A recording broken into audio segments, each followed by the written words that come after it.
Alright, right, today, guys, we'll be watching some spooky and funny videos. So, whoops. Hold on. I'm live. You're live? Oh, you're live? Yeah.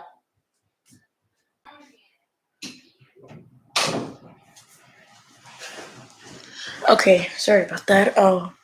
Let's start with some scary stuff.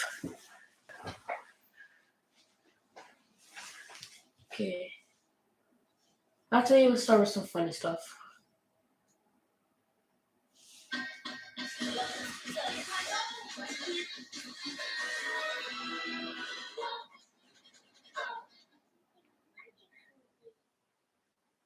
And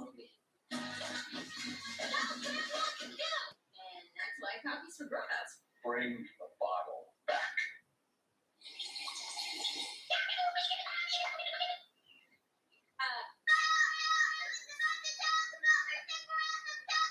Oh, mira, ven, can get one.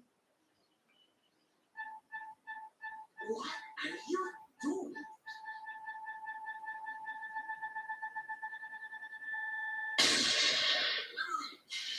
Not special, since you're not special. Thanks. I gave you telephone bill since you're the plum. I know you weren't. Good. Pepa. Please, music. How about now? Tapping it on your heart for I did it too. There my cherry lights on the Lisa. Hey, nothing. Just sorry.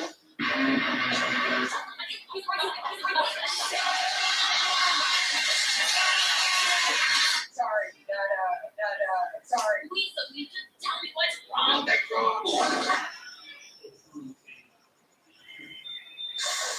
What are you doing? Got your party pants on? Because I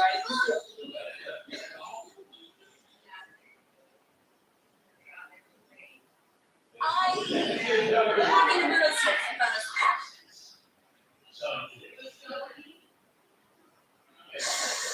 You say nothing. Just You've been in here? Oh, that? No. I'm too scared to go near those things. What's going on here? Isabella. Oh, yeah. 2 hours later. What is going on? Isabella, what are you talking about? Look at our phone. It has to stop, Isabel.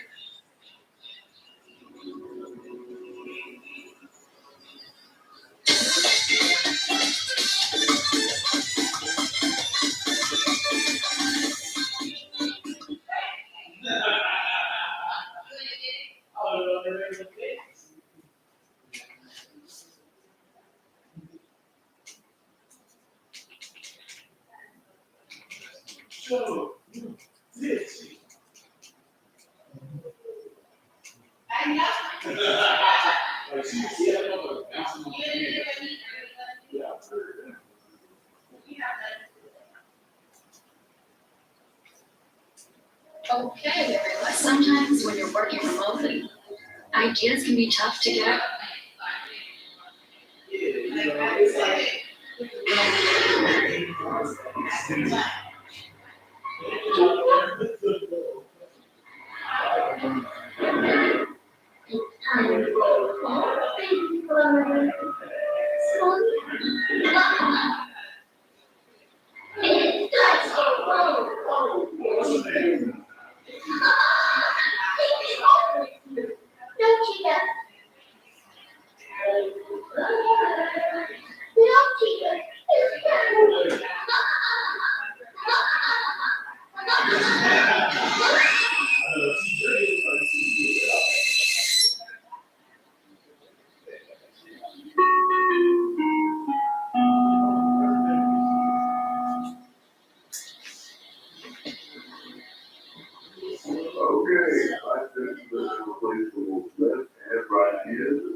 down because music was too loud. Can't imagine what could have been so loud as well. Anyways, I'll be back over in the other. For now, I'm just putting the sound for the song manual and everything to the AO.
What if smartphones were more than just smart?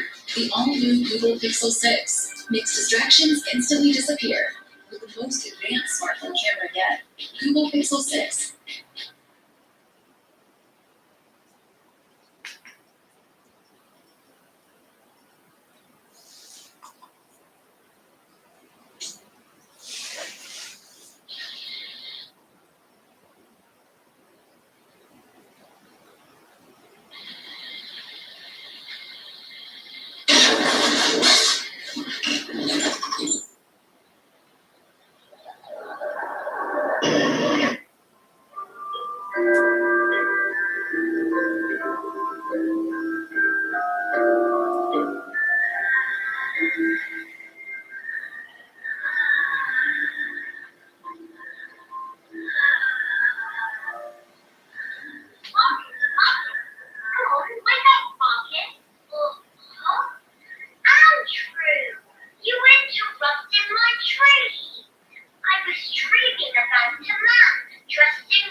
out of town?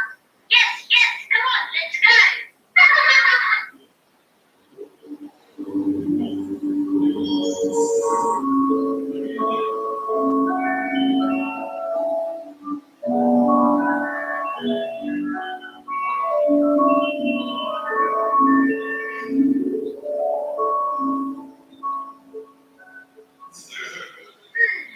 I don't see him. Where could the toy maker be? Do you see the toy maker? There he is. Oh, Mr. Toy Maker. Well, hello, children. What can I do for you today? Me and my brother were wondering if you could make us the perfect toy. Well, of course I can. Yay! If it were possible. What do you mean, Mr. Toy Maker? Well, you see, children, I can make toys that blink. I can make toys that walk. I can make them eat. And I can make them talk. I can make posters that read they are fun. But these toys just aren't fun for anyone. But why, Mr. Toy Maker? Well, you see, children, the secret to any good selling toy is to make them lifelike. You see, my toys can blink, but they can't see. My toys can walk, but they can't dance. My toys can eat, but they can't taste. My toys can talk, but they can't sing. I've been thrown away like a broken toy. And believe me, children, I've tried to make the perfect toy, but I can't do it all on my own. Oh, boo-hoo. Is there anything we could do to help? Why, yes, there is.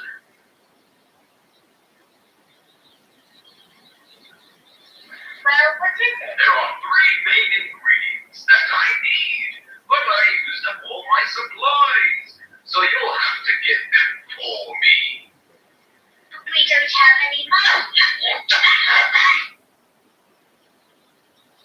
The first ingredient is needle and thread.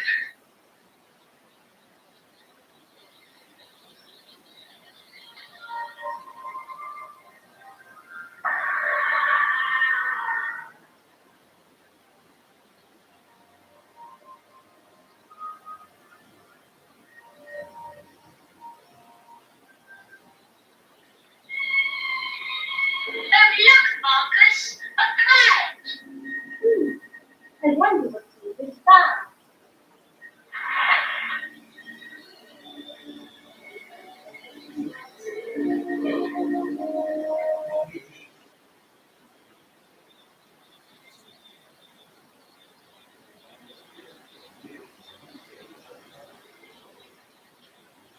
Look, Andrew, a needle.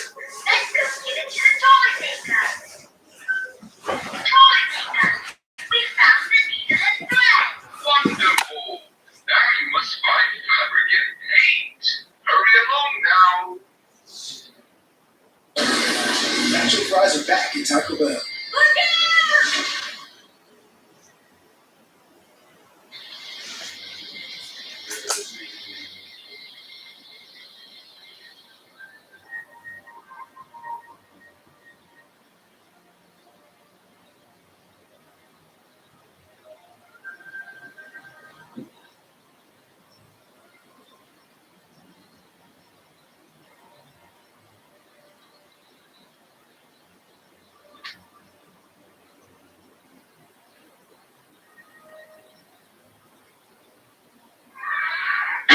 Toy maker, we got the paint set. Wonderful. Now I just need a few more things. Anything, Mr. Toy Maker. The next thing I need is your dog. What? What do you need him for? The toy needs to be happy, and it can't be happy without a friend. Well, don't be square, Andrew. Just let him have fun, sir. Yes, wonderful. Now come back later for the final step.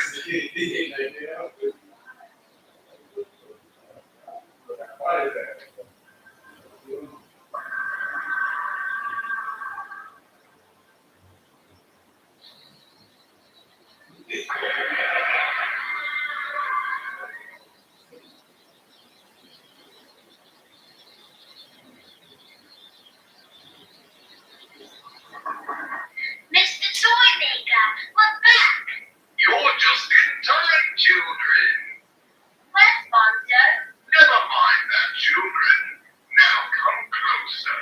The last thing I need from you two is your voice. What do you mean? I need you both to sing a song. The toy's just on the other side of this door. Now repeat after me.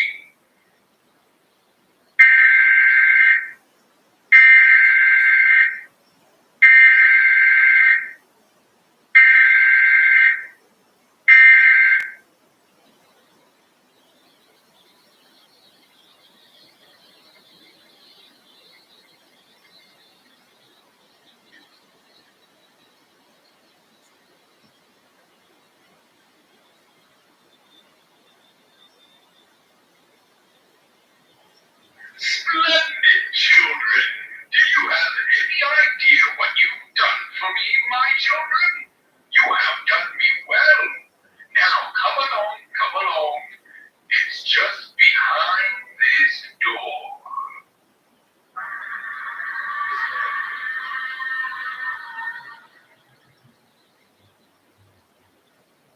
I really do hope you enjoy it.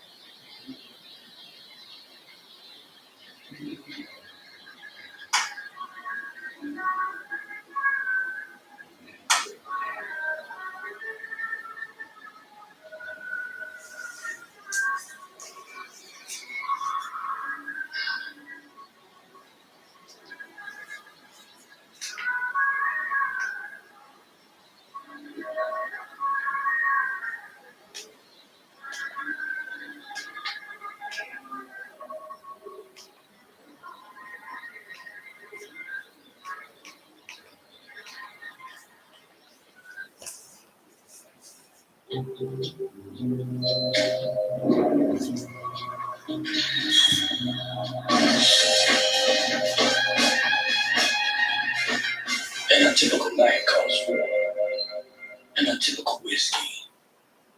With millions of tax dollars returned to constituents, Katie Porter is delivering results for Orange County.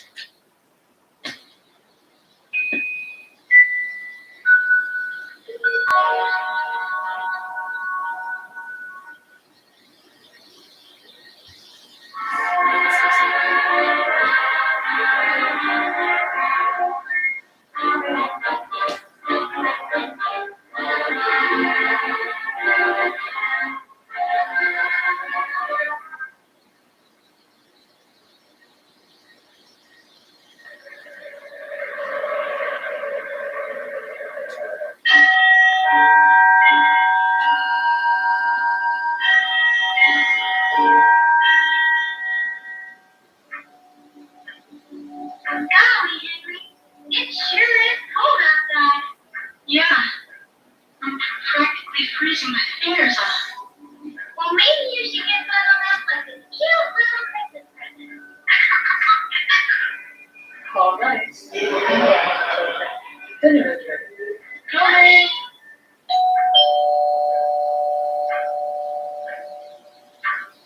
I'll get it. I wonder who it could be. Well, Merry Christmas, Sophie. Uncle Arthur, you're just in time for dinner. There you are, my darling. Paper and pencil to write your Christmas list. But I don't know what I want for Christmas. Well, you can always ask for a bigger house like mine. Luckily, you can eat more of your mother's famous cooking.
Oh shoot.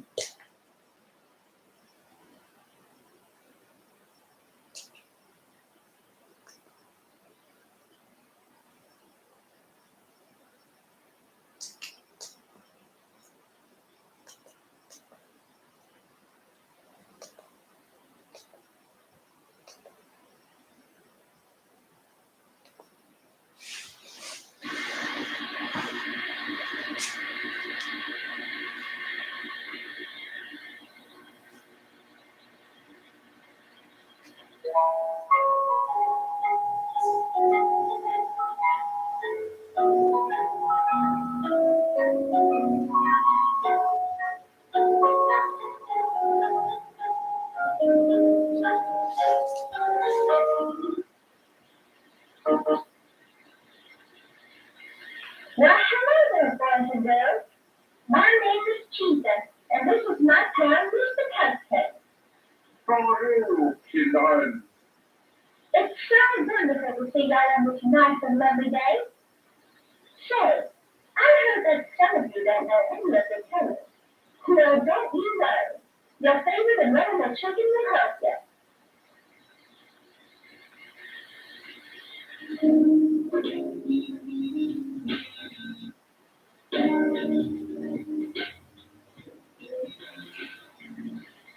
Well, there are the main 6 colors, like the ones you see on a nice lovely rainbow in the sky. These are the colors we're remembering about. Red, orange, yellow, green, blue, and purple. The first color we're going to talk about is red. Red is the color of so many things in the world.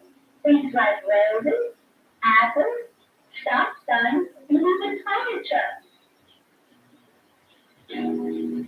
The next color is orange. So, did you know that there is a fruit that is called an orange? And it's even the color orange as well. Isn't that interesting? Ah, oranges, the finest fruit of them all. So tasty and delicious. Mr. Cupcake, please, we need to stay on track here.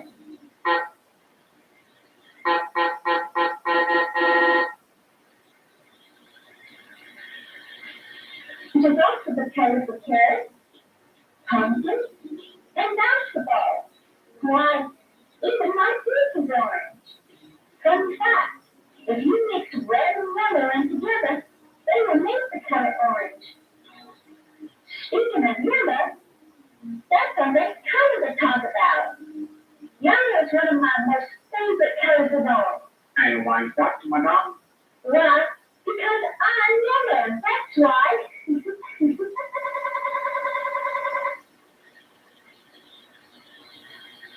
So it's a nice, bright, and happy color. Used for sunflowers, bananas, bees, and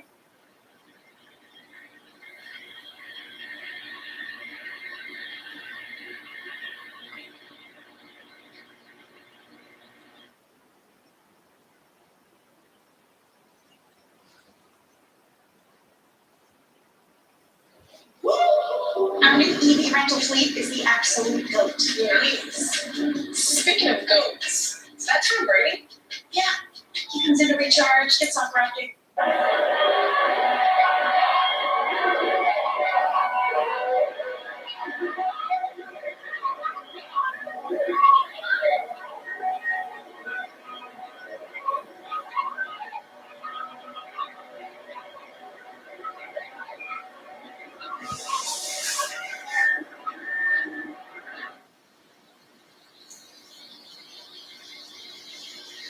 Oh, well, hello there. My name is Freddy Fazbear. Welcome to Freddy Fazbear's Pizza. You seem like a new recruit. And it's your turn to test the average recruit, isn't it? Well, have no fear. Freddy's here to help. Now, let's show you how it's done. It's as easy as 1, 2, 3.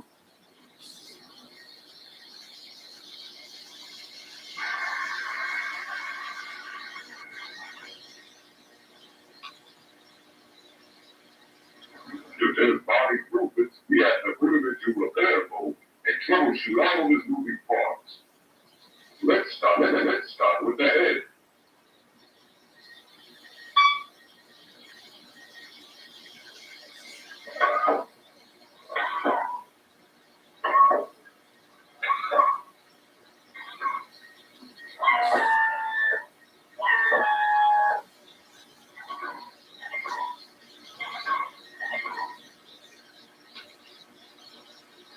Now, let's test the arms.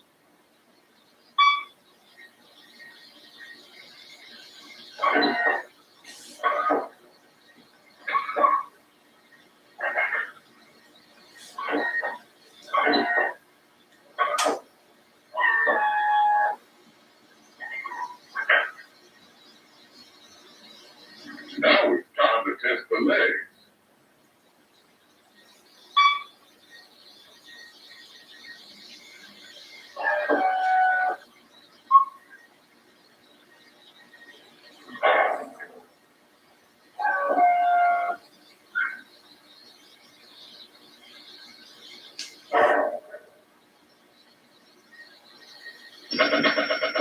Test the fur.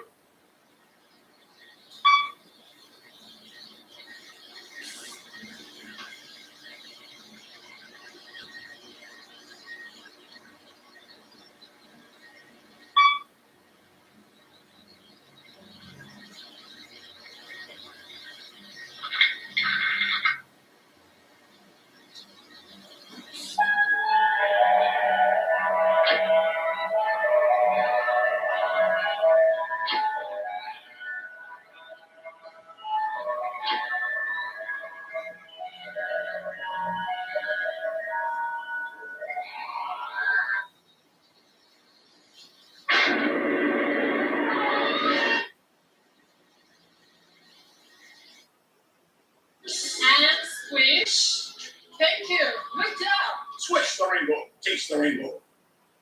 Download the Domino's app today and become a piece of the My Rewards member to earn points toward free pizza.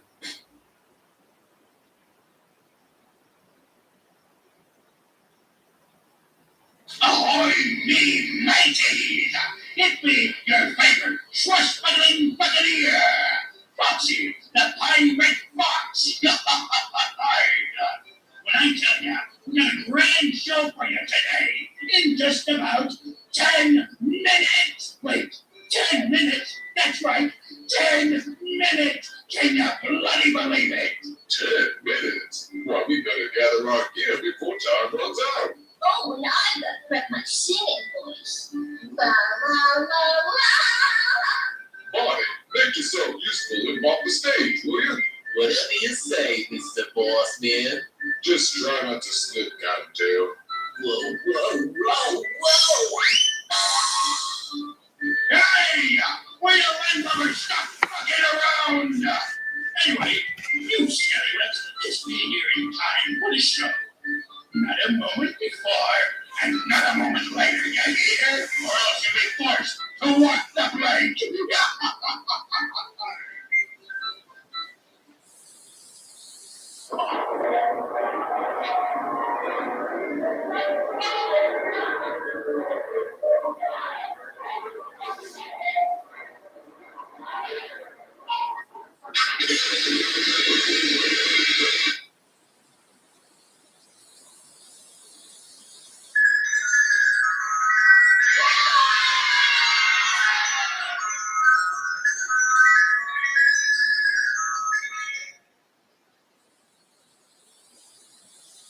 Ahoy, me mateys! It be your favorite swashbuckling buccaneer, Foxy, the pirate fox. When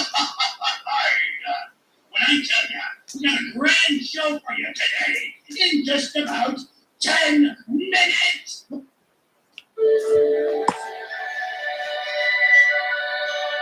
Hello, new Fredbear employee, and welcome to the mascot costume assembly training tape. There are two types of suits, Fredbear and Bonnie Bun.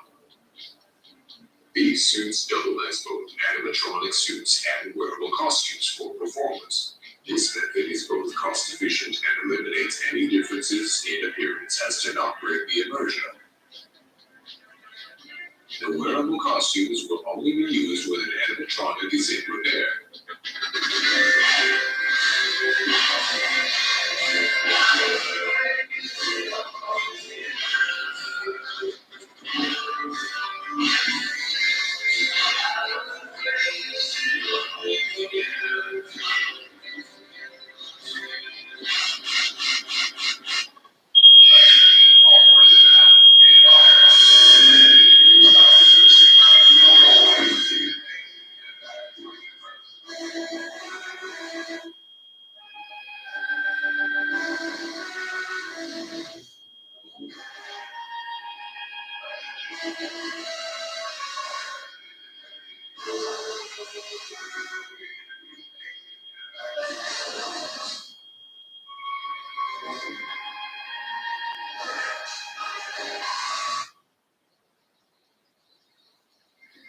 The suit is made up of 3 layers. The first layer is a fabric costume that we normally see.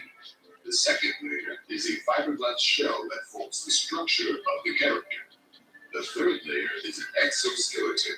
This layer is the closest to your body when being worn. It will help support all the weight of the heavy components and is responsible for holding all the spring locks.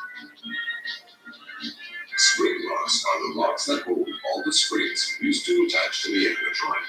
This ensures that the suit does not fall off while the animatronic is performing. However, these springs can be very dangerous if the suit is not gripped carefully. Now, let's begin the training. To prep the costume into suit mode, we shall start by winding up all the spring locks with a hand crank. Insert the hand crank into the lock sockets located behind the animatronic. There are 10 lock sockets in total, 2 on each limb, 1 on the back of the body, and 1 behind the head. Next, remove the gloves and feet.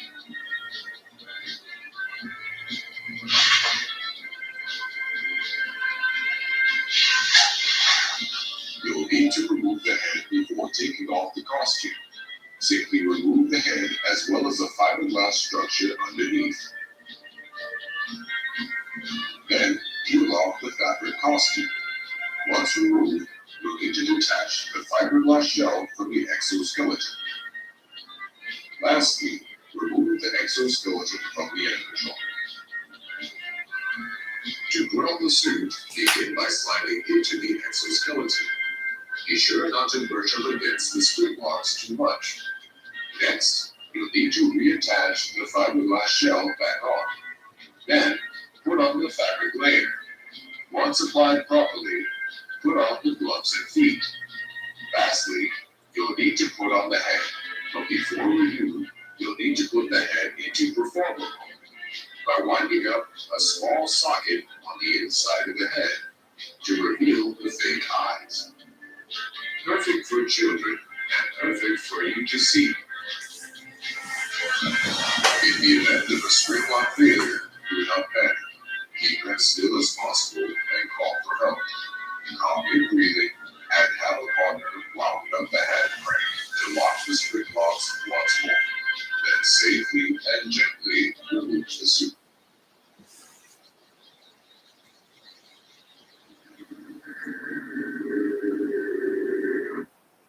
Spend less time cleaning with the toilet that cleans itself. Visit Kohler.com.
With Amazon Ads, take your brand to the places people stream, play, listen, read, and more.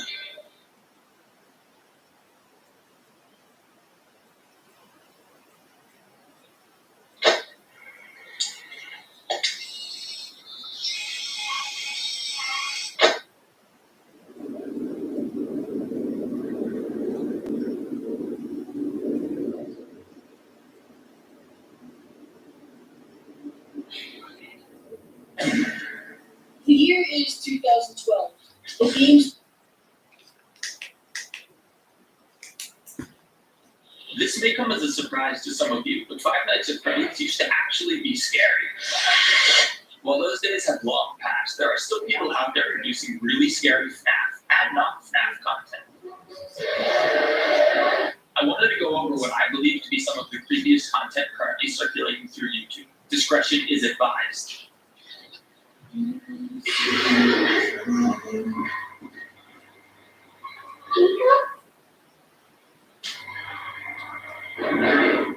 It's time to go home, baby brother. Mommy. It's time to go home. Take me home with you. No, Chica. Baby brother. No, Chica. It's time to me.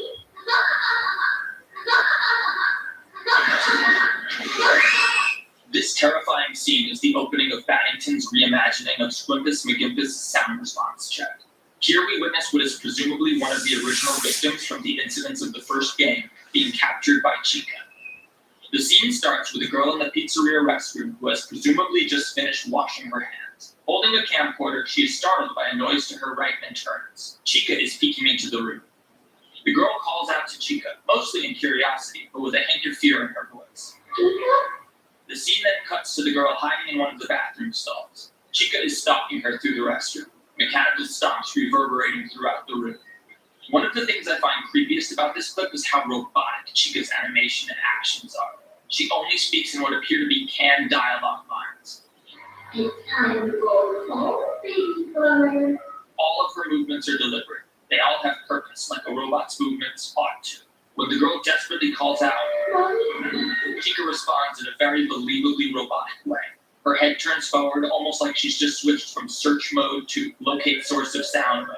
After a moment processing the noise, Chica's head snaps around, staring directly at the source of the sound, which also happens to be the camera and our protagonist. Paddington's attention to detail is incredible, and it becomes especially apparent when we compare Chica in sound response check to the animatronics in Security Breach. Obviously, a big game can't achieve the same level of visual fidelity as a 40-second animated scene. Nobody disputes that.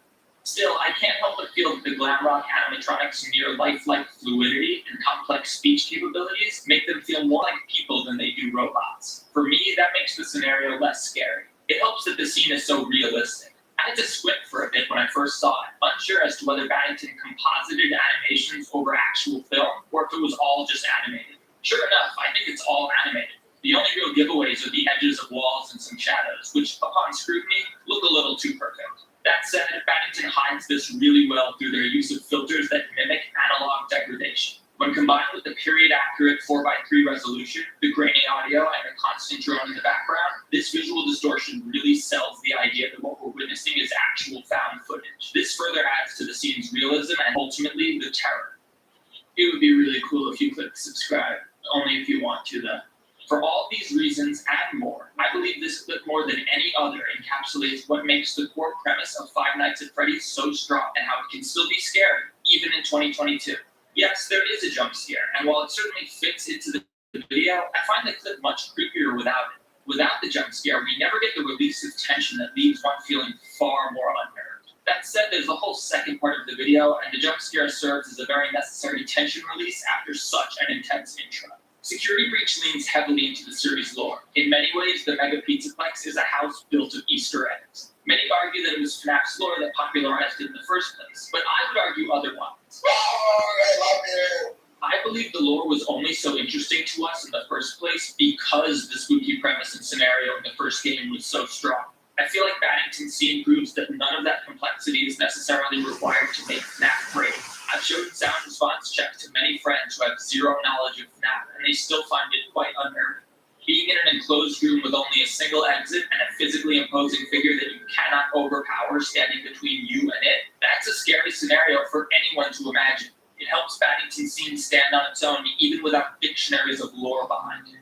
That's not to say the video doesn't align itself with the existing FNAF canon. It absolutely does. Sound response check, as well as most of Paddington's FNAF content, focuses primarily on retelling what I feel is one of the most interesting aspects of the FNAF story, and one that is ironically completely neglected in the game: the details of Paddington's crimes.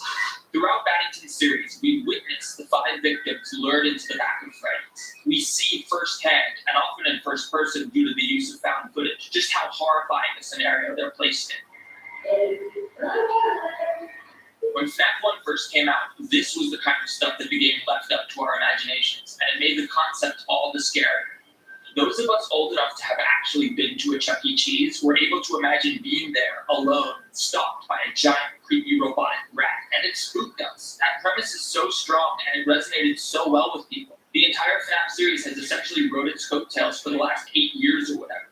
Honestly, I never thought that anyone could adapt those scenes in such a way that they'd be scarier than what I had imagined. Adaptations almost always tend to be underwhelming when we've built up these events in our heads for so long. Imagine my surprise when I found that Paddington not only met the expectations I had for these horrifying scenes, but exceeded them in every way imaginable. The content is scary, really, really unsettling. It's essentially a how-to guide for effective analog horror. There was a whole recent debacle with the latest upload in the series, Pirate Cove Pre-Show, which was taken down by YouTube for being too scary or something dumb like that. Fortunately, it's available again, and I highly encourage you to check it out if you've enjoyed what you've seen so far. Link is, of course, in the description. This video leans heavily on some composited records that are quite spooky to look at. It features Afton, who actually comes off as menacing instead of the bumbling idiot we know from the game. Instead of emphasizing the mad genius part of his personality, we see a much more twisted and concerning side of Afton, the one who lures and stuffs victims into robotic suits. I know that some people find distorted faces goofy. I admit it's become a bit of a played-out trope recently. Between the Walton Files, the Mandela Catalog, Local 58, it does kind of feel like every analog horror series is doing it. However, I do think Paddington is quite good at it, and the distorted faces we see in their content are pretty creepy looking. They're also used rather sparsely, which enables them to retain their shock value for as long as possible. Paddington's non-FNAF content is excellent for all of the same reasons, so if you enjoy really spooky FNAF and FNAF-esque content, I highly encourage you to check their channel out. Just be aware of any content advisories and don't watch anything that you think may upset you. I think the analog horror genre as a whole has enabled individuals to depict surreal, impossible locations and scenarios in a realistic yet affordable way. While it isn't FNAF content, King Pixel's recent Backrooms found footage tape is a great example of this. The use of found footage, analog distortion, low resolution, and tinny camcorder audio allows creators to sell visuals that just wouldn't look realistic in higher fidelity. The entire settings for the Backrooms video is impossible. You would need to build a massive set to film something like that, and that would be ridiculously expensive. Animating it in high definition would make it look a lot less realistic without a huge team of professional animators. The whole analog horror genre, which I absolutely consider FNAF to be a part of, has enabled creators to depict plausible but unrealistic scenarios in a really convincing way. The shot design is also super important. Note how in both Paddington's clip as well as the Backrooms video, we don't ever get a super clear look at the antagonist. In Paddington's clip, we first see Chica leering in the entryway, cloaked in shadow. The next scene is viewed through the slit in the stall door, which obstructs our view of Chica. In the final scene, Chica is standing behind a door for most of it, and even when we do see her, the protagonist's perspective means that Chica is being lit from the fluorescent lights behind her. By using the monsters sparingly, they stay spookier for longer. By preventing us from getting a great look at them, it's harder for us to spot imperfections that break the illusion. The Backrooms monster operates in a similar way. The protagonist is fleeing from them and only steals a glance at the creature every now and again. This makes attempts to freeze frame on the entire monster pretty futile. It just appears as a blurry mess due to the motion of the camcorder. While this technique allows for scarier content at lower budgets, Paddington and King Pixels are particularly masterful at effectively implementing analog horror into animation. Sure, we don't ever get a great look at the monsters in these clips, but it works because the shots all make sense in the context of the film. The girl is hiding from Chica in a bathroom. It makes sense that the shots are through a gap in the bathroom stall. The protagonist of King Pixel's Backrooms footage is fleeing for their life. Of course they aren't focused on getting a great look at whatever the heck is chasing them. This meticulous shot planning makes it less obvious that these techniques are being used. Found footage videos often take place from a first-person perspective. If the person holding the camcorder is acting in a natural way that makes sense for the situation they're in, it becomes a lot harder to notice that more complex fantasy or science fiction elements are being deliberately obstructed. Up until this point, most analog horror series had to be really sparing with their animation, as their budgets are low, and allowing composited images to remain on screen for too long makes them look a lot more obviously unrealistic. I really enjoy series like the Monument Mythos and the Mandela Catalog, but I don't think anyone would say their visuals are particularly realistic. It's really difficult and expensive to do that. This is why we see the Atari-style minigames in the FNAF series, and it's why series like the Walton Files, Pet Stop, and even Andy's Apple Farm, which itself is just straight up playable, rely on retro game aesthetics as a vehicle for storytelling.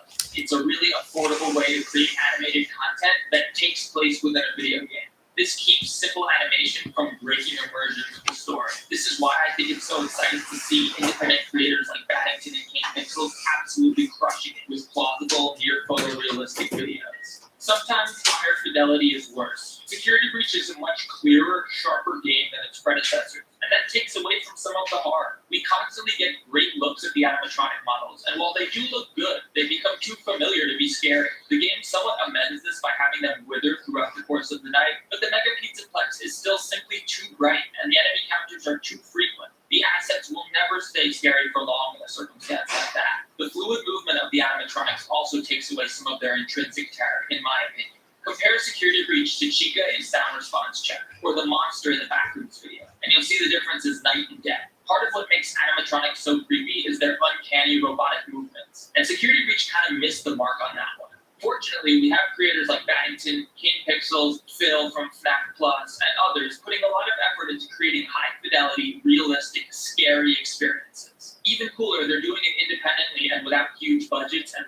tons of support. I've seen a lot of mixed feelings about Security Breach. Some people like it a lot, others find it to be too great of a departure from the aesthetic of the earlier games. If, like myself, you find yourself in the latter group, I highly encourage you to check out the creators featured in this video. Links are as always in the description. And next time someone tries to argue that FNAF was always silly and it wasn't ever scary, show them the start of sound response check and see what they have to say. Thanks for watching.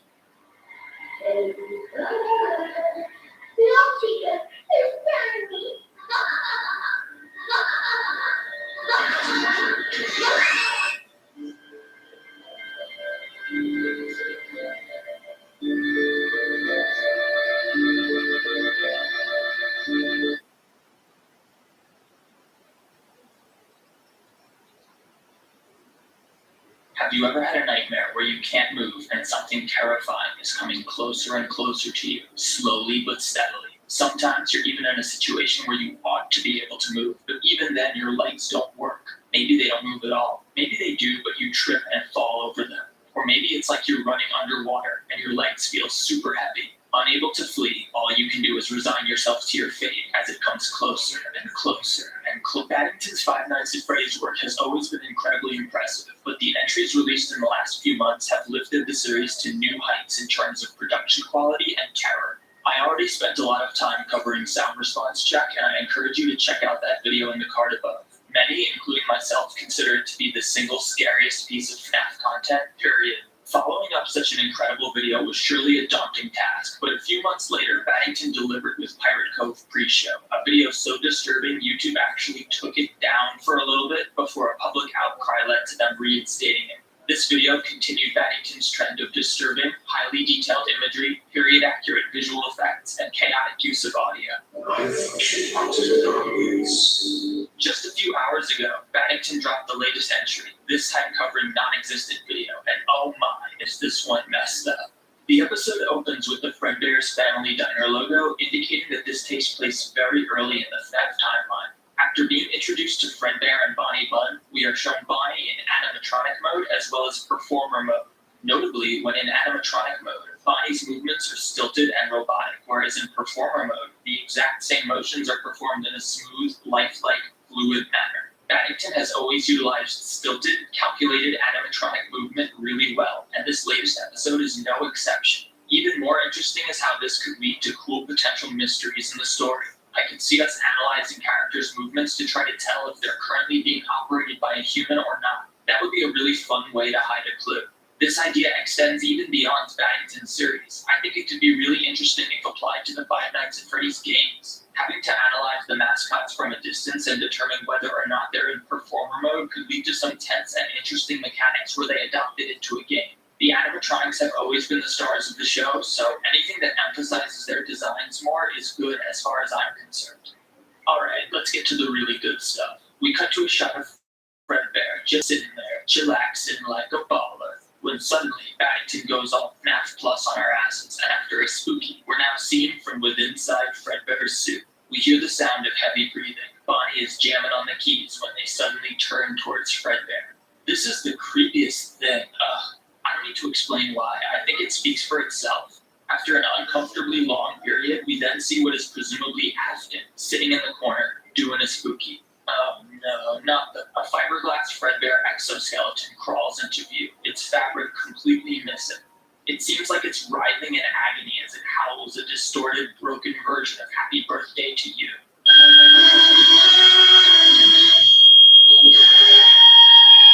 Fredbear appears as though it's going dormant when it suddenly finishes the song and lunges at the camera, its face opening up in the process. Revealing a call to action, hit the subscribe button to delay an inevitable Springlock failure just a little bit longer. Scenes like this are what make FNAF's concept so strong, and in my opinion, they're woefully underutilized in the main series. Sure, we had stuff like the Springtrap vent crawl from Help Wanted, and yeah, that was legitimately terrifying, but those moments are exceptions. They aren't the norm for the series. One of the things that makes this particular scene so creepy is the implication that there might be a human inside there. The scene immediately prior to this one was from the perspective of Fredbear, so there's some sort of suggestion there. However, that Fredbear clearly had their fabric layer on, whereas this one does not, so we can't be certain. Regardless, watching this robot writhe in agony is just nerve-wracking, and the implication implication that a spring lock failure victim may be inside only makes this scene even more disturbing. Many pivotal moments in the Five Nights at Freddy's series center around the existence and mechanics of the infamous spring lock suit. For those unaware, this is an animatronic that doubles as a wearable suit. It operates in both robot mode as well as mascot mode, where an actual human being is inside it. In game lore, this is allegedly done to cut costs, and while it's completely implausible that this technology was somehow more cost efficient than just making a set of regular fabric costumes, we just have to suspend our disbelief on this one. Next, it goes into the details of how they work, as well as some details of the animatronics. Afterwards, we get a short notice indicating that in order to hold Fredbear's numerous teeth, the jaw needed to be reinforced. So you want your vids, you'll come to the right place. That's how, right? Yeah. Gives it a recharge, it's software updates, you know.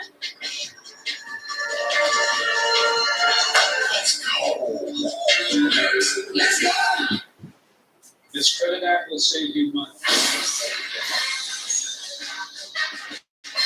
What happened? That app is trash. Only with Experience app can you get your free FICO score. Raise it instantly with Experience. Download the Experience app now. Say the office lobby, not office lobby, question mark? Okay, that's the piece we... Good morning, Shilanies. My name is Jacksepticeye, and welcome to My Friendly Neighborhood, a horror game kind of based around like Muppets or Sesame Street sort of vibe. It's been doing the rounds on YouTube, a lot of really big...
Hi, Mystery Recapped here.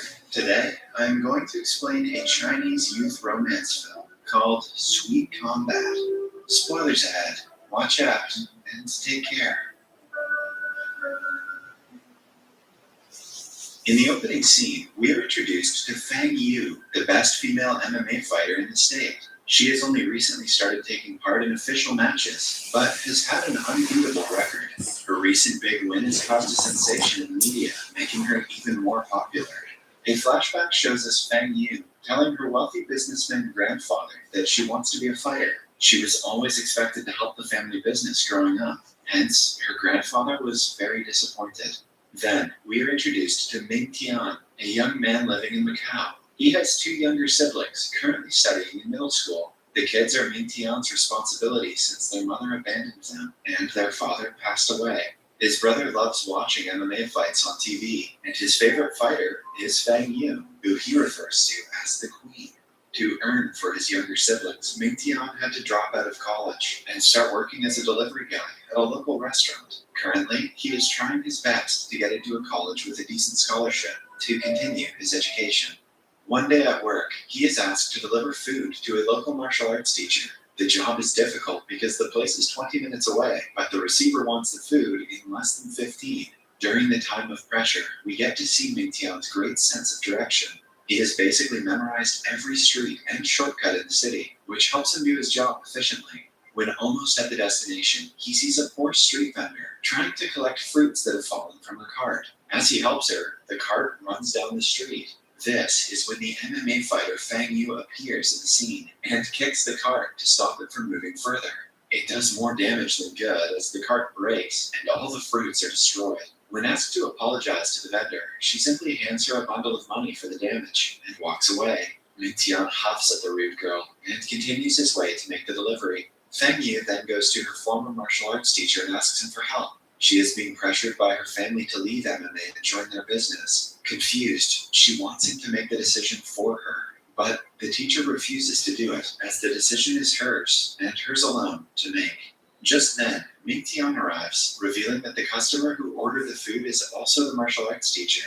He and Fang Yu look at each other, but do not share a word before going their separate ways. On his way to the restaurant, Mingtian gets an email from a college offering to provide him a 70% scholarship. However, the college is in another state. He is confused if he should move for his education or stay because his siblings are already accustomed to their life in Macau. To solve the dilemma, he goes to a wisdom fountain and asks the universe to show him the way. At the same time, Fang Yu is on the other side of the fountain, doing the same.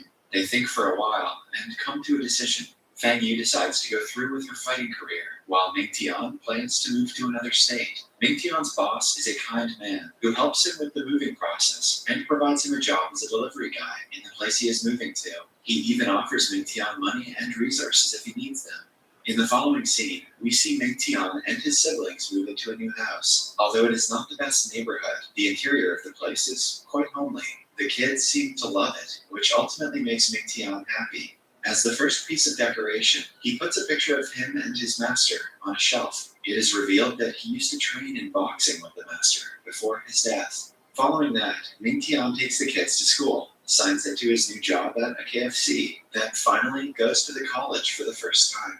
He has been enrolled in the best sports college in the state, Zhangzi. Before this year, the college was all girls. In fact, Mingtian will be one of the first guys to go to Zhangzi. However, when he walks in, he realizes he might be the only guy among hundreds of girls at the college. He starts to wonder if he misread the offer letter, because not a single man is in sight. The girls are intrigued by the only man, and it doesn't help that he is also very handsome. Suddenly, he bumps into Xiaomi, a tomboyish student who loves to box and skate. Mingtian mistakes her for a guy, and instantly starts chatting about how grateful he is to find another male.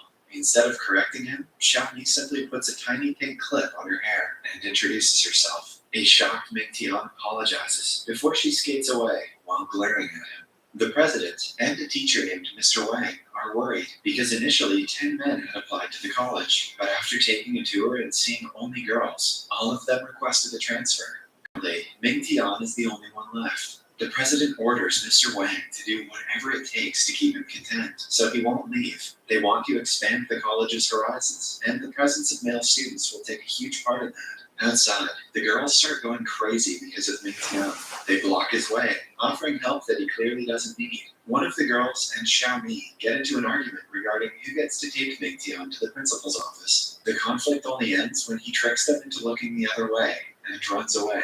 While he is at it, he happens to bump into Fang Yu. He instantly recognizes her as the rude girl from Macau. She accidentally cuts his hand with her bag and gives him money to apply a band-aid to it. Mingtian is furious at her materialistic behavior. He demands an apology, but to Fang Yu, money is superior to an apology. Before leaving, Mingtian calls her a mannerless freak, which triggers a childhood trauma in Fang Yu.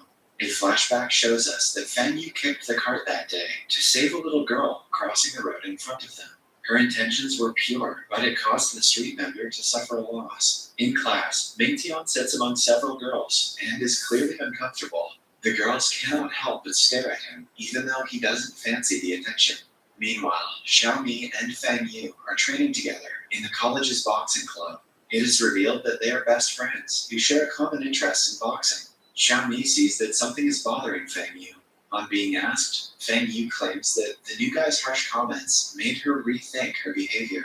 In the following scene, she is at home, thinking about Mingtian yet again. A flashback shows us that when she was little, her parents refused to acknowledge that she was a girl. They always wanted a son, so when she was born, they treated her like one. She wasn't allowed to grow her hair or wear girly clothes. Her naive mind only understood that she was a girl when her younger brother was born. Only after his birth did her parents allow her to wear dresses. Overjoyed at finally being able to express herself, she went to her crush and gave him a gift. But since all her friends thought she was a boy, they called her a freak. The incident bothered her so much that she still struggles with her gender identity. Meanwhile, at Mingtian's home, his brother wakes up in his sleep and throws punches in the air. Mingtian laughs at his cuteness before realizing that the girl he argued with is his brother's idol. He thinks to himself that Feng Yu's eyes resemble his mother's eyes, which made him angrier than he should have been earlier that day. In college, Mingtian is continuously bothered by the girls, so much so that he can hardly concentrate on studying. The president and Mr. Wang, on the other hand, are overjoyed that he agreed to stay. But Mingtian is planning to transfer to another college, even though they provide less percentage of tuition scholarship.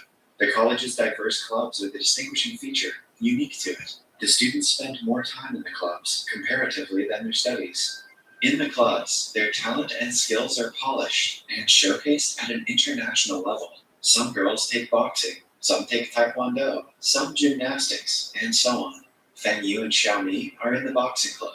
The freshmen are encouraged to take a tour of all the clubs to choose one that they would like to join. During the tour, Mingtian checks out the boxing club and finds Xiaomi and Feng Yu fighting. He is mesmerized by Feng Yu's skills that are very similar to his master's. He assumes that she must have trained with the same master, but dismisses the thought. The girls force Mingtian to be in their clubs and even fight each other for the same reason. To get rid of them, Mingtian disregards his interests and decides to join the swimming club, the one with the fewest members. He confidently goes to the pool and takes a dive, waiting for the instructors to arrive. But strangely enough, the pool is filled with several fish. A woman informs him that the club has been disbanded due to low enrollment, and the swimming pool has been modified into an ecological pool.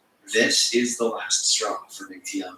He decides to transfer to another college, even if it means paying more tuition fees. He brings his concern to Mr. Wang, who begs him to stay. He even takes a picture of Mingtian to put its silhouette in front of the men's bathroom being constructed down the hall. But the honor isn't enough to make Mingtian stay. When he repeatedly requests, Mr. Wang reveals that the transferring process is quite easy. He will have to fill out a form and post it to the college's filing box. Mingtian does as told, but is faced with a slight problem when he goes to post the form. A group of women who claim to be the first graduates of the college stops him.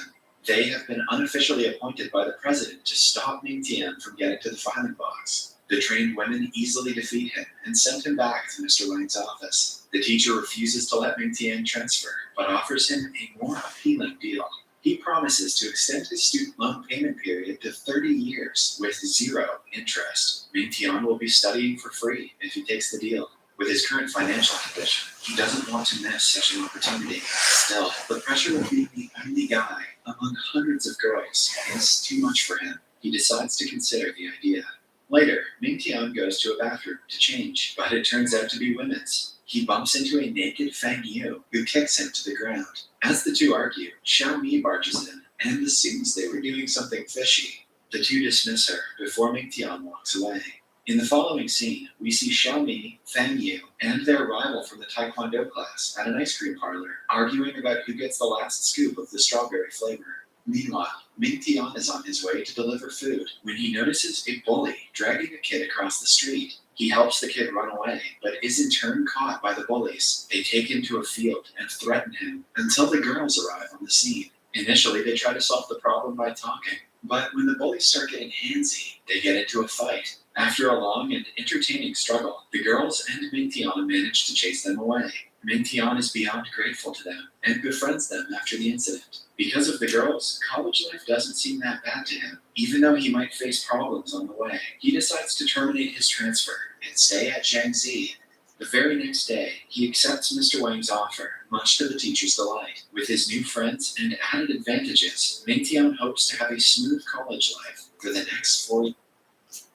Welcome back to Fox Recaps. Today, I'm going to explain the movie Pele, Birth of a Legend, released in the year 2016. The movie opens up by introducing the upcoming game in the 1958 FIFA World Cup. The match is between Brazil and the USSR. A huge crowd can be seen cheering for the game while the commentary is all negative, criticizing Brazil's way of playing football. At the same time, the scene shifts to Brazil's locker room, where the youngest player ever to play the World Cup, Pelé, is introduced. After that, the scene shifts to 8 years earlier, where we can see a group of children polishing shoes and desperate to play football. Because of the harsh living conditions, the children have no proper football to play with. Hence, they steal some clothes from their neighborhood and stuff them into socks to make a football. Soon, the group starts playing with the self-made football, throwing it from roof to roof and not letting it touch the ground. Later, one of the children playing football, Dico, is scolded by his mother for returning home dirty. In the next scene, a group of men, including Dico's father, are listening to a football commentary while sitting at a restaurant. It's the 1950 FIFA World Cup final between Brazil and Uruguay, and everyone is wishing for Brazil to win the game. The children can also be seen on the broken roof of the restaurant trying to get information about the ongoing game. Unfortunately, Brazil loses the game. As a result, Dico's father bursts into tears. Seeing his father cry, Dico promises that he will win the World Cup for his country one day. The next day, Dico's mother takes him to her workplace, which is a huge mansion, to clean the floors. There, she explains to him about how his father ruined his football career after getting an injury, and it's the reason she doesn't want him to play football. As soon as she steps out of the kitchen, a group of rich boys arrive there and start talking about different football players. Dico also tries to join their conversation and takes the name of a local football player, Pelé, but mispronounces it as Pele. The boys make fun of him and start teasing him with the same name, Pelé. Meanwhile, Dico's mother returns and asks him to apologize to the boys, even though he was not at fault. Before leaving, Dico grabs a piece of newspaper brought by the boys, mentioning a football tournament. Afterwards, we see Dico and his group approaching the same football tournament and enlisting themselves in. Though they look poor and have no proper football kit, they have amazing football skills to leave behind almost every football team in the tournament. Soon, they reach the finals, where they're pitted against the same team of boys who made fun of Dico at his mother's workplace. The boys are considerably older than Dico and his group, and also have a proper football kit. The leader of the group makes fun of Dico's group, teasing them by the name of Shoeless Boys, as Dico's team are playing on the tournament without wearing football boots. After hearing the insults, his team decides to acquire boots for the next game at any cost. Later, the group plans to steal peanuts and sell them to get second-hand boots. While in the act, they're noticed by the seller, who chases them. However, Dico and his boys manage to sneak out and reach the market. In the next scene, while the group is selling the peanuts to the public, the finalist group of boys reach there and start insulting them again. Dico gets angry at their insults and hits the leader, resulting in a fight between the two groups. At home, Dico's mother confronts him about the bruises, to which he replies that his teacher beat him. Dico's father intervenes and mentions that he will see the teacher the next day. Once the mother is gone, Dico's father takes him to his workplace, and on the way tells him that he knows about the fight and also the football match. Instead of being angry, he suggests that Dico keep aside his emotions and reply to the opponents with his skills. Knowing that his father is by his side, Dico becomes happy. The big day finally arrives. Everyone present there is cheering for the rich boys, but they also make fun of Dico by calling him Pelé. Dico and his team finally manage football boots, but they appear to be too big for their size.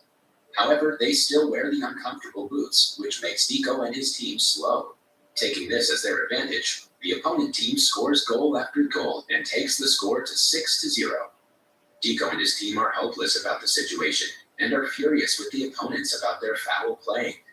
Enraged, Dico attempts to attack the opponents, but stops after noticing his father among the audience. He then decides to take off the uncomfortable shoes and play the game as they did in their streets. After that, he gets the ball and dodges around the opponents, surprising the crowd with his amazing skills and scoring the first goal. Soon, all of his teammates take off their oversized boots and start playing their way. Right then, the game takes a huge turn, and Dico's team starts dominating the game. All of his teammates manage to dribble between the opponents and score goals, pushing the score to 6-5. Unfortunately, Dico and his team lose the game. but the crowd seemed to be impressed by their mesmerizing performance. Right then, everyone starts chanting the name Pele. As soon as the game is over, they spot the men from whom they stole the peanuts the other day. The men give them a chase, causing the young boys to run into the forest. One of Pele's friends trips over a branch and falls on the ground. Pele returns to help him and takes him to a small hole in the ground to hide. Suddenly, it starts raining and a landslide occurs. This buries his friend and he ultimately dies. A distraught Pele returns to his home and cries in front of his mother, blaming himself for his friend's death. The following day, Pele's father takes him to his workplace, aiming to distract him from his friend's tragedy. He tries to cheer him up by showing some of his skills as he plays with mangoes. Pele ignores him for some days, but later starts joining him and practicing with the mangoes. Cut to a few years later, and Pele is now 15 years old. His mother notices him practicing with his father and finally decides to call a football scout named Waldemar de Brito to watch him play.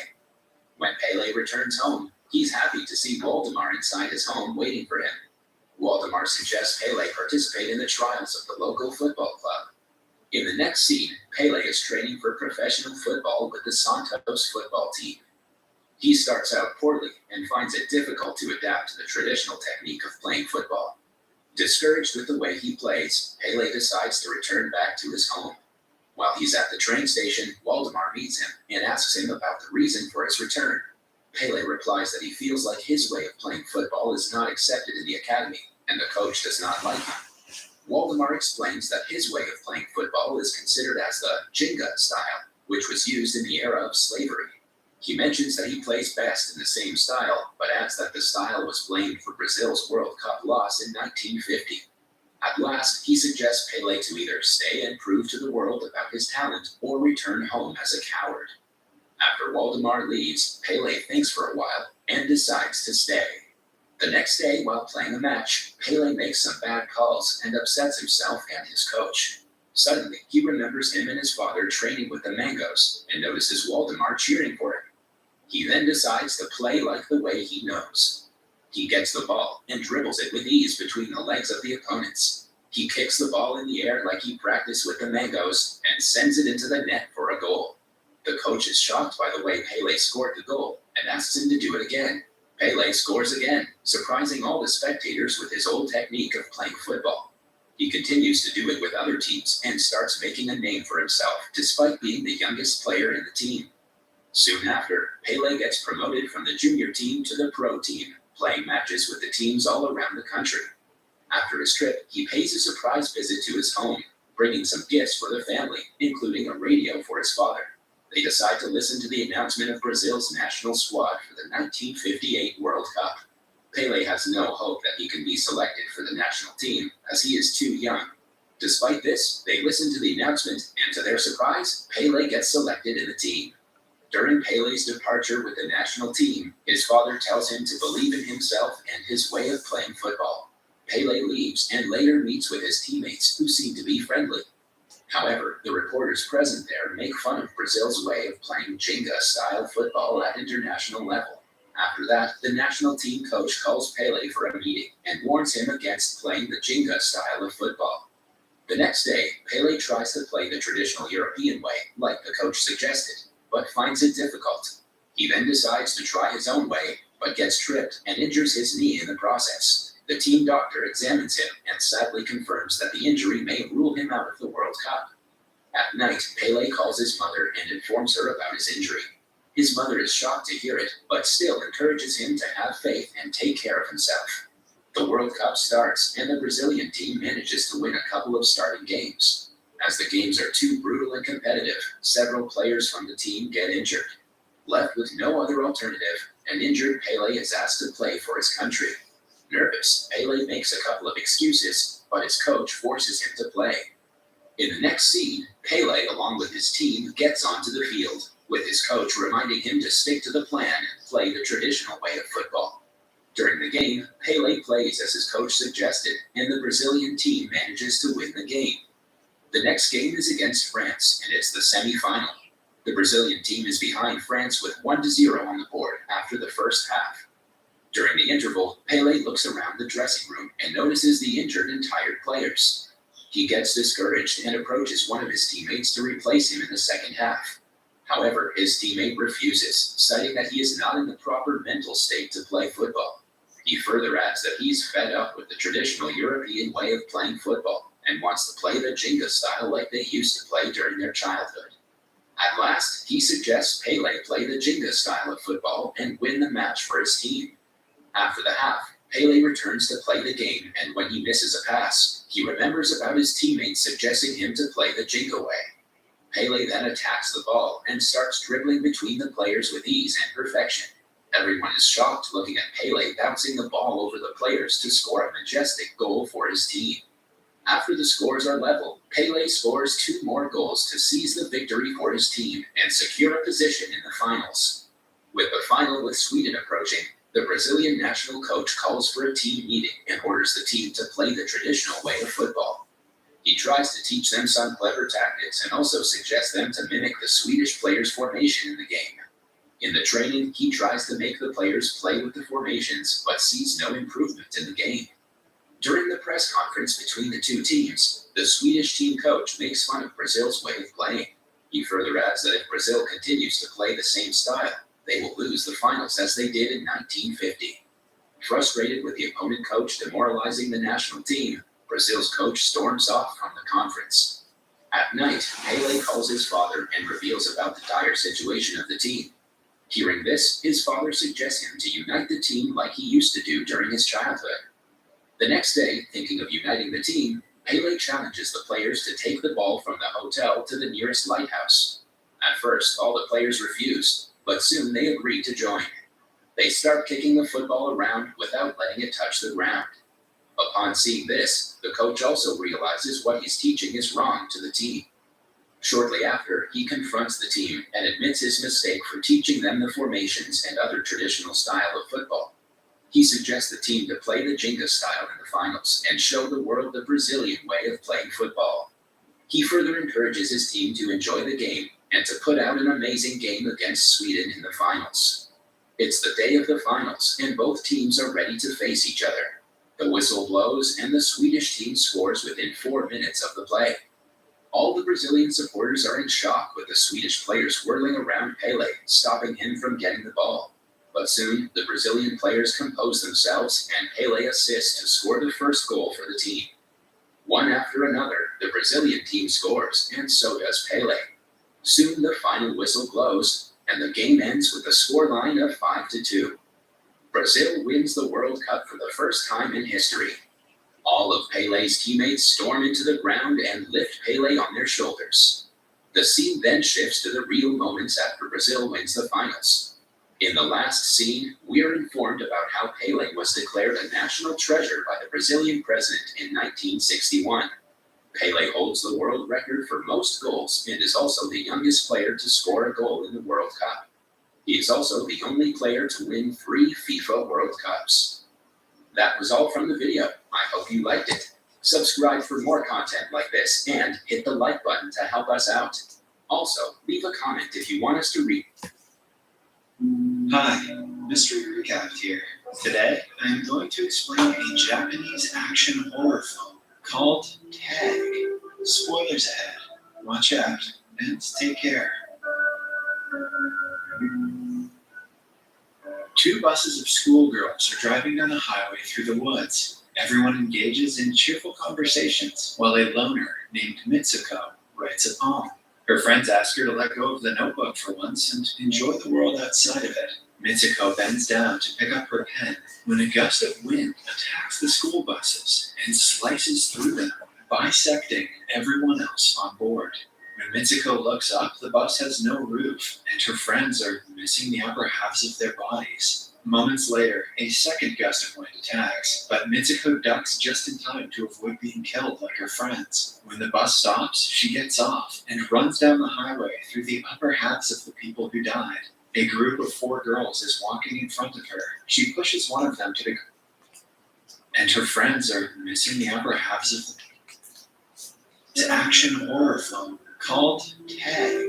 Spoilers ahead. Watch out and take care. Two buses of schoolgirls are driving down a highway through the woods. Everyone engages in cheerful conversations while a loner named Mitsuko rides along. Her friends ask her to let go of the notebook for once and enjoy the world outside of it. Mitsuko bends down to pick up her pen when a gust of wind attacks the school buses and slices through them, bisecting everyone else on board. When Mitsuko looks up, the bus has no roof, and her friends are missing the upper halves of their bodies. Moments later, a second gust of wind attacks, but Mitsuko ducks just in time to avoid being killed like her friends. When the bus stops, she gets off and runs down the highway through the upper halves of the people who died. A group of 4 girls is walking in front of her. She pushes one of them to the ground, saving her life as the other girls suffer the same fate. But only a moment later, the girl dies trying to save a bunch of cyclers. Being left alone again, Mitsuko runs as far as she can and reaches a river. Several dead bodies of schoolgirls have been washed up on the bank. She cleans her face and changes into a clean uniform before wandering around the highway again. After hours and hours of walking aimlessly, she reaches an all-girls school. Strangely enough, the uniform she changed into matches the uniform of the school. The girls seem to recognize her. Mitsuko doesn't ask them anything or tell them about the mass killing that happened earlier. She is too stunned to react. Suddenly, her girlfriend Aki approaches her. They have not seen each other for some time, but Aki claims that they have always been going to the same school. When a gust of wind hits them, Mitsuko panics and falls to the ground, but the wind does no harm this time. Aki picks her up and walks her to school. Mitsuko is beyond confused, but she rationalizes the events of the morning as a lucid dream. She believes Aki when she says that they have always gone to this particular school. When alone in a classroom, Mitsuko tells Aki about the wind that killed all of her school friends and starts to hyperventilate. To help her, Aki brings her to the window, showing her that the wind is absolutely safe. Mitsuko reaches her hand out and calms down after feeling it. The couple smile at each other, thinking of the absurdity of the situation. Aki assumes that Mitsuko has some case of amnesia, but laughs it off. Following that, the couple meets their group of friends and decides to skip class for the day. The 4 of them run to the woods while laughing and playing around. Mitsuko's mental state is the complete opposite of what it was a few hours ago. She forgets everything about her past life, dismissing it as a dream. The group stops to catch a breath. Upon reaching a riverbank, Aki and Mitsuko look at each other and fall deeper in love. Mitsuko then tells the other girls about her dream. One of them thinks she must have entered a parallel universe sometime this morning, but the others assume she's only bluffing. Then, they notice a mattress on the ground nearby and use the pillow to fight playfully. As the feathers fly all around, the girls look at each other in admiration. Mitsuko notices a lesbian couple standing nearby, watching them with a smile. The mattress and pillows must have belonged to them, but they disappear before Mitsuko can inquire. A girl comments that if they want their reality to change, they must do something unexpected and out of the ordinary. She follows by flashing her underwear to them as the girls laugh. Her words seem to be of high importance to Mitsuko, as she thinks about them deeply. A while later, the girls return to the school. Mitsuko and Aki are in the classroom when Mitsuko notices a pillow on the floor. As she picks it up, the teacher starts firing at them with a machine gun. Everyone, including Aki, is killed in the incident, except for Mitsuko. The teacher says this is the punishment for them skipping class. She is about to kill Mitsuko as well, but 2 of her other friends come to her rescue and help her escape. They are also killed in the process, but before dying, the girl from earlier tells Mitsuko to go wild if the situation calls for it. Mitsuko and the remaining girls run outside the school while still being fired on by the teachers. Most of them die, but somehow, 5 of the girls make it outside. Suddenly, the deadly gust of wind kills the others, leaving Mitsuko alone yet again. Before dying, the girls tell Mitsuko that it is all up to her now. While being followed by the wind, Mitsuko runs for several minutes before reaching a town with people. A crowd of people is walking down the street, but she pushes them aside and continues running. She only stops upon reaching a police station and meeting a lady officer. The officer initially thinks Mitsuko is a maniac because she refuses to speak and only points in a direction. But suddenly, the cop calls her Keiko.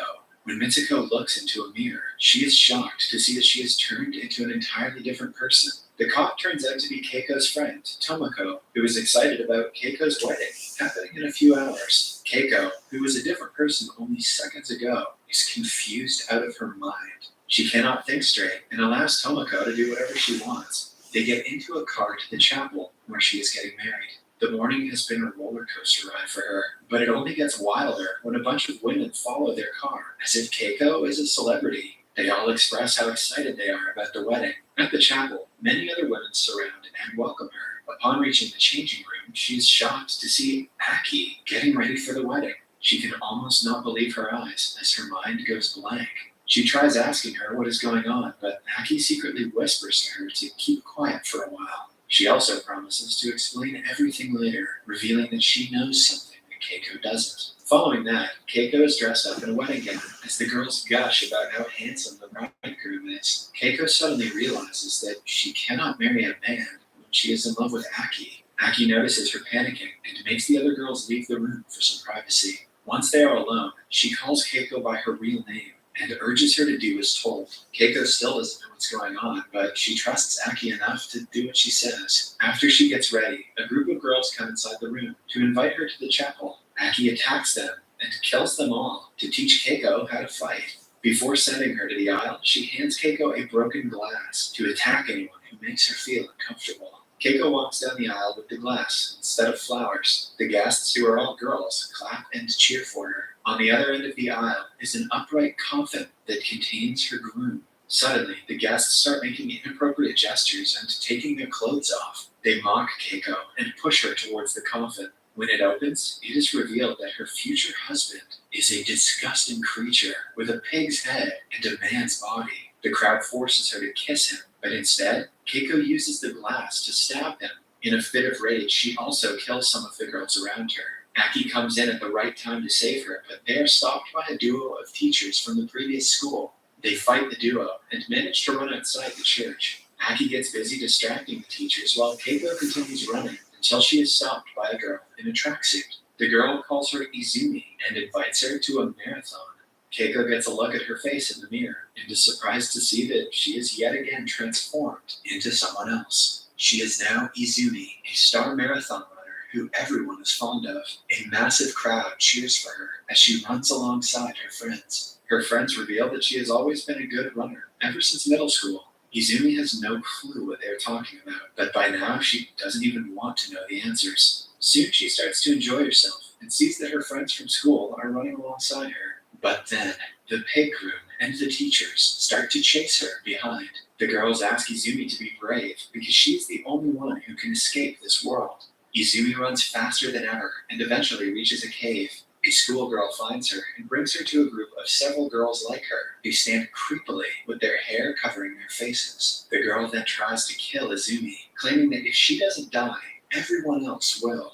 Aki arrives just in time to save her girlfriend. She then asks Izumi to repeat the words, "I am Mitsuko." When Izumi does as told, she returns to her original form as Mitsuko. As the last step to escape this world, Mitsuko has to pull on two strings coming out through Aki's wrist that will cut her in half. She doesn't want to hurt the person she loves the most, but Aki forces her to pull on the strings. As a result, she is sliced in half, and Mitsuko enters the real world. She ends up in a restaurant where the first male characters in the movie are seen. On walking further in, she sees a bunch of perverted men looking at a poster of her, Izumi, and Keiko. It turns out that she is in a lewd city called Men's World, filled with only men who enjoy a violent 3D survival video game called Tag. The only controllable characters in the game are Mitsuko, Izumi, and Keiko, all three of them being her. A man recognizes Mitsuko and tells her that she is in the future.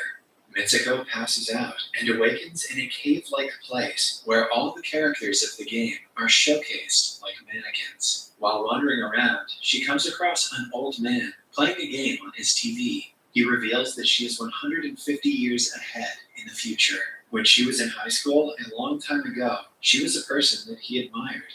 After she died, he took her and her friend's DNA and made clones of them for his 3D game for men's entertainment. A younger version of the old man appears and gets naked, asking her to come to bed with him. The old man discloses that the final stage of the game is the fulfillment of his deepest wish, to get intimate with her. The man is about to touch her when she remembers the words of her friend, who asked her to do something out of the ordinary to get out of the illusion she is in. Mitsuko takes the advice and attacks the man, screaming at him to stop playing with girls like toys. She rips one of the pillows, and the white feathers turn red from her anger. At last, she snatches the old man's cane and commits the unthinkable, to his shock, since her death was never a part of the game. In the final scene, Mitsuko awakens alone in a field of white snow. She registers that it is all over now, meaning that she will never have to be trapped in the game again. Although the movie seems bizarre and meaningless half of the time, it is a metaphor for Mitsuko's homosexuality and the struggle she faces as a woman in Japan. Each of the 3 different girls represents a female struggling with different but interrelated problems. Mitsuko is a high school girl who is in love with another girl. The scene where they see the mattress in the middle of the woods depicts how gay women are stranded by society. Similarly, Keiko is a woman who is forced to marry a man she doesn't love. Hence, she sees him as a disgusting pig who only wants one thing from her. Then, there is Izumi, a talented and determined girl, but she is running from the pig, denoting some sort of male presence is getting in the way of success. In the end, the old man making the girls a character in his game clearly depicts how society is dominated by men who take advantage of women and their problems. Mitsuko frees herself from the bondage. Let's go, Toes. When life has you playing hurry up, Hertz keeps you ahead of the game. Let's go. Introducing our all-new electric vehicles. Let's go. Let's go. Boom! I was able to boost my credit score 21 points using Experian Boost. I boosted my credit score with Experian Boost, and it was free. Experian Boost has helped millions of people. How can it help you? Boost your credit scores instantly, free. Go to experian.com/boost now. Hi, Mystery Recap here. Today, I'm going to explain a mystery thriller film called King's Game. Spoilers ahead. Watch out and take care. The story surrounds a class of 32 school students studying at Tamaoka High. One night, the protagonist of the film, Chimi, gets a message from a strange number. The message says that her class has been chosen to play the world's most unique game, called the King's Game. The rules are simple. 1. No one is allowed to withdraw from playing. And 2. The King's order has to be completed within 24 hours. At the end of the test, the King gives them their first task. The student in the 28th rank has to confess his feelings to his crush. Chimi ignores the strange message and gets a good night's sleep. The next day, she walks to school with her childhood best friend, Nobuaki. It turns out that he also received the same text. They laugh at it, believing it to be some kind of prank. Soon, the class discovers that the message was sent to all of them by the same number. They urge the 28th kid to reveal who his crush is. On popular demand, he walks up to the girl and confesses his feelings. Although the girl rejects him, the class gets a good laugh out of it. Anyone else having flashbacks to high school? Suddenly, all of their phones ring at the same time. They receive a text from the king that says the mission has been completed. Later that night, the king texts them the second task, according to which number 4 and 19 have to kiss each other. The king is starting to seem like a pervert. In the classroom, some people think the prank has gone too far, but number 19 has no problem kissing number 4. She walks up to him and plants a brief kiss, just for the class's entertainment. The guy is left flustered as everyone erupts into cheers. Some of the girls do not like the fact that their classmates are supporting the pranks, but until they know who is behind it, they cannot take any action. That night, they again receive a text with a third task. This time, the guy with rank 18 is told to touch number 3. Number 3 is horrified to read the message because she doesn't want to be the center of attention in the classroom. The following morning, the guys are excited, hoping to see something out of the ordinary. However, their excitement vanishes when they find out number 3 didn't come to school. Later that night, all students get a text saying that since number 3 and 18 didn't obey the king's order, their existence will be erased. Right then, their pictures from the class photo disappear. Seconds later, they receive yet another text. For the next task, number 20 and 17 will have to have sex. This is even more complicated because number 17, Misaki, has a short-tempered boyfriend named Yahiro, who won't even allow her to talk to other guys. The class doesn't think much of it until the following day, when they notice the students who didn't complete their task yesterday are absent. Moreover, their seats are missing, and their phone numbers have been erased from everyone's cell phones. When the teacher enters the classroom, they tell her about the missing students. To their utter surprise, the teacher says that no students of such names have ever been in the class. The students finally realize that King was serious about erasing their existence. After the class, they check the school's record book, but cannot find the missing students' names. As a last resort, they call the students' parents and discover that they have completely forgotten about their own children's existence. The only people who know number 3 and 18 once existed are the students in the class. The most nervous of them all is Misaki, who has been tasked to sleep with number 20. Her boyfriend, Yahiro, threatens number 20 to stay away from his girlfriend, no matter what. He still doesn't want to believe that the game is real, but Misaki has made up her mind. That night, Chimi stays at her best friend Nobuaki's house because her father is not in town. They have dinner together with Nobuaki's parents and little sister. After dinner, Chimi and Nobuaki are in his room when they get a text saying that the last task has been completed, meaning that the two students must have slept with each other. For their next mission, everyone will have to follow Yahiro's orders for an entire day. The task stirs trouble because Yahiro is especially mad at number 20 for sleeping with his girlfriend. The next day, he slaps Misaki for cheating on him and is even more furious when number 20 doesn't come to school. He orders number 20 to die at that very instant. Because his orders must be followed, somewhere else, number 20 suffers from heart failure and dies in the middle of the road. Passers-by stop to check up on him, but suddenly, they ignore his existence and go about their day. Seconds later, his dead body disappears, along with all his belongings. In the classroom, the students are left stunned to see his desk vanish. They discuss what might be causing this, but get no definite answers. Some students want to inform the police, but they acknowledge that no one would believe the absurd story. After school, a girl named Ria calls Chimi, Nobuaki, and his friend Naoya to the library. For some reason, Ria seems to know a lot more about King than anyone else. She claims that the King is a curse to their class. When asked how she knows this, she doesn't give them a straight answer and walks away. That night, they get the 6th task, in which 2 students, number 22 and 6, have to take part in a popularity contest. All the students must vote for either one of them, and the one with the least votes will be punished. Anyone who refuses to vote will also be punished. The following day at class, number 22 and 6 are nervous. Nobuaki takes a stand and asks half the students to vote for 22 and the other half for 6. That way they can manipulate the votes and save both of them without breaking any rules. Everyone does as told, but when it is time to count the votes, someone seems to have not obeyed the rules. Number 22 gets an additional vote and is saved. Meanwhile, number 6 freaks out, thinking that she is about to disappear. In the moment of panic, she dies. This means that King didn't get to punish her for losing. Seconds later, her dead body disappears. The students get another text saying that since King didn't get to punish her for losing, in her place, number 26 will die until she confesses her sin. The class realizes that number 26 voted for the guy to kill number 6 just because she didn't like her. Everyone knows the truth, but 26 doesn't confess her sin and runs away. Because of this, she also disappears. Everyone blames Nobuaki for causing 2 deaths instead of 1 because of his stupid idea.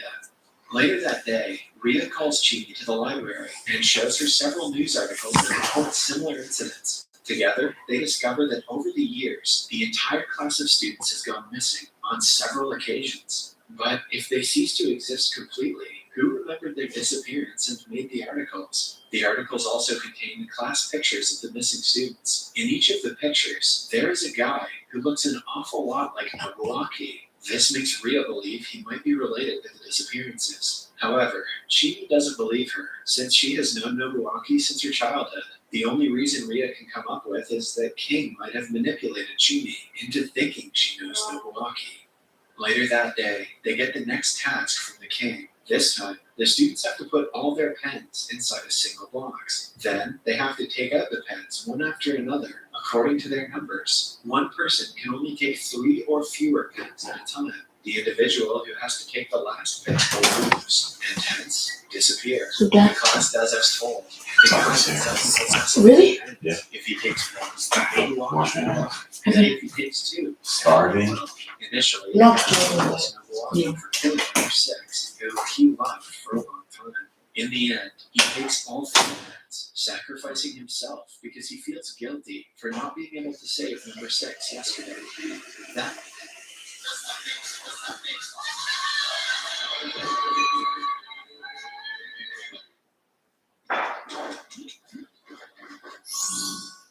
Red Bull gives you wings. That day, while returning home, Chibi and the group find 2 girls laughing and chatting like everything is great. On being asked, they say that they have found a brilliant idea to stop King from ever troubling them again. Later that day, Chibi and Nobuaki go to Chibi's house because her father is not home. Nobuaki notices pictures on the wall, but finds it weird that none of them have people's faces. It is also interesting that since the beginning of the movie, Chibi's father has either been talking to her from his room or has been out of town. As Chibi and Nobuaki are talking, they receive a text from King saying that someone has been disqualified for breaking the rules. Soon, several such messages start popping up on their screen. Naoya calls them and reveals the brilliant idea that the girls were talking about earlier was to simply block the King. However, they didn't take into consideration the rule that said anyone who withdraws from the game will be removed. Because of the mistake, most of the students vanish, leaving only 8 of them alive. For the next task, the class president is asked to text the word die to 2 people of their choice. The ones who receive the text will be text. The next day, the teacher comes to the class and doesn't notice that most of them have disappeared. Frustrated, the class president asks her to look around and breaks down crying. She begins but when the president is in a bathroom stall alone, she dies. When Chibi comes looking for her, she finds a puddle of blood, but the president has already disappeared. Soon, they receive a text from King, informing them of the class president's decision. Since she couldn't complete the task, the responsibility falls upon Nobuaki. Whoever he sends the text to will die, but he has to text 3 people instead of just 2. By now, the students know that in the end, all of them are going to die, but they do not want to go down without a fight. Chibi, Naoya, and Ria stay in the school, while Nobuaki and the 3 others go for a trip to the oldest school where the disappearance first took place. According to the articles, since it was a long time ago, the students didn't have telephones. King used to communicate with them through letters. The game was played in the same way, and there seemed to be a winner in the end. The students separate to the different parts of the school, looking for any useful evidence of the game's origin. But all of a sudden, someone hits Nobuaki on his head and knocks him out. When he wakes up, he sees that 3 of his classmates have tied him up. It turns out that they have also seen the pictures from the article and discovered that Nobuaki is in all of them. This led them to believe he is in fact the king, and if they kill him, they won't have to play the games anymore. Somewhere else, Ria, who has analyzed the game thoroughly, claims that the articles are a trap. If no one can remember the past of the disappeared students, the articles shouldn't exist. This means that it is one of the king's tricks to make the students go against each other. When the group puts 2 and 2 together, they realize that the other 3 who are with Nobuaki have fallen into King's trap and are probably trying to kill him. Naoya immediately calls Nobuaki, but the group declines. He is now sure that his friend is in trouble. Somewhere else, the 3 students are seconds away from killing Nobuaki, but to his fortune, they disappear right before they cause him any harm. It turns out that Naoya logged into Nobuaki's email and sent them all a text saying die. This completed King's task and made them disappear. Right after, the surviving students receive another text that says Naoya will be eliminated because he pretended to be someone he wasn't. A distressed Nobuaki quickly calls his friend, who disappears while talking to him. After that, Nobuaki searches the school and finds a picture that he once saw in Chibi's house. Back in the school, Ria has finally debunked what the main aim of the King's game is. She thinks that the operator of the game is not King. In fact, the game is made to make the King suffer. Throughout the game, everything has been fair, except when the operator played a foul card and made the students falsely believe Nobuaki is the king. His intention was clear. He wanted Nobuaki to die, and with Nobuaki's death, the person who hurts the most would be Chini. This means that the game was meant to hurt and trouble Chimi, which makes her the king. Chimi refuses to believe her and runs to the classroom. There, Nobuaki is waiting for her in his seat. He reveals that when the king's game was first played, there was only one. The said winner was Chimi herself. Nobuaki has also discovered that when she won the game, she refused to be the next king like she was supposed to. So, as a curse, she was made immortal, and her memories were erased. Ever since, she has joined many new schools with a new memory of her childhood and new friends. And every single time, she has had to watch them die and suffer her initial trauma again and again. Nobuaki thinks the only way to stop her from creating more King's games is by killing her.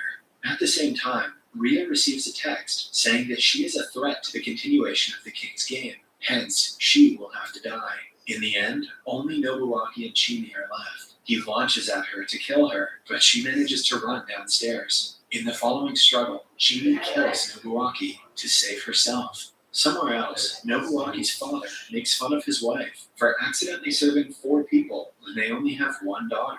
The family laughs it off, completely forgetting about Nobuaki's existence. Back in school, the hurt is too much for Chimi to take. She dies. 6 months after the incident, a new girl arrives at another school in a different town. She is welcomed by Chimi, who turns out to still be alive because of the curse. The King's game will continue until she finds a way to end it herself. Subscribe for more videos like this, turn on notifications, and leave a like to help the channel out. Thank you for watching. Finally, our honeymoon. It took a while, but at least we got a great deal on our hotel in Kaya. I was afraid we would go with our divorce. Great divorce, guys. Yeah. Search hundreds of travel sites at once. Kaya. Search one and done.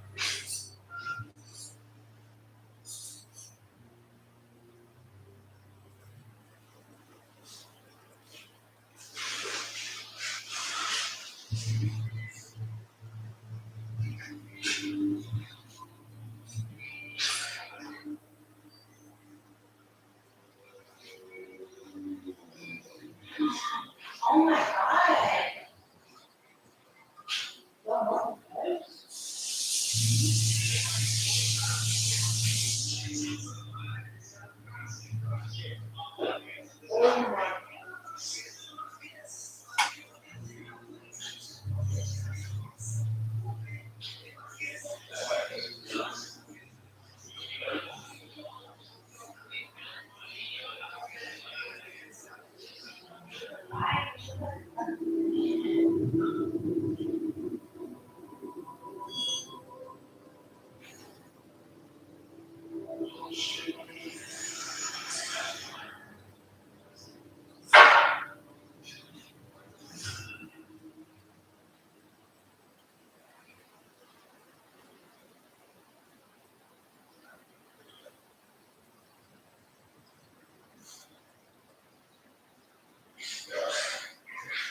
World championships, not just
yeah, he won the race and then it's fucking shoulder.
Yeah, that's handled.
So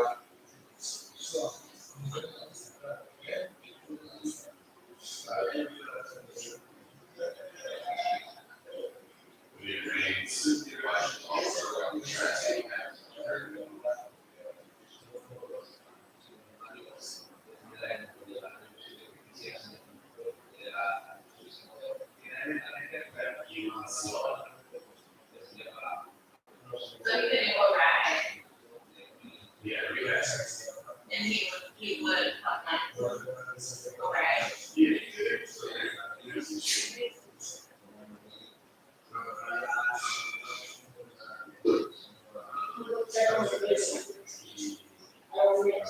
You know, just say, still walking.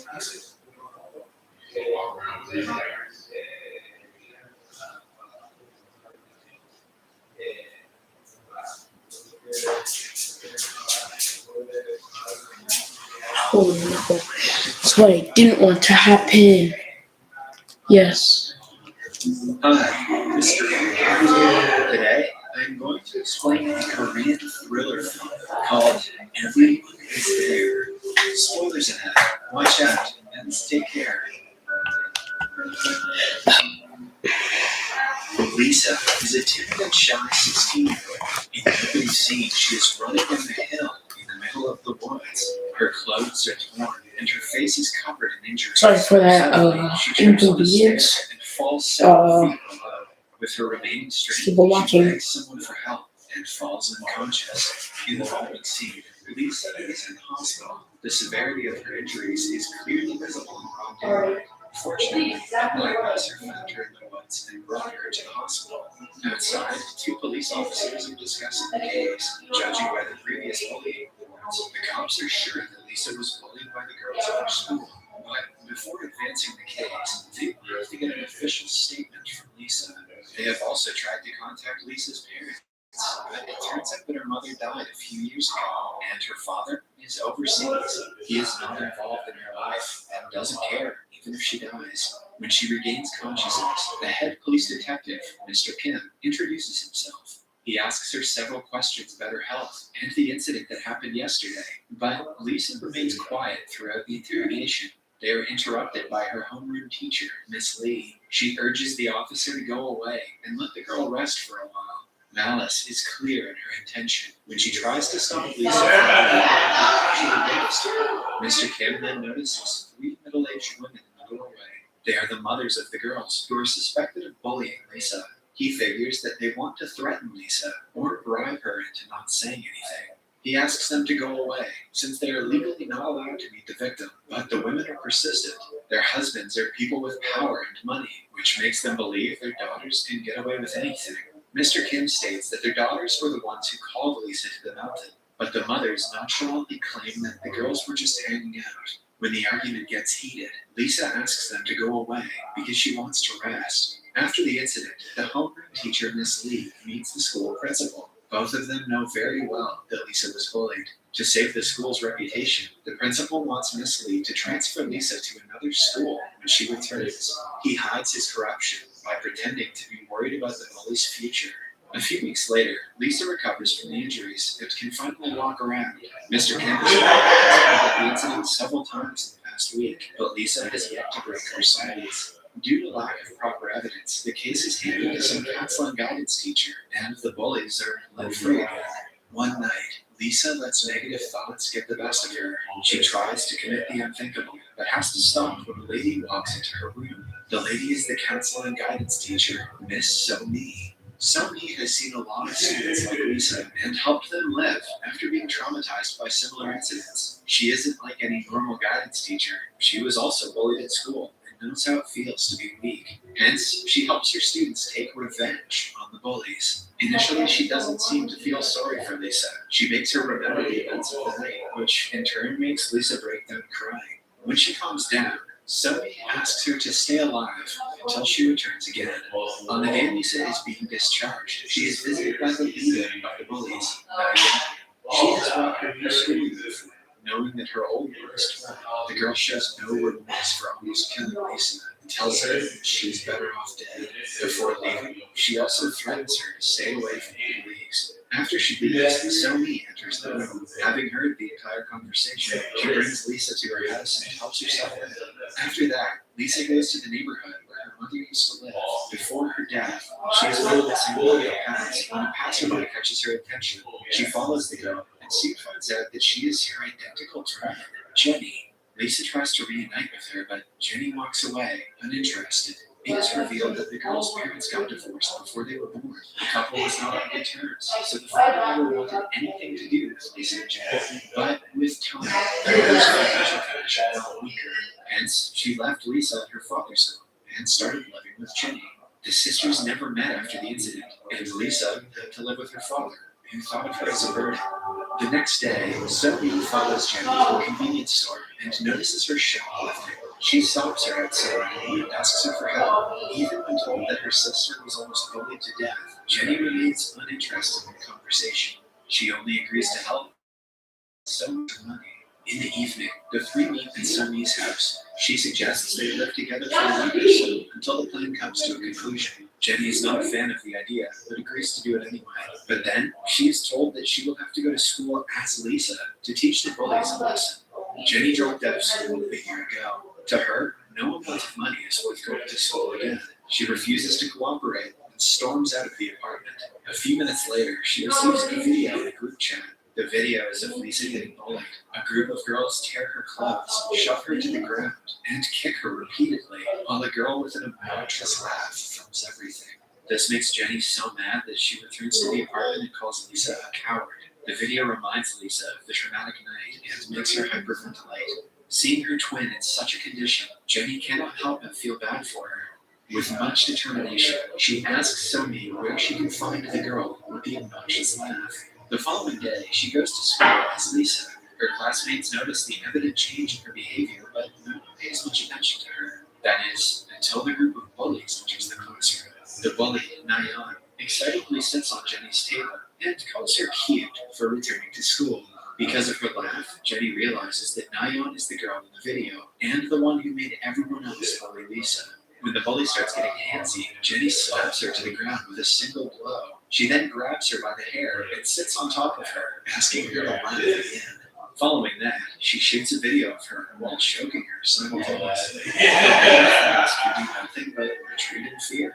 They only stop when Miss Lee interferes. She takes them to a private room to discipline them. Jenny isn't someone who obeys teachers. When she and Miss Lee are alone, she approaches her with a pen, suddenly threatening to stab her. Miss Lee stammers in fear as Jenny calls her out for being unfair to Lisa. Later that day, Jenny returns home and shows Lisa the video of her. Lisa doesn't know how to feel about it because she doesn't support violence, even when it's projected towards her biggest bully. Somi warns Jenny to not do anything of such sort again because it might get her sister in trouble. She should have seen the stabby pen scene. The next day is the twins' birthday. They get themselves a cake and bond for the first time in their lives. Lisa tells Jenny how hard her life has been because she never got any kind of love from her parents. Jenny sympathizes with her since life in poverty within her has also not been ideal. The next morning, Jenny is asleep, so Lisa decides to go to school on her own. She believes that since Nayan was taught a lesson, she won't mess with her again. At school, Nayan's mother is with the principal, discussing a way to transfer Lisa to another school. The woman is afraid that she'll try to take revenge on her daughter and wants her gone as soon as possible. A corrupt principal assures her they will take care of the situation. Meanwhile, Lisa overhears that conversation from the doorway and runs to the bathroom in tears. There, she bumps into Nayan before locking herself inside a stall. Nayan, who has been wanting to take revenge, dumps a bucket of water on her. Oh snap! Lisa returns home and falls to the ground in exhaustion. Somi helps her, while Jenny glows red in anger. She immediately calls Nayan and asks her to come to the mountain if she doesn't want the video of her beating up Lisa on the internet. Scared to be convicted of bullying, Nayan does as told. When she reaches the mountain, Jenny hits her on the head and knocks her out. Upon regaining consciousness, she finds her hands and legs tied, filled with acid. Nayan cries for her life, which only makes Jenny laugh harder.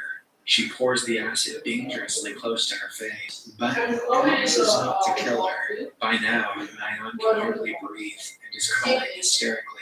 Jenny unties her legs and tells her to run away if she wants to stay alive. The bully takes the chance, but falls a few meters away. Just then, Lisa arrives at the scene and tries to free Niall because she doesn't want any more people to get hurt. Seconds later, Sylvie follows and is shocked at the scene. She scolds Jenny for losing her temper and calls an ambulance for Niall. In the following scene, Jenny is getting interrogated by the police. Since no one actually saw her with the victim, she is only a suspect.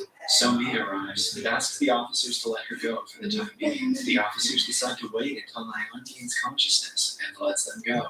Outside, Jenny claims that she does not regret her actions in the least and would do it again if she had the chance. A disappointed Somi leaves her alone and returns home. Right after, Niall's mother attacks Jenny, calling her names. Jenny smugly mocks the lady and asks her to laugh like her daughter. While arguing, she also slips that what she did was only a payback. The officers realize that she is in fact the culprit. When Mr. Kim calls her by Lisa's name, she lashes out and claims that the Lisa he is looking for is at home. Later, The new cheesy bacon fondue burger. Ew, imagine eating that.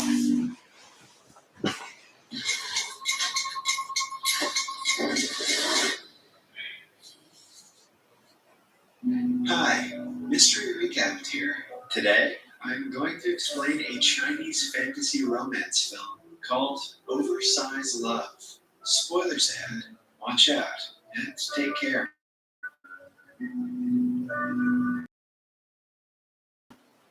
Xiaoxi is a young photographer somewhere in East China. She is always around beautiful, which makes her extremely insecure about her overweight body. Although Xiaoxi has tried many methods to lose weight, she never seems to be successful. As a hobby, she loves chasing after celebrities. Her current obsession is an actor and model named Wang Qi. While reading one of his interviews, she comes across a comment claiming that he only likes girls who are 45 kilograms or below. Right after, Xiaoxi gets on the scale and sees that she is almost double that weight. Her friend asks her to not feel bad about her body because she has managed to land a handsome friend like Han. Han has been Xiaoxi's companion since middle school. He is currently a famous music producer and is still best friends with her. When Xiaoxi's friend suggests she date him, she claims that they are just friends. Deep down, she believes that Han would never be with someone like her. Han and Xiaoxi have a tradition of meeting at the park every Saturday to exercise. When her friend reminds her of the date, Xiaoxi rushes to the park. A flashback shows us the day Han and Xiaoxi met for the first time. In contrast to now, Han used to be the overweight one in middle school. He was bullied regularly by his classmates, but couldn't speak up for himself. He also didn't have many friends, so when Xiaoxi saved him from the bullies one day, he instantly became attached to her. She was the first person to recognize his musical talent, and the one who made him pursue his dreams. Back in the present, they meet at the park to exercise. Half an hour into the workout, Xiaoxi falls to the ground. As per the tradition, they go to their favorite street-side restaurant and eat a lot of food. The bystanders are shocked to see the amount of food Xiaoxi can eat alone. But it doesn't bother Han in the least. He has never had a problem with her weight, and always tells her she is beautiful. One day, the friends go shopping for clothes. Buying clothes has always been difficult for Xiaoxi as an overweight woman. She tries on a white dress that tears down the neckline because of her size. She embarrassingly has to buy it because of the damage. On their way back home, Han asks her what she wants for her birthday, but Xiaoxi jokes that she wants a handsome man to date her. After the two separate, Xiaoxi finds an abandoned rabbit on the road. She feels bad for it and brings it home, but fails to notice that its eyes are glowing.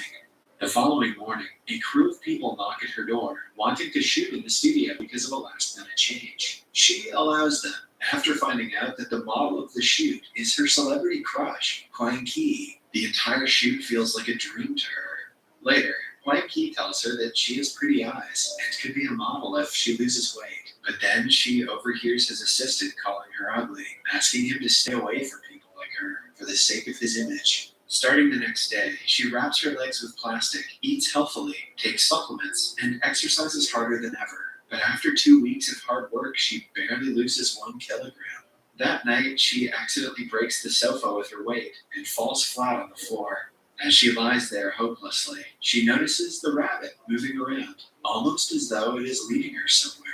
She follows the animal and reaches an abandoned mansion in the neighborhood. When she enters the house, the floor swallows her into a colorful upside-down room. Shaoxi panics and tries to move, but gravity doesn't seem to work in this room.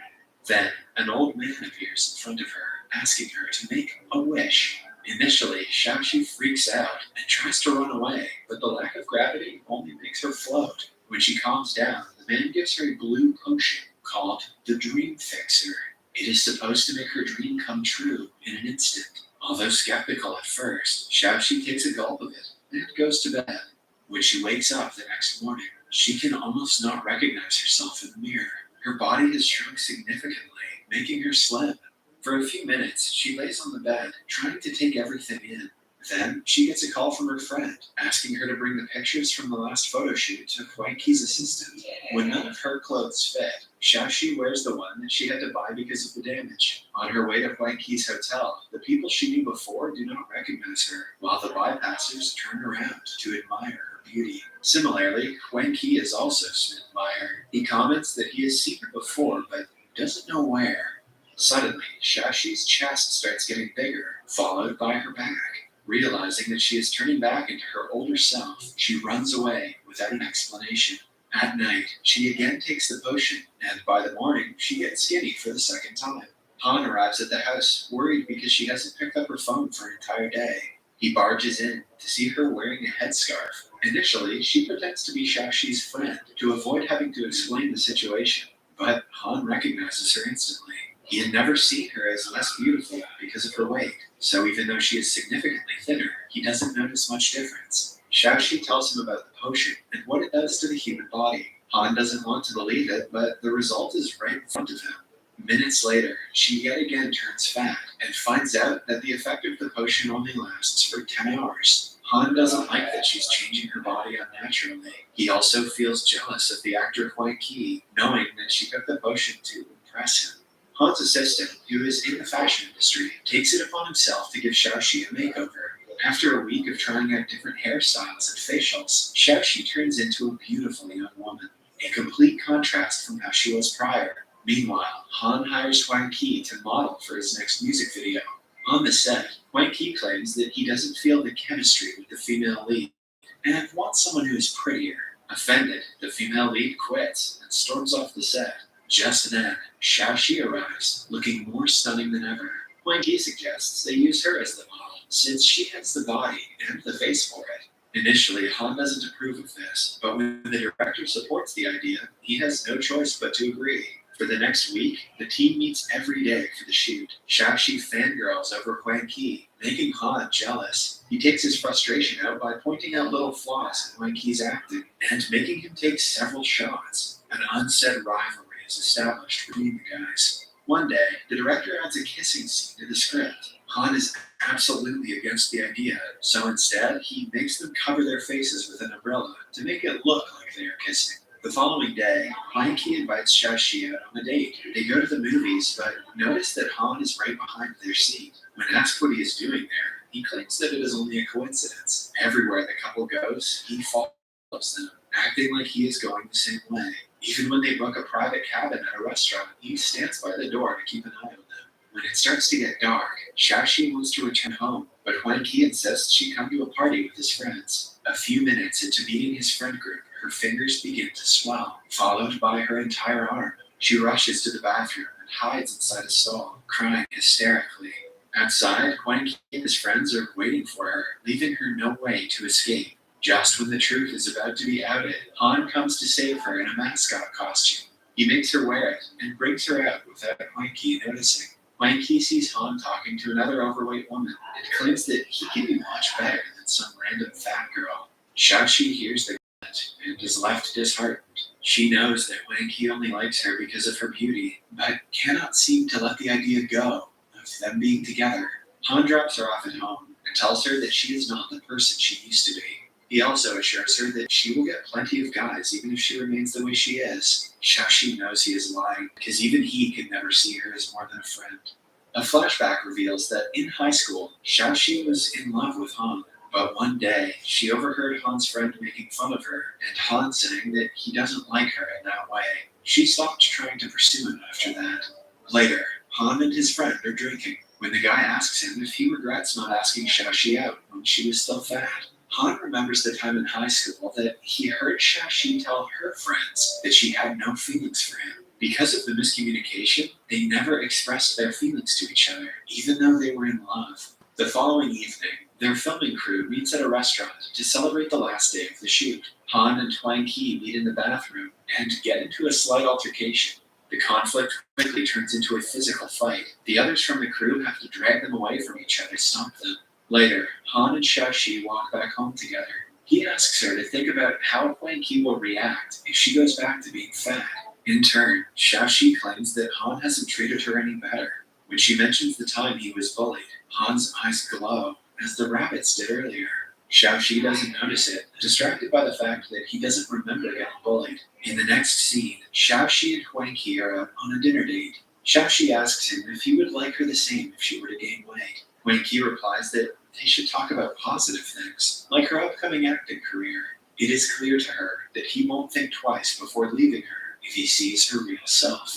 After dinner, she goes to the old mansion yet again and asks the miracle man for a permanent potion. He gives her the potion, but warns her that it will cause a side effect on her life that she might not like. Blinded by her need to be Huang Qi's girlfriend, Xiaoxi takes the potion.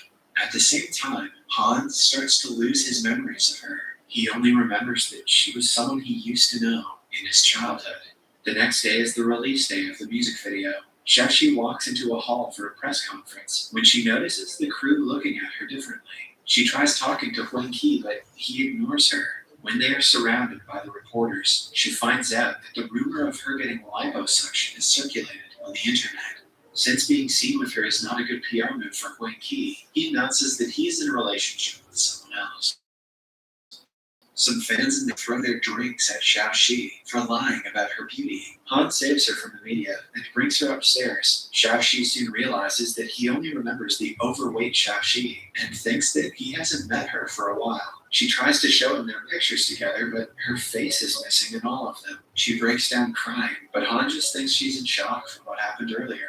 A week later, Huang Qi comes to her house. She welcomes him in, expecting him to apologize, but he asks her to convince Han to sell him a song.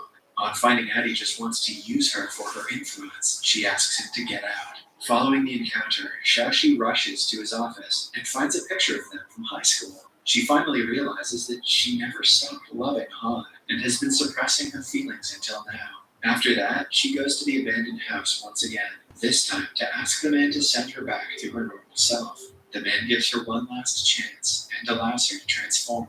After turning fat again, Xiaoxi runs to the playground and meets Han. When he calls her by her name, she breaks down crying, relieved that he remembers her. 1 year later, the couple is at their favorite street-side restaurant.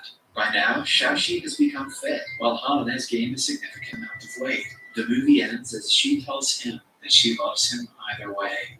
Subscribe for more videos like this, turn on notifications, and leave a like to help the channel out. Thank you for watching.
the kitchen though. I ain't suspension though. Me in the kitchen, bro. Yeah. Really, Liam, you won't have to.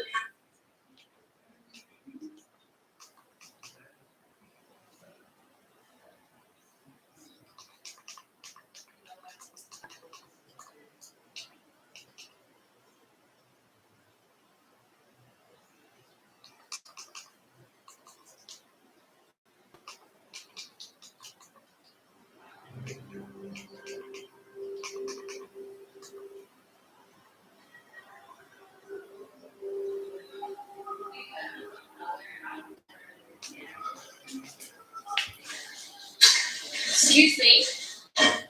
Oh no.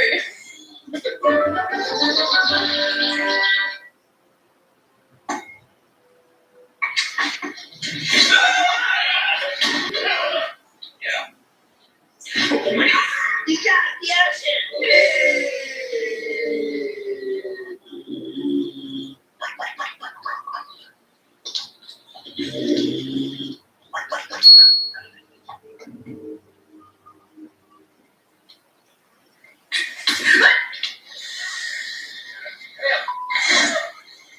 Oh shit! What? Okay, that's what you want.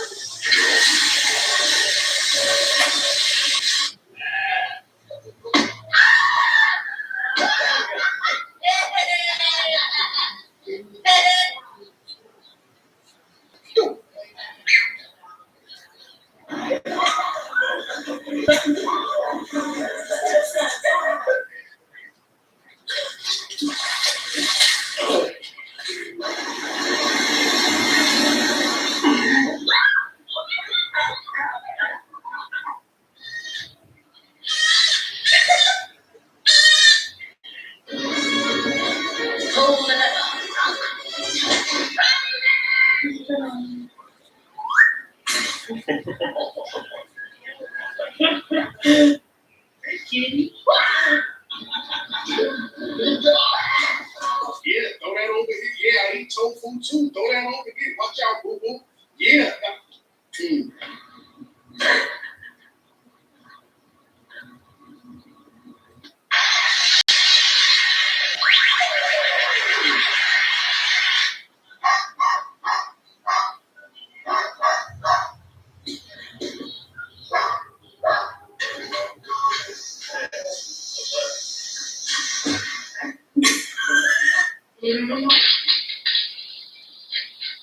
I just said no.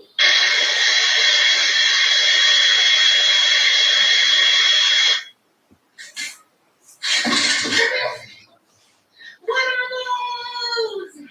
They're called my sandals. What?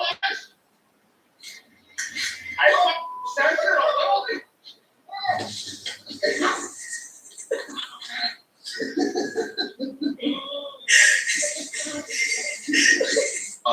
Look at them Barbie.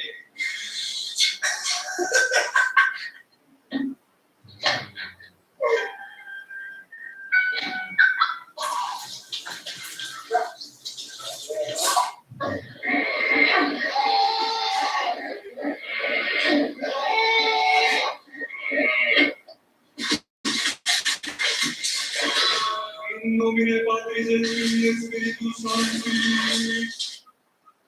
Bitches, go. Bitch. What? Hi. Oh my god. Naked.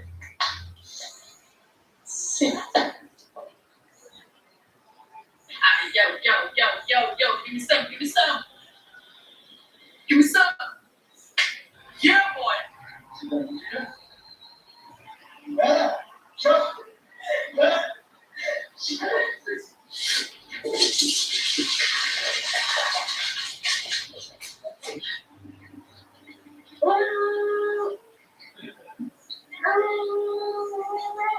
Yeah.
Get him, baby. Look at this dog.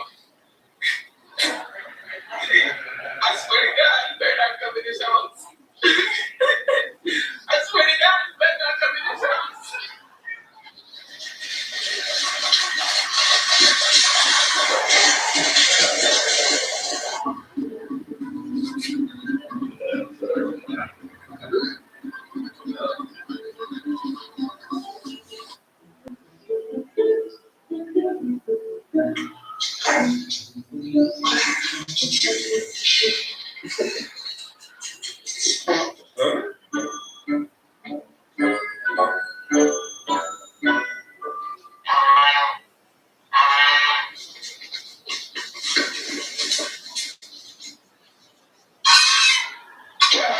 Yeah, that's me.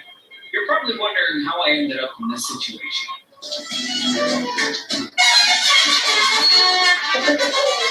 Excuse me, sir. Are you my Uber?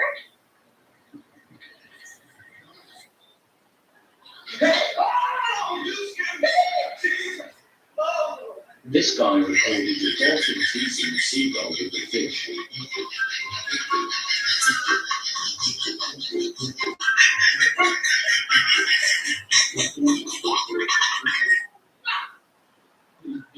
Stop! Milo! No. Milo!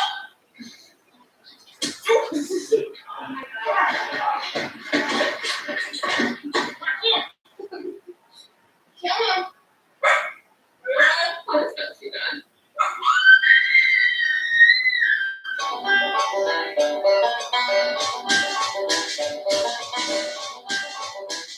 This is hilarious.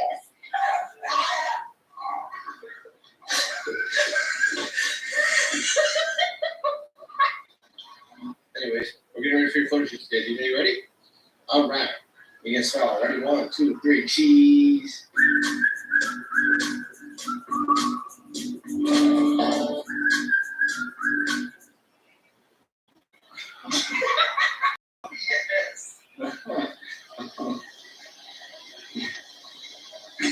Oh my god. Oh, you dropped a feather. What color? Good job.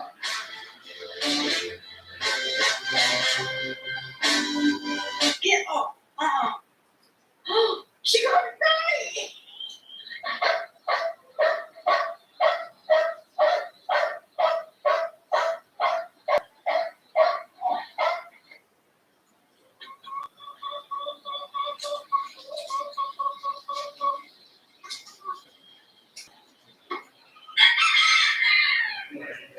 Come on, get it back. Jesus, not you.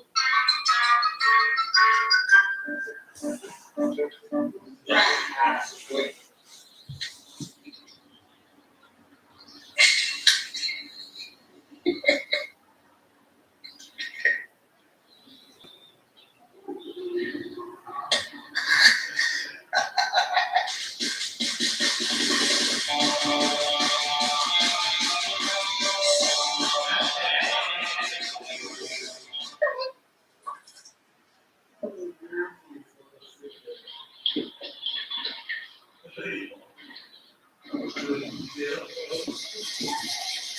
No, God!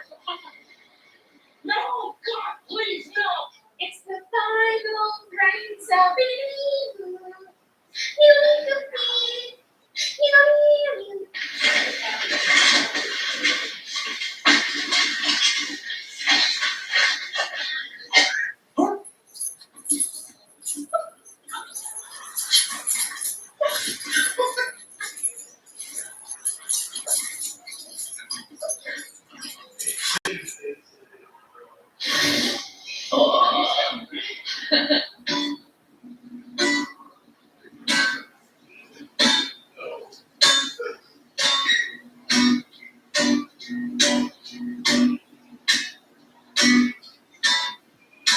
Drop it. I'm gonna call Dad. Cody!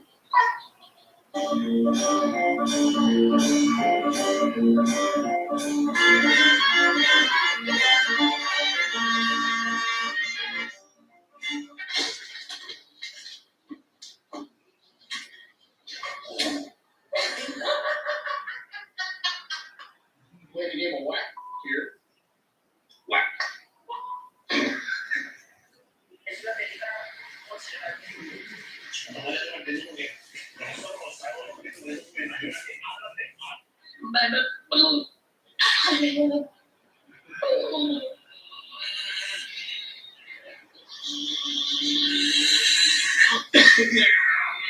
like wearing matching outfits?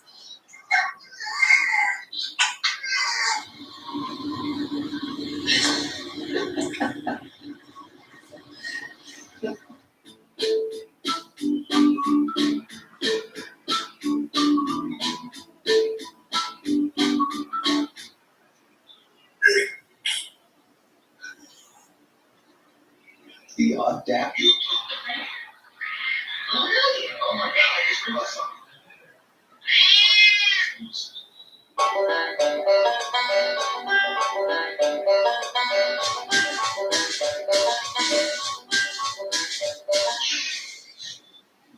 Well, this wasn't part of my plan.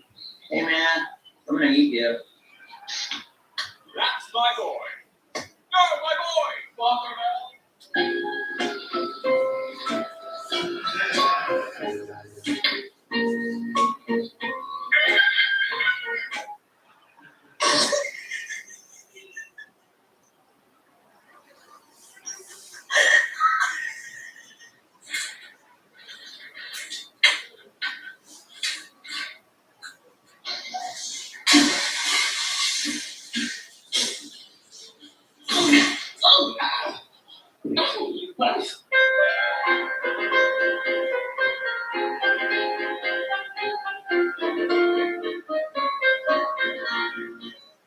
There's some geese beating the shit out of each other.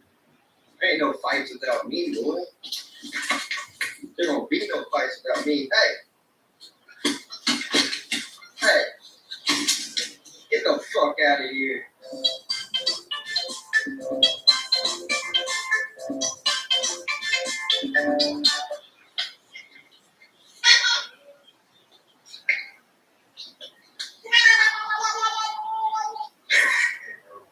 Should I get talk about? I'm gonna ask you a question. Are you serious, really?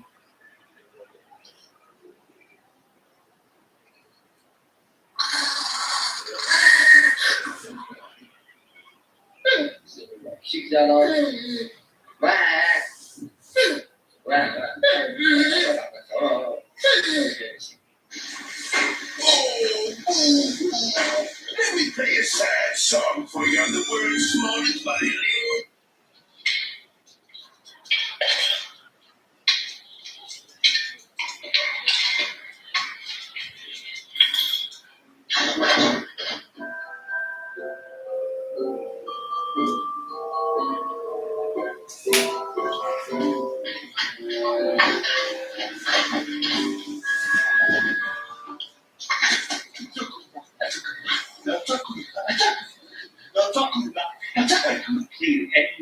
Just bark. It's kind of bark. What's wrong with you? You're a dog. Just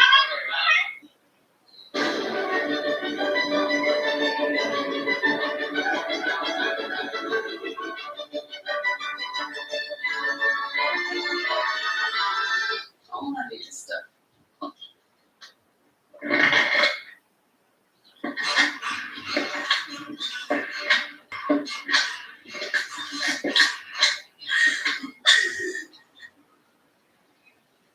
I'm just gonna scooch over here if you don't mind. Shh.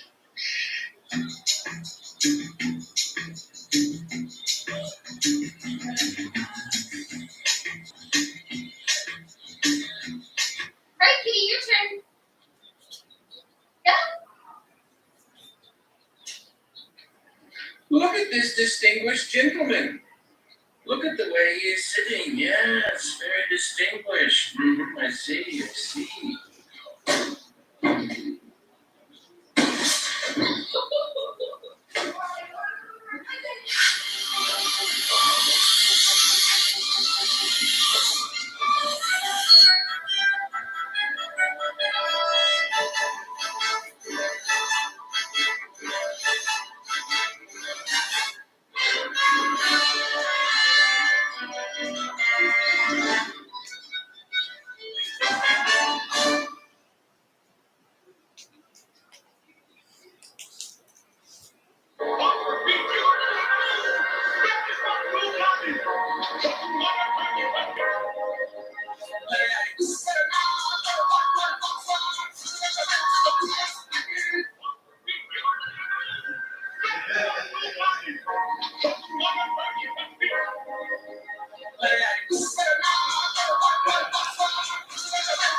So you want EVs, you'll come to the right place.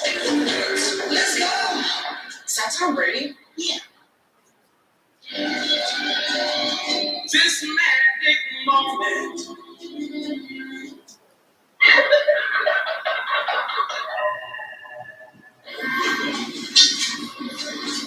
That is a very all of it that you did go. Sit. Good boy. Okay, so people say that it scans your features and it's actually accurate.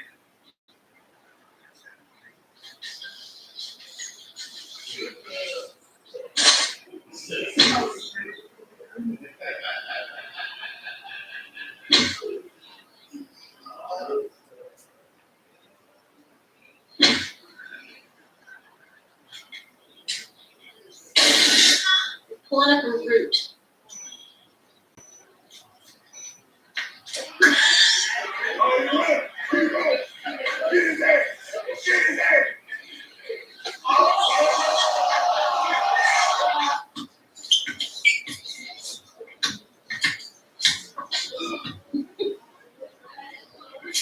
Yes, happens.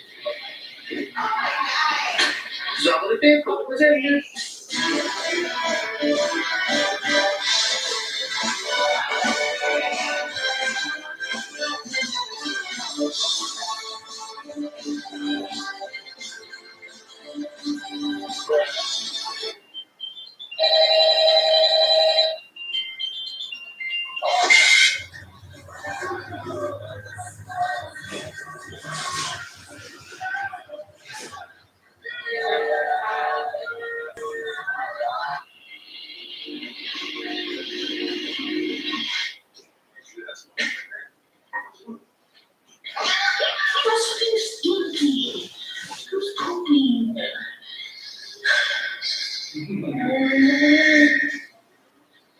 I have something to clean now.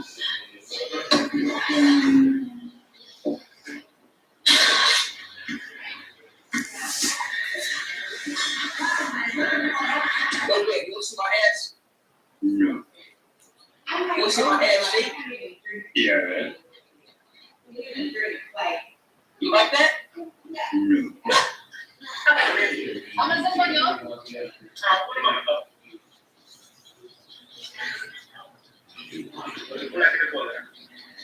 Can I get a large Dr. Pepper?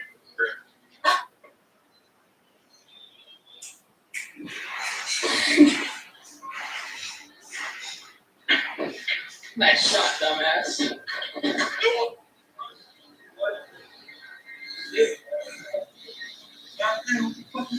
I cooked the motherfucking chicken.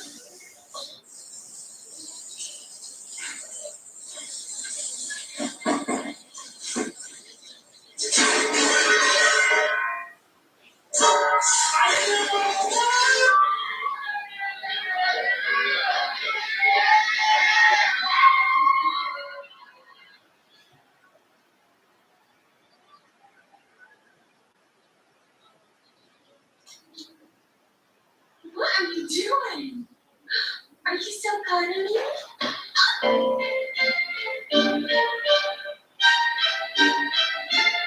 I told you. You die for that.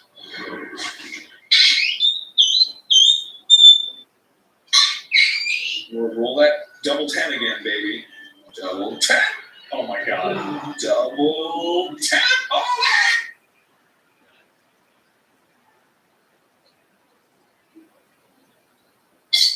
Damn, what is that, bro?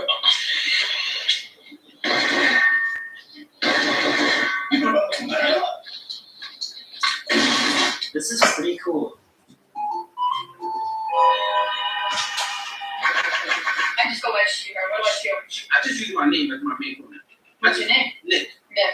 Yeah, but my secondary pronoun, I just go by her. So just like you go by she, her, instead of she, I go by Nick, basically. So I got this exercise that I do basically for us to get comfortable with each other's pronouns. So I go your she, her, your she, her, your she, her. And for me, you can So go. you're Nick. Come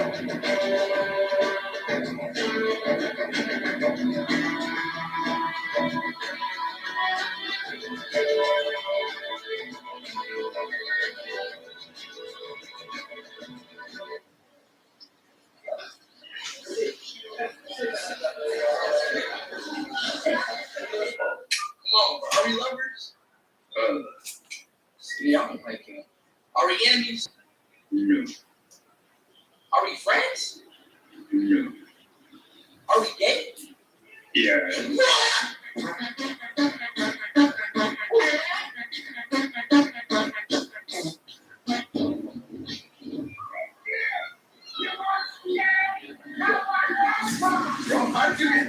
How'd you get down there?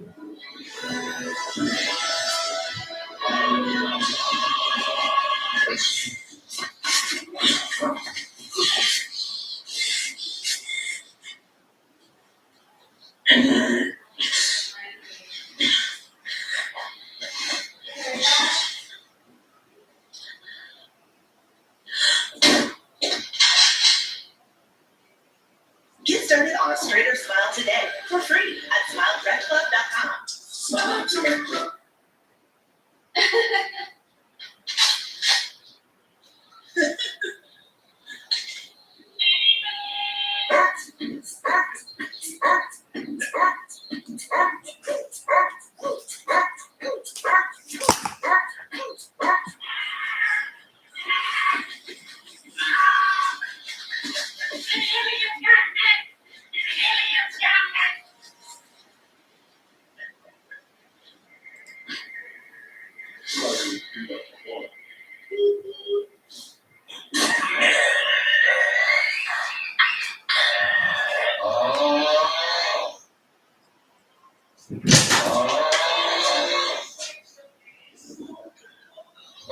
Can I walk to you? believe there Cool. could be an And they're on it? parallel universe. Yeah. Does that mean that there is a universe out there where I am smarter than you?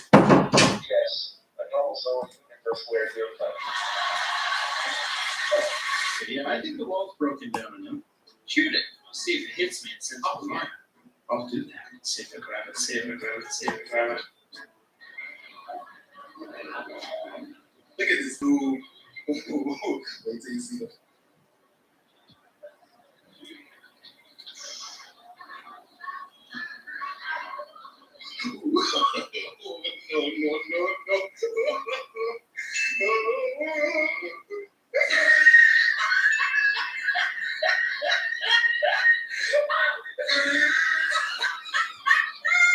Look at the top of his head. And his neck was like a Sterling steak. Oh! You tried it.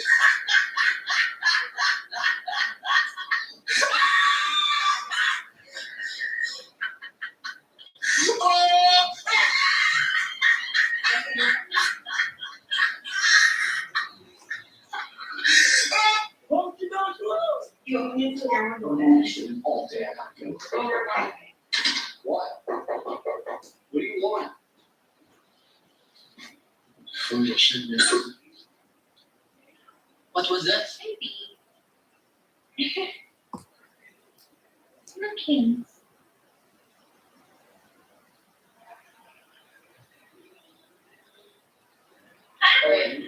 Very, I'll take both.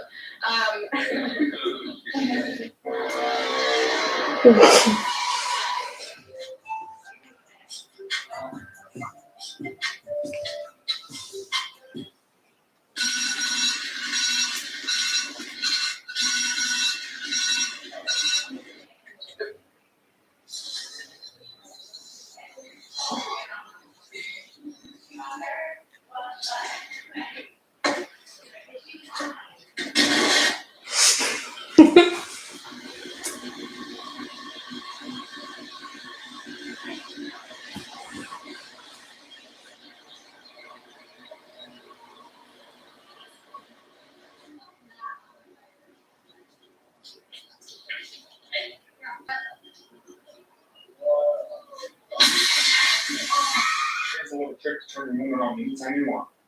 So all you gotta do is come back here, put your hand here, and you gotta reach up, and they all have this little cord that comes out. You just pull it out just like this.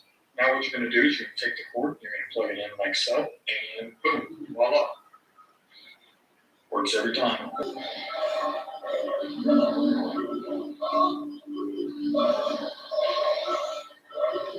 It's crazy I get viewers at all because this has just been such a zero effort stream. I'm just gonna cut this guy. Leave nature behind wishes. Up the floor is cracked. I believe that my phone.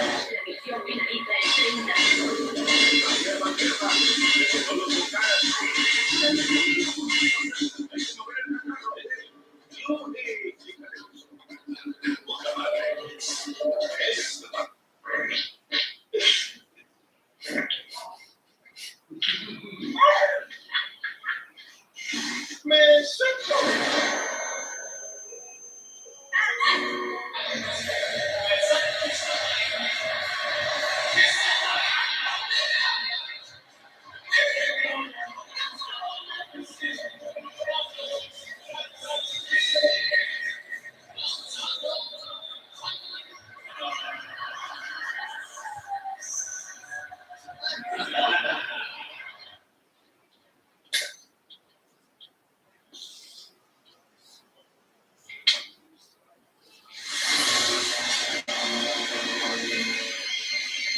Lufa.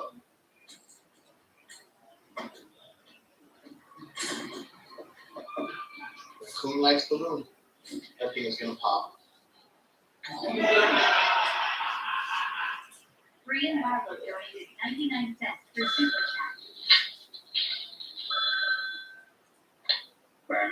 I'm mad. I'm so mad right now.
Look at the detail.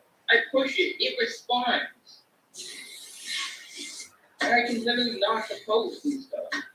There's around 4. Look at that. 4 out of 3. Oh!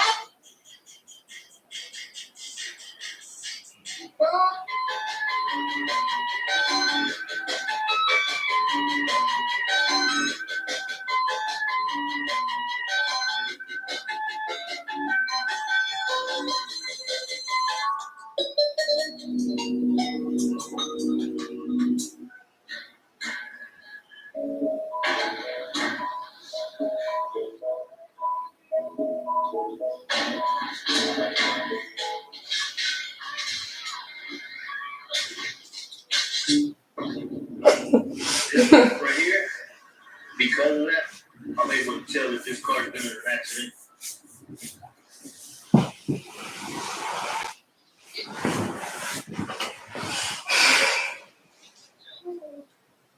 I'm an untrained meteorologist reporting on the snow. I mean, it's in the streets. God damn.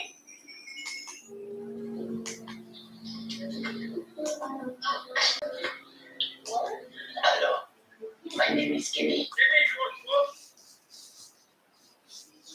It's a most wonderful time. Get fast relief of your worst allergy symptoms, including nasal congestion, with powerful Claritin D, so you can breathe better, feel the clarity, and make today the most wonderful time of the year. Claritin D. Juntos Chisetoff, supera tus expectativas. Welcome back to Fox Recaps.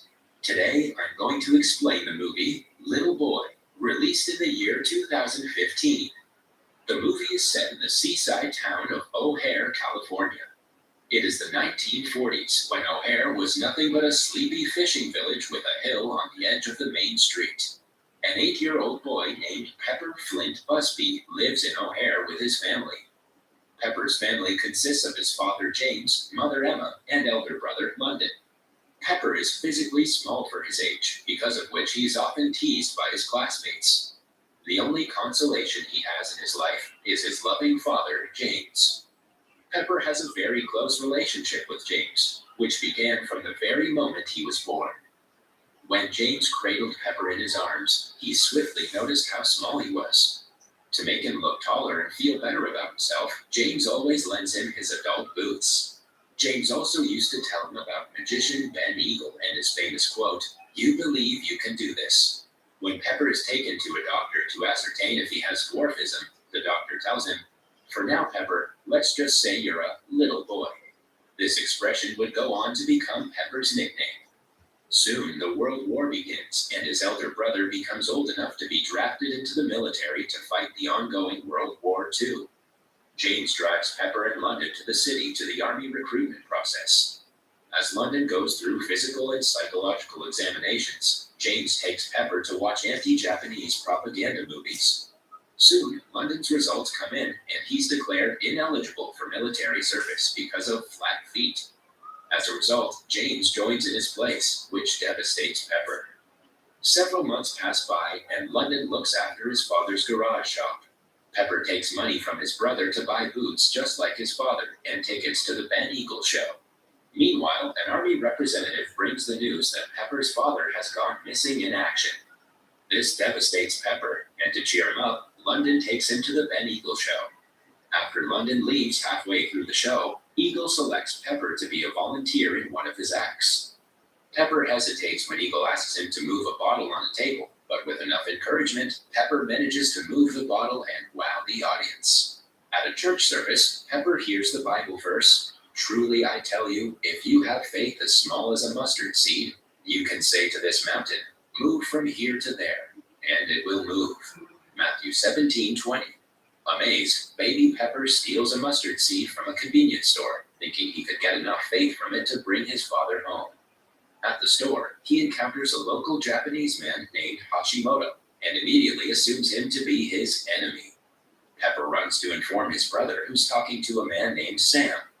They return to the store, and London tries to confront the man, but Father Oliver intervenes and sends Hashimoto back home after paying for his goods.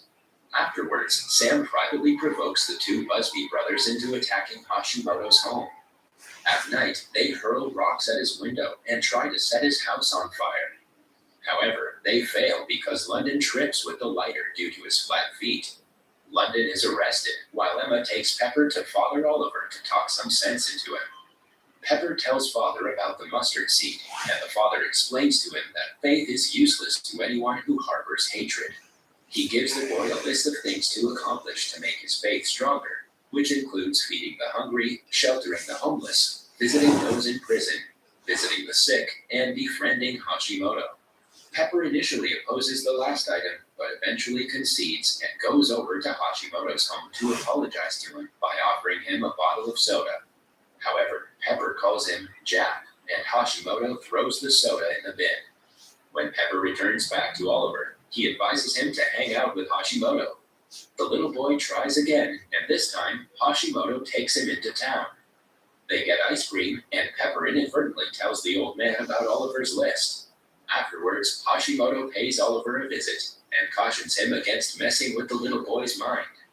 However, Oliver insists that he means no harm, and advises the little boy to continue hanging out with Hashimoto before leaving town for 2 weeks.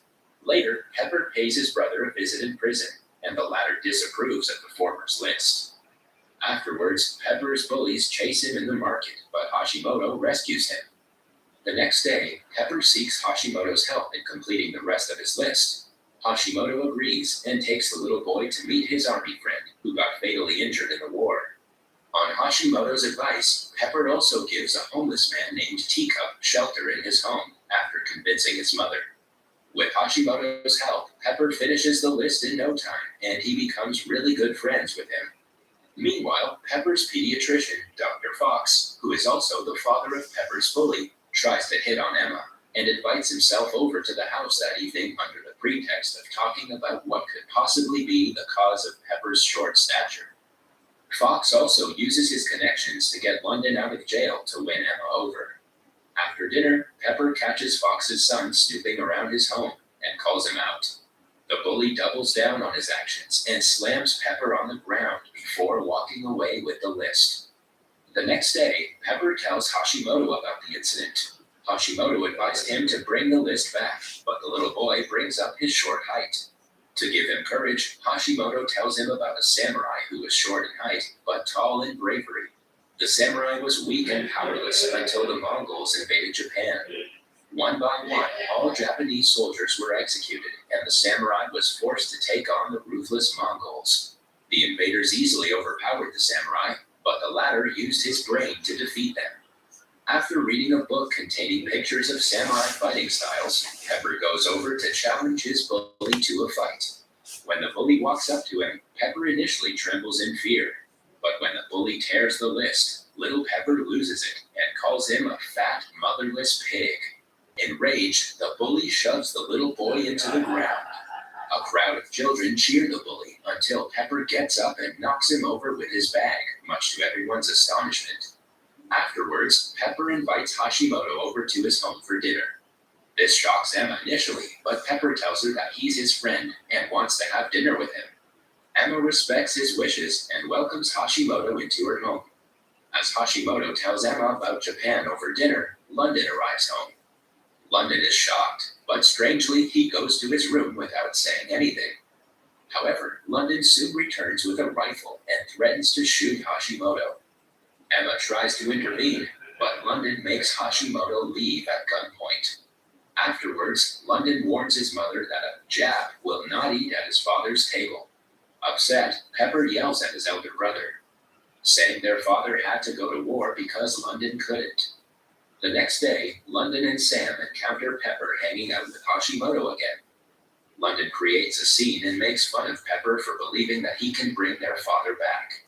However, Pepper insists he can move a mountain with faith as small as a mustard seed. Frustrated and amused, London challenges his little brother to move the nearby mountain.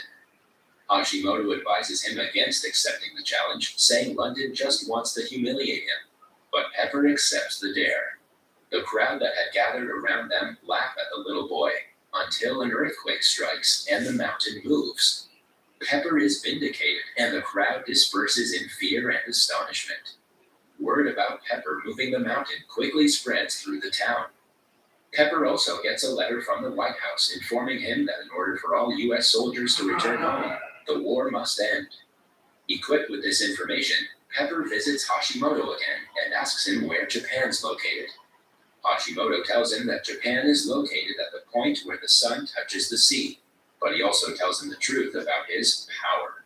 Discouraged, Pepper asks if he should stop, and Hashimoto advises him to keep doing what makes sense to him. Meanwhile, Emma takes a loan from Fox after coming really close to losing James's shot to the bank. This further agitates London, and he accuses her of dolling up for Fox. However, Emma tearfully reveals that she's dolled up because it's James and her marriage anniversary. Father Oliver also returns back to town, and Hashimoto again tries to convince him to get Pepper to stop, but without success. Pepper continues to try to get the war between the US and Japan to stop. People again doubt him in the beginning, but Pepper does it again and stops the war using his power of faith.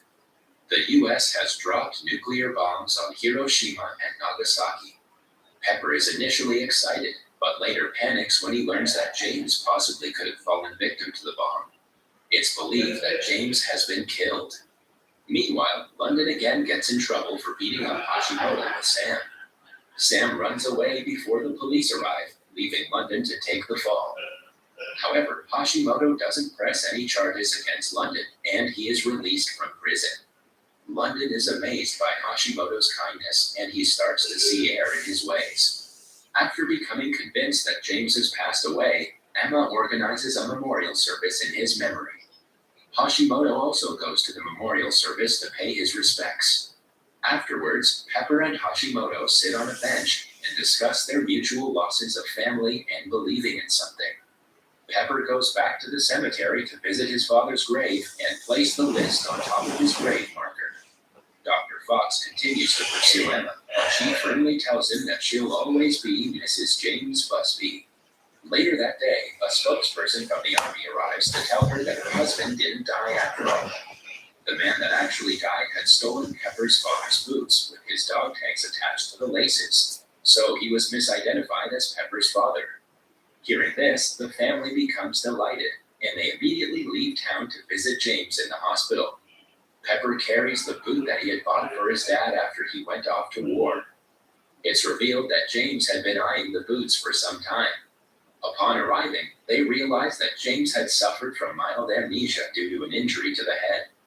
However, Pepper calls his father by his longtime nickname, Partner, and presents him his gift. James holds the boots, then hugs Pepper and touches the faces of the rest of his family. They all kneel around his chair and share a group hug before driving him back to O'Hare. That was all from the video. I hope you liked it. Subscribe for more content like this and hit the like button to help us out. Also, leave a comment if you want us to recap your favorite movie. Until next time, take care.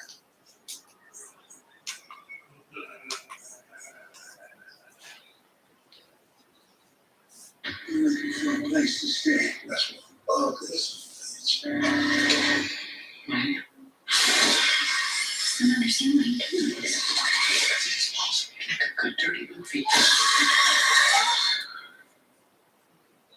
The rules are just like horse, except instead of horse, it's half off breakfast orders in the Wendy's app. Shoot the ball! There's a lot of leverage. She's already got HALFOFF. Choose wisely. Choose Wendy's. Official breakfast of March Madness. Hi, Mystery Recapped here. Today, I'm going to explain an American science fiction comedy film called The Nutty Professor. Spoilers ahead. Watch out. and take care. The story revolves around an overweight and clumsy science professor named Sherman Klump.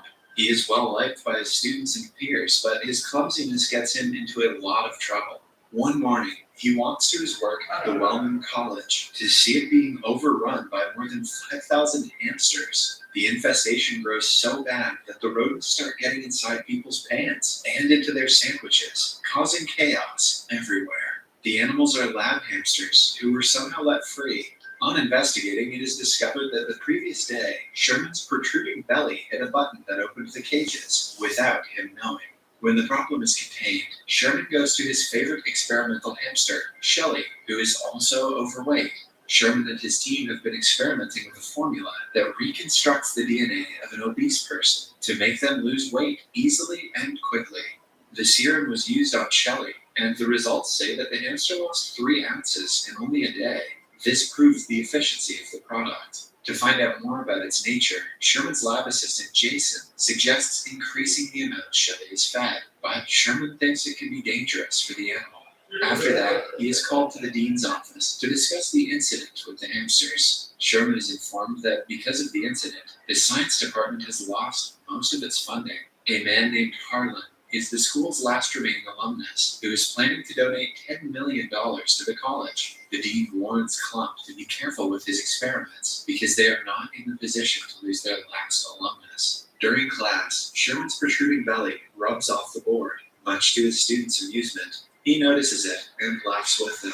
After that, a new teacher named Miss Carla comes to greet him. She is a chemistry graduate teaching a class across the hall. Sherman is instantly smitten by her beauty and kindness. She reveals she is a huge fan of his work and has always wanted to meet him. Later that day, Sherman meets his family for dinner, all of whom are overweight. He recognizes that they have a problem, but his father takes pride in being fat and unhealthy. After noticing Sherman takes small amounts of food from the table, his father claims that he can do everything in the world, but losing weight is not one of them. The man also has a very bad habit of randomly passing gas to the point where he defecates himself, although Sherman finds it absolutely disgusting. His father does the procedure religiously and in front of his family. When he leaves to clean his pants, Sherman's mother Anna senses that he is hurt by his father's words. She makes him feel better by declaring that he's beautiful inside out. Sherman is motivated by her words to ask Miss Carla out on a date. Right after, he goes to her house to do so, and to his surprise, she accepts immediately. They decide to go to a place named The Screen on Friday.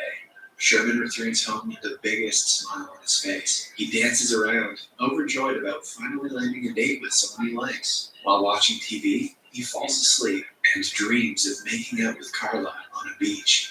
But while they are at it, she gets buried in the sand by his weight. Sherman wakes up in horror to the host of the TV show yelling, "Yes, I can." He repeats the words and is motivated to lose weight one way or the other. For the next few days leading up to the date, Sherman goes to Zumba classes, the gym, and acupuncture sessions. But he still has a lot of work to do to reach his ultimate goal. The couple goes to a club on Friday and has a great time for the first half of the date. But then, an insult comic named Reggie comes to the stage for a stand-up comedy show. He makes fun of the audience's appearance, one after another. When he gets to Sherman, the comedian gets an easy target. He drags Sherman down to filth with his insults, so much so that Sherman gets teary after the performance. Following the awful date, Sherman takes Carla home. To make him feel better, she tells him that he is a brilliant man. Sherman thanks her and returns home disheartened. Alone and depressed, he starts to binge on junk food, disregarding all the progress he has made in the gym for the past week. Eventually, he dozes off and has a nightmare about having a heart attack. On the hospital bed, he grows into a giant and breaks out into the world. His single fart destroys the city and wakes him up from the nightmare. Sherman now has had enough of his obesity. He knows that if he relies on exercise and healthy food, he will give in to the temptation every time. So, he decides to use his lab serum on himself. At midnight, he goes to the lab, prepares the medicine, and injects himself with it. Initially, the experiment is a disaster as the computer glitches and his heart rate increases. When Sherman passes out, a message displays on the screen saying that the DNA reconstruction was a success. The next morning, Sherman wakes up and is startled when he looks in the mirror. He has become a fit young man, unlike himself from the previous night. He almost cries on seeing that he went from cup C to cup A, and cannot believe his eyes to see his genitals for the first time in years. Unable to control his joy, he runs outside, shouting to the world to look at him. The first place he goes is the shopping mall's spandex section. As you do, he wears clothes that complement his body and models in front of the mirror. The following day, he is working in the lab when Carla comes looking for Sherman. She doesn't recognize him because of obvious reasons. Sherman also doesn't want her to look at him as the old, overweight person that he was. Hence, he invents a random name, Buddy Love, and introduces himself as a lab assistant. He also flirts with her and asks her out on a date to the club. Initially, Carla is reluctant, but she agrees to go when he persists. As they talk, Sherman's fingers start to swell, indicating that he's about to retransform to his older self. He quickly excuses himself before she catches him blowing up. Later, Carla meets Sherman and tells him about Buddy's proposal. Sherman encourages her to go and pitches on how good of a man Buddy is. In the following scene, Buddy arrives at the club in a sports car that he would have never been able to fit in prior to the transformation. He and Carla enter the club together. As per usual, Reggie is welcomed to the stage for the show.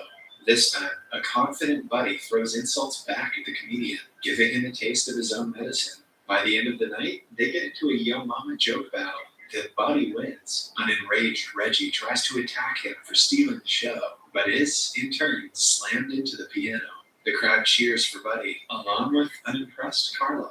They share a kiss and a romantic moment together, but right after, Buddy's bottom lip starts to swell. He makes an excuse about it being an allergic reaction and rushes outside. At the same time, Sherman's lab assistant Jason happens to be at the bar. He notices a waiter handling Sherman's card, but is told that the card belongs to Buddy. He assumes that Buddy stole the professor's card and follows him to his car. To Jason's surprise, he catches Sherman mid-transformation with a heavily swollen lip and expanding legs. When he is fully transformed, the assistant realizes what is going on. Later, Sherman has to be cut out of the car when he becomes too big to use the door. The next morning, Sherman is very late for a class because of an uneventful night. All the students have already left, but an angry Dean is waiting for him. He confronts Sherman about the sports car, which Buddy bought on Sherman's faculty account. The Dean forgives him for the extravagant spend, but threatens to strangle him to death if he messes up one more time. He has set up a meeting between Sherman and the college's alumnus, Hartley. Sherman has to convince Hartley to fund the weight loss serum project that he is working on. Later, Sherman meets Carla and asks her about the date with Buddy. She seems to be confused if she likes him and is unsettled by his behavior. Sherman dismisses the conversation and asks her out on a second date to dinner with his family. Why would he do that? She happily agrees and meets them all at his parents' house. The family asks her intrusive questions about their relationship, most of it relating to sex. Carla is visibly uncomfortable, which adds up when Sherman's father repeatedly farts. After the disastrous dinner, Sherman walks Carla home and apologizes on behalf of his family. Carla wants to know more about Buddy and is hoping that he will call her back. Sherman realizes that he can only be with her as Buddy and transforms into him once again. His assistant Jason is not happy about the transformation. Every time Sherman takes the serum, Buddy's testosterone level rises exponentially, making him rowdy, unlike Sherman. If this continues for a long time, Buddy might take over Sherman's body as a new man. Jason tries to stop him, but Buddy tricks him and runs away. That night, he lands a date with Carla yet again and takes her to a hotel. At the same hotel, Harlan is waiting for him to present the weight loss serum idea.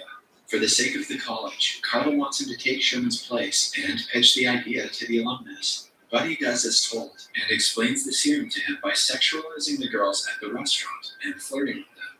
He takes all the credit for Sherman's work, which Carla thinks is outrageous. Buddy doesn't care about what she thinks because all he wants is to be with a girl. Carla storms off after he dismisses her for the other girls. The dean gives Sherman's position to Buddy and asks him to give a final demonstration for Harlan at the alumni ball the following night. Buddy spends the rest of the night wildly partying with several women. By the morning, he is transferred to Sherman and is confused as to how he is with the women on the bed. Buddy's presence is harming Sherman's memory and rationality, almost as if he has a multiple personality disorder. Carla arrives shortly thereafter and finds Sherman with the girls. She thinks Sherman is just as unfaithful as Buddy, to the extent that the two of them share women. Following that, Sherman goes to the office to find out that the dean has fired him and given his position to his alter ego, Buddy. Sherman doesn't know what he should do next. At home, he accidentally activates the VCR and finds out that Buddy has left a message for him last night. In the message, he taunts Sherman about his boring life and urges him to take the serum and change himself forever. The taunt only motivates him to destroy the serum altogether and never let Buddy surface again. He and Jason go to the lab and start destroying all the serum samples. Sherman takes a sip from a diet drink, unaware that Buddy had filled it with the serum, knowing that he could be in danger of vanishing. Because of the trick, Sherman turns into Buddy again and runs to the alumni ball. After he leaves, Jason sees the computer flashing a warning message that says Buddy's testosterone levels are at a lethal high. If he takes the serum again, he may kill Sherman altogether, and Buddy will permanently exist in his place. Meanwhile, Buddy makes a grand entrance to the ball, catching everyone's attention. He immediately begins to demonstrate the effects of the serum to the stunned audience. His half-bulked-up body surprises everyone. As he is about to drink the second dose of serum to end Sherman forever, Jason arrives and stops him. Buddy's arm suddenly bulks up and tries to choke himself. It turns out that the arm is Sherman, fighting for the rights to his own body. Eventually, Buddy is unable to take the serum on time and transforms back into Sherman. Everyone in the audience, including Carla and his parents, are in shock. Sherman explains that the experiment was initiated to help people, but it turned into something that it shouldn't have. He has come to terms with the fact that he should accept himself, whilst trying to work harder for a healthier body. Thinking that he has been a disappointment to everyone, he attempts to leave, but is stopped by Carla. She asks him to a dance, proving that she liked him for his inner self, not his body. In the last scene, we see them dancing all night. Hartley decides to give Sherman a donation, claiming that he was touched by his speech, and although the experiment failed, he is a brilliant scientist. Subscribe for more videos like this, turn on notifications, and leave a like to help the channel out. Thank you for watching. It's Coca, and it's coffee, and it's really, really good. Coca Coffee.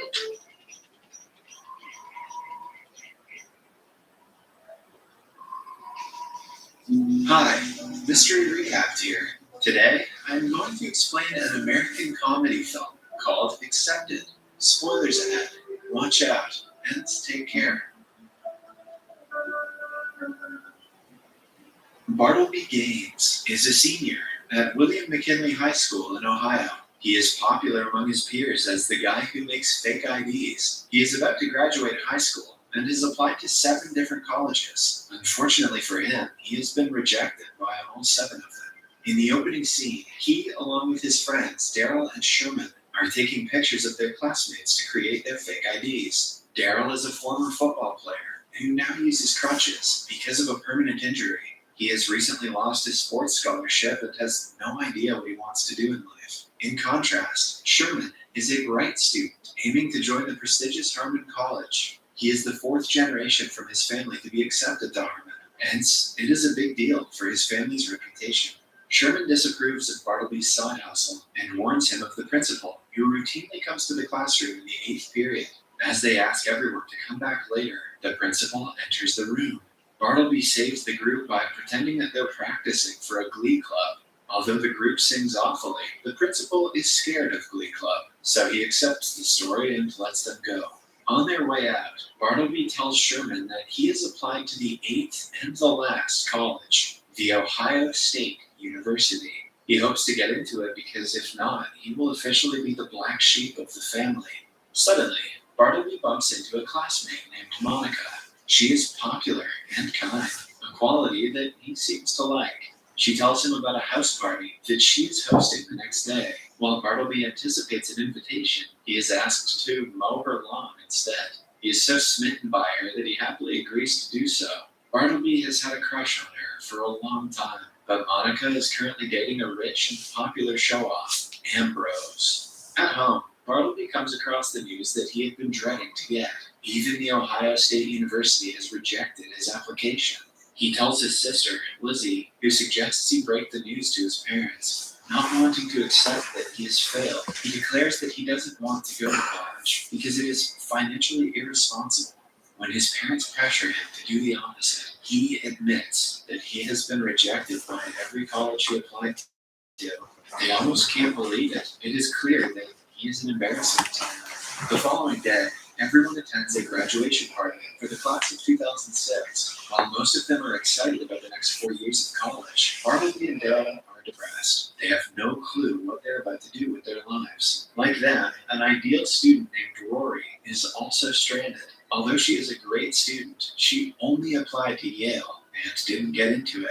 As Bartleby is about to head out, Sherman's father invites him to a group of people. They congratulate Sherman for getting into Harmon and ask Bartleby what his plans are. He embarrassingly tells them the truth, after which the group falls into an awkward silence. His parents do nothing but look at each other in disappointment. At night, Bartleby throws away the rejection letters, but while handling a fake ID, he gets an idea. If he can make an authentic-looking fake ID, it wouldn't be much more difficult to create a fake acceptance letter. He puts the idea into action and develops an acceptance letter for a fictional college called the South Harmon Institute of Technology, commonly known as the Shit. The following morning, he tells Sherman about his genius idea, which Sherman thinks is a recipe for disaster. But upon his best friend's persistence, he creates a fake website for the college that looks legit and is functional. He unknowingly also creates a feature that sends an acceptance email to everyone that applies. Daryl, who is just as distressed as Bartleby, also joins the fake college. When Bartleby's parents find out about the acceptance letter, they're ecstatic, but most of all, relieved. Mr. Gaines thinks it is strange that he has never heard of the Shit college. Bartleby convinces him that it is legit by asking him to check out the website. Since the college is a wing of the prestigious Harmon College, the parents believe that it is just as good. After getting a look at the website, Mr. Gaines hands Bartleby a check for $10,000 for his tuition fee. Everything goes well until the couple claims that they want to drop Bartleby off at his college dorm. Now he will have to find a place that will pass off as a college for a day. As Bartleby, Sherman, and Daryl discuss the plan, Rory claims that she has an excellent place they can use as a college. She agrees to help if they give her an acceptance letter too. The said excellent place is an abandoned psychiatric hospital. It is in ruins, so the group renovates it starting the next day. They turn the wards into dorm rooms and the lounge area into a hallway, but refrain from entering the bathroom that is in shambles. They also only clean the places that the parents are likely to visit and leave the rest as it is. In the meantime, Sherman moves into a real college dorm in Harmon. The dean wants to make a grand entranceway in front of the college by expanding its territory. For this purpose, the college will have to buy the properties that they want to take over. This also includes the fake college that Bartleby is currently renovating. Monica's boyfriend, Ambrose, is the head of the Student Outreach Committee. The dean keeps him in charge to secure the properties required for the entranceway. He immediately gets on the job and is soon about to cross paths with Bartleby. Meanwhile, Bartleby and the group are in need of a fake dean for their fake college. They hire a former professor, Ben, who is kicked out and blacklisted because of his temper. Although the man isn't reliable, Bartleby hopes he will get the job done. Then, the following day, Bartleby comes to the college with his parents. To make it look legitimate, Rory has gathered a bunch of actors who pretend to be moving into the dorm. Bartleby's parents take a tour of the place and find it average. Thankfully for him, they do not divert to the unrenovated rooms. Following that, they meet the dean, who curses and throws profanities at the education system. Initially, the couple is skeptical about leaving their son with such an influence, but when he promises to land Bartleby a high-paying, good job, they are satisfied. Later that day, the group is hanging out at the college when a guy comes in with an acceptance letter. It turns out that he sent an application to the website and was selected by its automated process. As Bartleby tries to explain that the college doesn't actually exist, he notices a crowd of people behind the guy. For a few seconds, he freezes in shock at the sight. The people ignore him entirely and enter their new college. Bartleby immediately goes to meet Sherman at the Harmon College entrance party. Sherman feels out of place between the rich kids who frequently make fun of him. He and Bartleby return to South Harmon and find a bag of tuition fees submitted by the students. When the students gather in an auditorium-like place, Bartleby goes in front to announce the truth. But seeing their hopeful faces reminds him of himself. South Harmon is their last chance at getting into a college, and he doesn't want to take that away from them. Hence, he refrains from telling them the truth. The next day, the pool is filled, and the entire college turns into a big pool party. They do not have a syllabus to go by. Hence, to make one, everyone writes what they want to learn on a whiteboard. Some people want to cook, while others are interested in skating, fashion design, and so on. Some students say they want to learn to blow things up with their minds, but Bartleby allows them to express their creativity. He encourages everyone to learn whatever they want to, and provides them resources using the tuition fees. Soon, South Harmon becomes a place for all losers to pursue their dreams. One day, Ambrose comes to meet the leaseholder of the property, wanting to buy it for Harmon's college entryway expansion. Bartleby declares that the property won't be sold, and sends him back without an explanation. In Harmon College, Sherman is so desperate to get into the fraternity house that he does everything his bullies say. They even make him wear stupid costumes and ask him to drink their spit. During a party, Monica, who also goes to Harmon, arrives at the fraternity house. To her horror, she finds Ambrose making out with another girl. He tries to explain the situation, but she refuses to listen and storms off. The next day, she finds a camera in her room, gifted by Bartleby. Monica is impressed that he remembered she likes photography. She goes to South Harmon to thank him and comes across the strange curriculum and even stranger way of teaching. Initially, the college seems to be a joke, but as she gets to know more about it, she thinks the idea is genius. Sherman is worried that if more people get to know about the college, Bartleby might get sued. Seeing that Bartleby doesn't care about the legal channels, he applies for the college to get accredited. He wants to make sure they have a case to appeal if they ever get sued.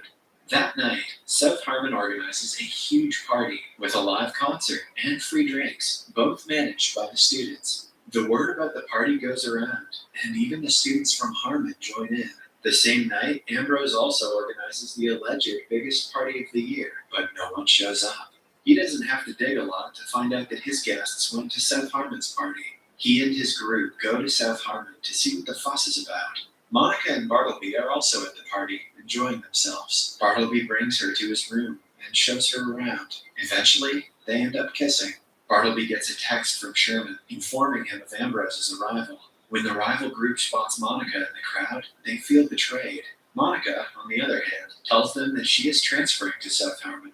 Ambrose and his group leave after being humiliated. The next day, they trick Sherman into coming to the frat house and beat him up until he tells them the reality of South Harmon College. After finding out the truth, Ambrose doesn't waste a day before planning South Harmon's and Bartleby's downfall. The next day, all the parents arrive at the college upon Ambrose's request. As Bartleby tries to find out what is happening, the police arrive and disclose that the college is a scam. Bartleby is sued for embezzling money and establishing an organization without proper documentation. His parents, who are also in the crowd, can almost not believe it. All the other parents take their children back home. Just when Bartleby gives up on the college, Sherman informs him that they still have a chance. He has appealed for a college license to the state accreditation board. If they are able to prove that they are a legitimate educational organization, they will get the license, and South Harmon will continue to exist. On the day of the hearing, all the students come to court. It is revealed that to be accredited as a legitimate educational institution, South Harmon must have a facility, a curriculum, and a faculty. When asked about what facilities his college provides, Bartleby lists out things like the dorm room, the tiki bar, the common rooms, and the skateboard ramp. However, the board argues a library or a cafeteria is a must. For the curriculum part, the infamous whiteboard is brought to the court. It has absurd things written on it that Bartleby tries to explain, but the board remains unimpressed. The last straw for the board is when it finds out there are no teachers in the college because the students learn from each other. Bartleby knows that the lawsuit is slipping from his hands. He stops the court process and apologizes to everyone for lying to them. But he is also adamant about the fact that the students of South Harmon learned while they were in the institution. They were being taught things that they were interested in, which should be the main aim of all educational institutions. The college was fake, but it did not affect the students' education, which is why he thinks that they should be given a chance to officially prove themselves. The judges are impressed by the speech. Moreover, the students won't have a place to go in the middle of the semester. Hence, they are granted a 1-year probationary period to continue their experimental program. Everyone celebrates the win, and South Harmon goes back to being the fun place for learning. Subscribe for more videos like this, turn on notifications, and leave a like to help the channel out. Thank you for watching.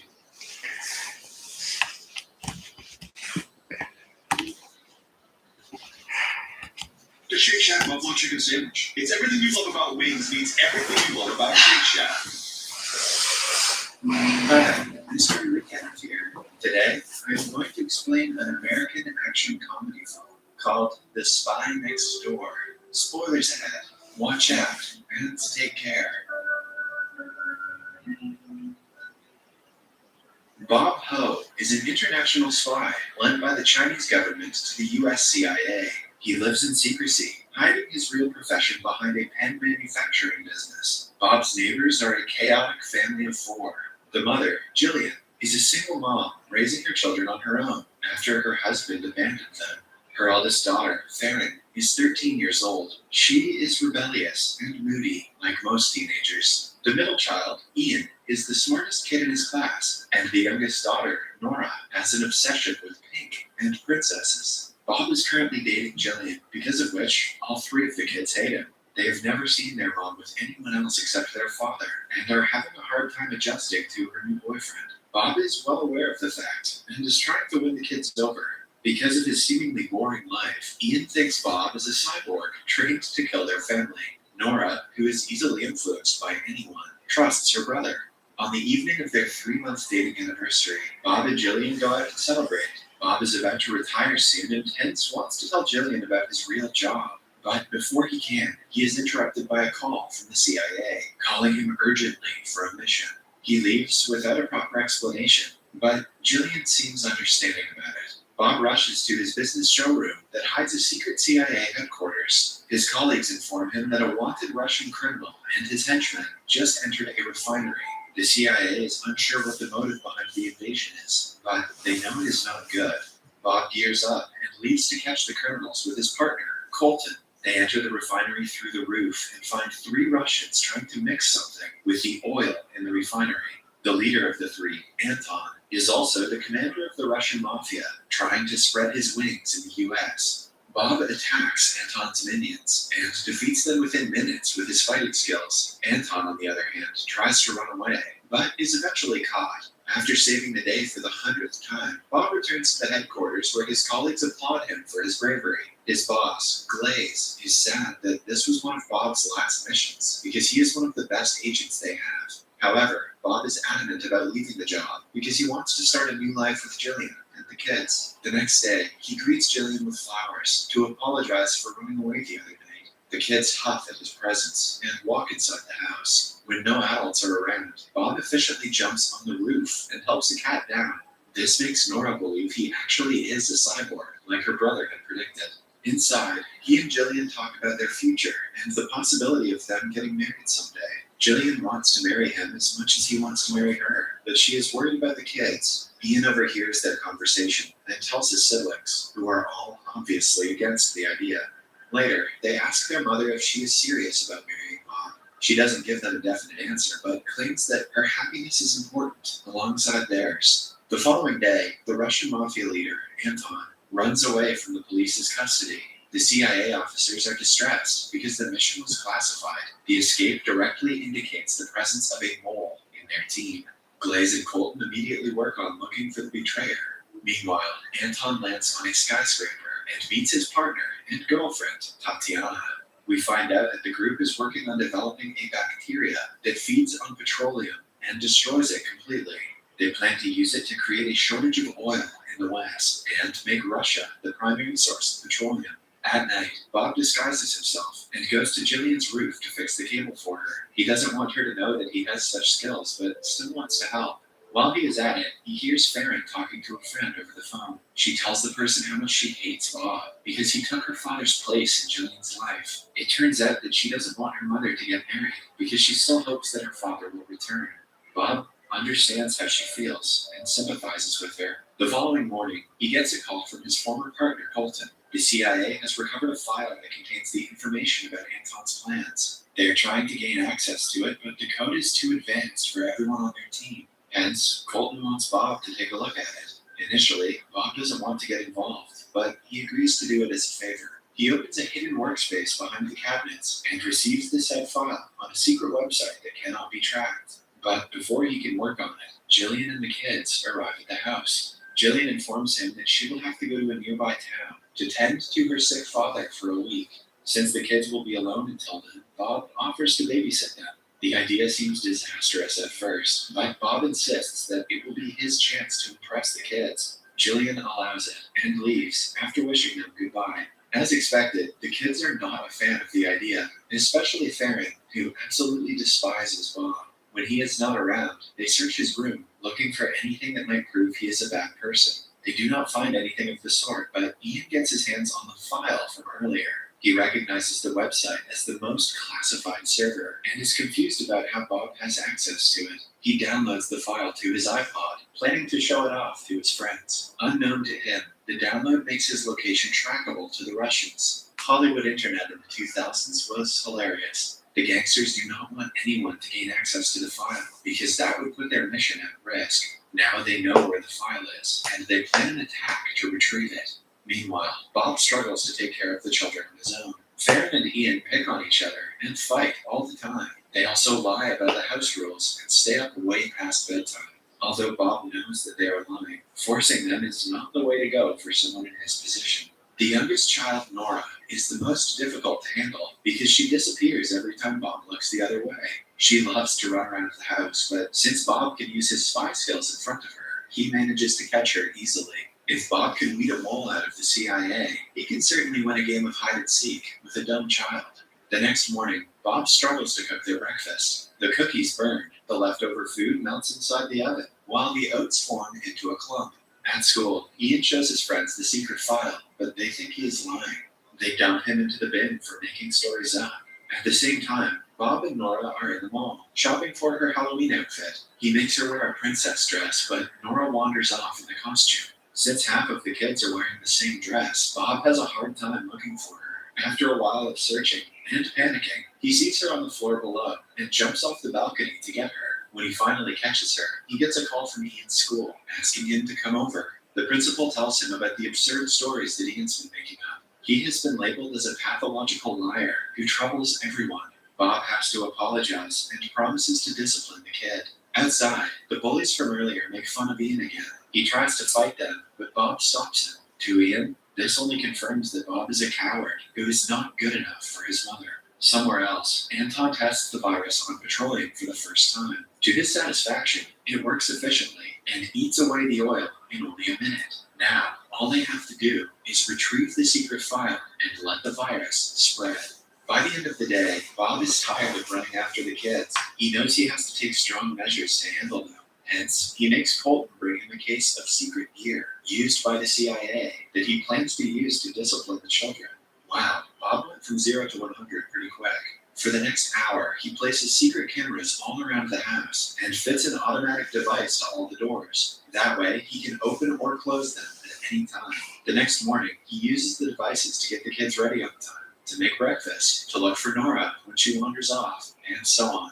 One night, he finds Farron on the roof alone and suggests that he put a railing around it for her safety. They have a heart-to-heart conversation on why she hates Bob so much. By the end of it, she realizes he isn't that bad of a person. The following day, both Farron and Ian seem to be in a better mood. Bob drops them off at school and returns home with Nora. At home, Tatiana and some Russian men are looking for the hard drive that the file was downloaded to. They search all around the house but cannot find it because Ian has taken the iPod to school. The group attacks Bob and gets into a fight with him.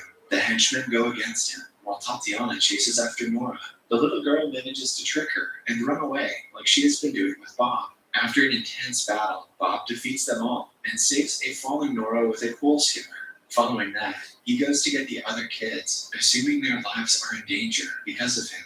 He takes them to a Chinese restaurant to keep them entertained until his boss Glaze comes for their help. At the restaurant, they meet a young man named Larry, who claims to be a university student. Bob feels like something about Larry is off. He then tricks him into speaking Russian and finds out that he has also been sent by the mafia. The two then get into a fight, but the kid is proven weak against Bob. After the fight, Glaze arrives at the restaurant, but without backup. Initially, Bob thinks he is there to help, but he soon discovers that Glaze is the mole in their team who has been helping Anton. Using Nora's pet turtle, he knocks Glaze out and runs away with the kids. They finally believe that he is a spy and start to respect him. Ian even allows him to marry his mother, since he is the coolest guy she has ever dated. The group then goes to a secluded highway and throws away a watch that the Russians had been using to track them. After that, they drive to a resort to stay the night. Farron, who still hasn't opened up to Bob, calls her mother and tells her the truth. Bob also confirms that he is a spy, and her children's lives are in danger because of him. Jillian doesn't waste a second before getting on a flight back home. Following the call, a fascinated Ian asks Bob to show him the gadgets he uses. Bob showcases his automated ring with a blade and his belt that turns into a stick. A mischievous Ian plans to steal all of them tomorrow. The next morning, Jillian returns home and is furious at Bob for hiding such a big truth from her. But more than that, she hates him for putting her kids in danger. Bob understands her hatred and agrees to stay away from them. Ian and Nora share an emotional goodbye with him before he goes away. Farron is also sad, but she doesn't show it on her face. Now that the kids are safe, Bob is free to catch the Russians red-handed. He finds out where their hideout is and goes to the place. However, he is unaware that Ian, who also wants to be a spy, has followed him to the location. The two meet and are immediately caught by the Russians. Behind them, Farron is also caught. It turns out that she had followed Ian to the location. When asked about the file, Ian reveals that it is in his iPod. Half of the group goes to retrieve it, while the other half waits with Bob and the kids. Bob secretly hands Ian the special ring, which he uses to free himself. After Bob unties his hands, it doesn't take him long to defeat the Russians. Then, the group rushes home to make sure Jillian and Nora are safe. Bob calls Jillian several times to warn her, but she doesn't give him a chance to speak. Fortunately for them, the group makes it to the house before the Russians. Bob explains everything to Jillian and sends the family to the upper floor. When the gangsters arrive at the house, he tries to retrieve his case of gadgets, but finds out Ian has stolen them. Somewhere else, Farron is using the gadgets to fight the Russians, who broke in through the window. While Bob showcases his fighting skills, the kids use the gadgets to battle the gangsters. They do a great job at it, with Farron burning a man off of the window, Ian hitting someone with the transforming belt, and little Nora making a man fly with a high-tech gun. In the end, the police arrive and save the day. When everything ends, Bob apologizes to Jillian and understands why she cannot be with him anymore. This time, even Farron begs him to stay as their family. She tells her mother that Bob always wanted to keep them safe, as a real father would. Seeing her kid's attachment to him, Jillian agrees to give him a second chance. Sometime later, we see the couple get married, while the kids happily attend the ceremony. In the last scene, Bob secretly whispers his real name to Jillian. I am Jackie Chan. Subscribe for more videos like this, turn on notifications, and leave a like to help the channel out. Thank you for watching.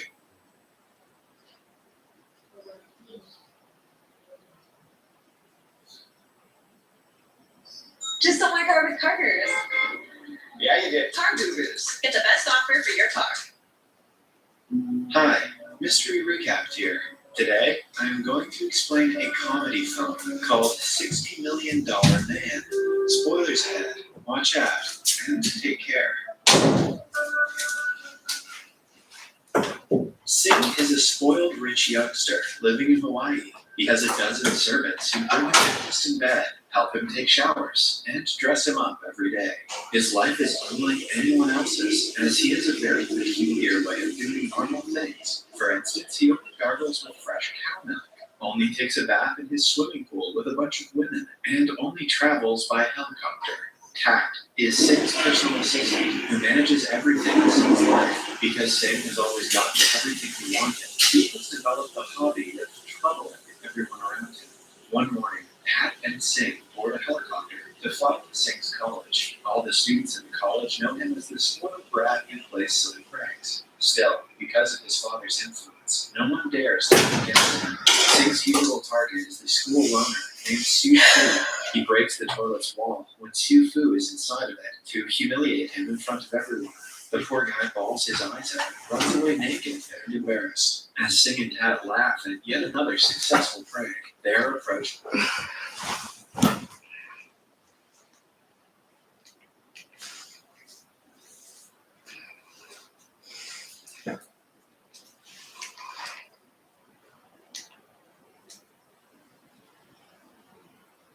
Hello everyone, this is your Daily Dose of Internet. Over the past few weeks, a video of a 109-year-old Buddhist monk has been all over social media. Many people think this video is fake, but it's actually real and he's just really, really old.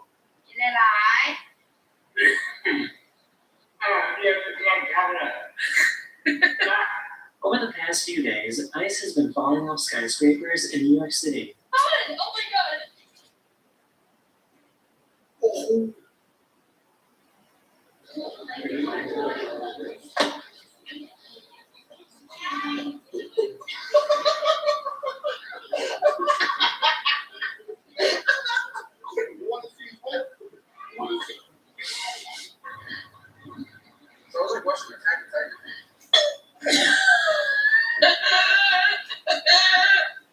This giant thing was rolling through a parking lot and somehow went right between these two trucks.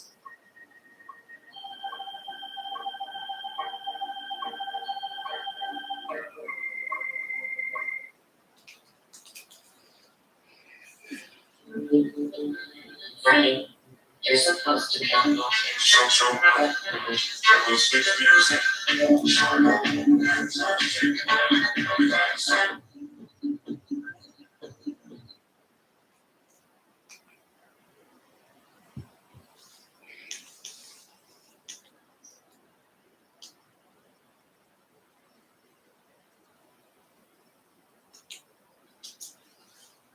Kraft's mac and cheese. If your parents don't buy it, stop moving them. It's not my fault.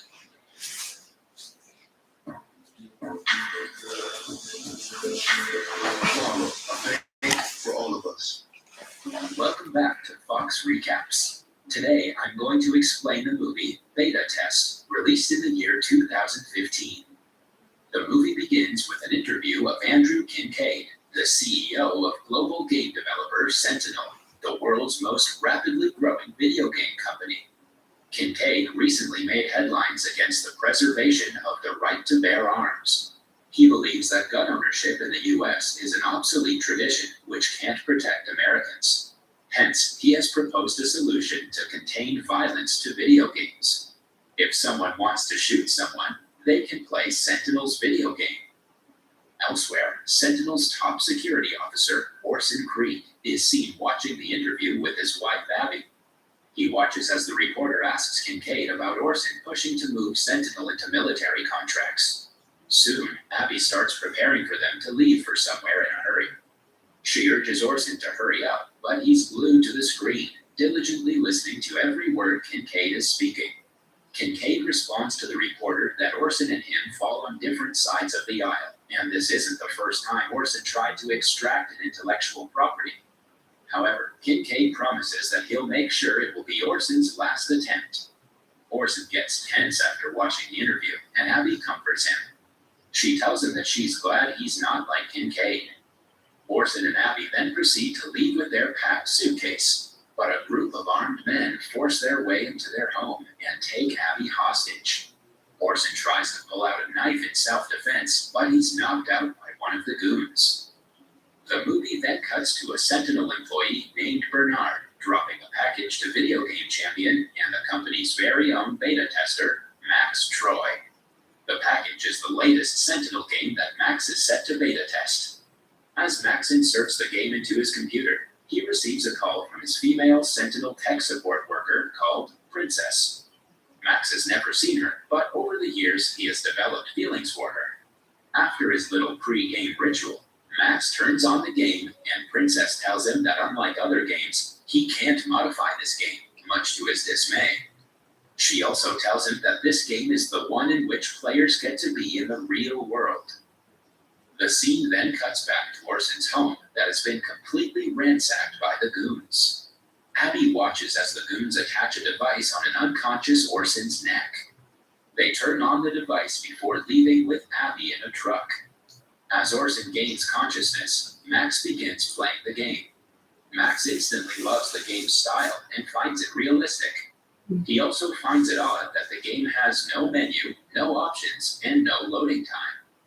Max picks up a picture in the game and notices that it's Orson and his wife, Abby. Max's character then checks himself out in the mirror and notes that he can see the anger in the character. Max also notices blood on the walls, but he brushes it aside. Max explores his video game character's house and comes across a mobile phone in the kitchen that says, "Play me." In the video, one of the goons from earlier in the movie, named Zane, addresses Orson, who is revealed to be Max's video game character. It turns out that the events happening within the game are being reflected in the real world. The man tells Orson that they've got a series of tests waiting for him. Orson will have 90 minutes to complete an objective, and if he fails, Abby will lose one part of her body per objective. Orson's mission 1 is to get inside National Bank, which is about to be robbed, undetected, and retrieve the contents of safety deposit box 1121. Orson is sweating profusely, but Max is unaware that the game is synced to real life. Max guides Orson out of the house and into the car parked outside. He can't seem to figure out how to start the car, and Princess comes to the rescue and offers to stay with him throughout the game. As Max's character leaves, the media reports a robbery in the Southtown branch of National Bank. After arriving at the bank, Max looks for a safe entry, and he eventually sneaks into the bank through a window as the robbery is going down. He crawls through the bank and comes across a bank employee trying to escape the robbers. Max asks the lady about the safety deposit box 1121. The lady calls him crazy and warns him that he's going to get himself killed.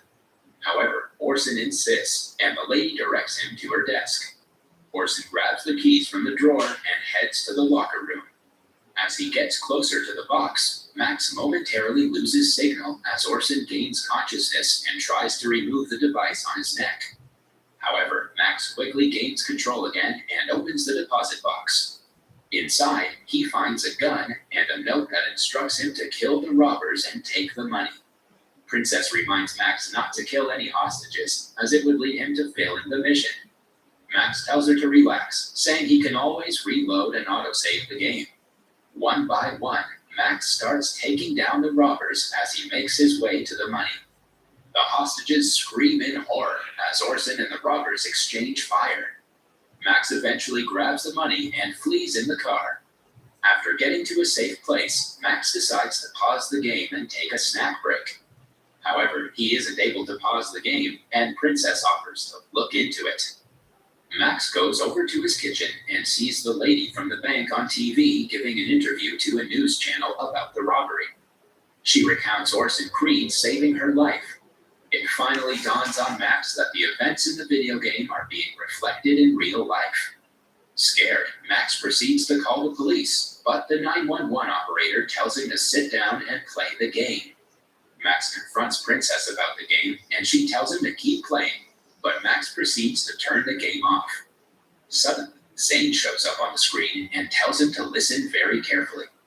Max is told that if he tries to turn off the game or call the authorities, Zane will kill Princess and frame Max for robbing the bank. Max also learns that the money he robbed from the bank has been deposited in his bank account, and Zane's henchmen have surrounded his property. Left with no choice, Max reluctantly continues playing the game, and Zane orders him to go to a private school a few miles north, which is about to be shot up. While driving to the school, Max calls Princess out for being a part of this, and she explains that she didn't have a choice, but Max doesn't believe her. After reaching the school, Orson is ordered to protect the shooter from the police. He sneaks into the school and eventually comes across the school shooter. He tries to stop the shooter, but the boy pleads with Orson to let him go, saying Zane would kill the mother. Orson lets the boy go and comes under attack by school security. Orson easily takes them down and tearfully watches as the boy kills more children. After Max reluctantly helps the school shooter escape, Zane proceeds to give him another mission, but Max abruptly hangs up Zane's call and dials his own phone number, despite Princess's protests. Max finally speaks to Orson and tells him about everything. The movie then cuts to Kincaid's apartment, where he has held Abby hostage. It is revealed that Kincaid and Abby have a history. Kincaid asks her if Orson is aware about their past relationship, to which she reacts angrily. Meanwhile, Max guides Orson back to his home and fights off Zane's henchmen. After defeating the goons, Orson finally meets Max, but he isn't able to speak due to the device on his neck. Max asks Princess to unblock Orson's speech frequency. When Princess hesitates, Max threatens to sever ties with her, and she is forced to comply. Orson is finally able to speak, and he suspects that Max's house is bugged. Max finds it hard to believe, and Orson reveals that he created every security protocol for Sentinel, including bugging. Everything Max has received from Sentinel can be used to monitor him. After debugging the apartment, Max and Orson sit down for a drink and talk about Sentinel. Orson reveals that he created the technology that connects people to video game characters, and it is called Control X. It was a prototype meant for surveillance, but Orson believed that it was better suited for the military because he's a former soldier and lost a couple of really close friends to war. Control X is about making stronger soldiers with fast reflexes and 2 sets of eyes. Orson says that Kincaid doesn't care about gun control and has some ulterior motives. Max then notices the chip on Orson's neck, which makes loud beeping noises when the remote control is brought close to it.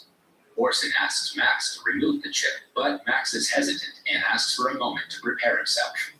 He goes out, and for some reason, he drags one of the unconscious henchmen named Professional inside the house. Suddenly, Kincaid's live feed is disrupted, and when it continues, Kincaid learns that Orson has managed to remove the chip.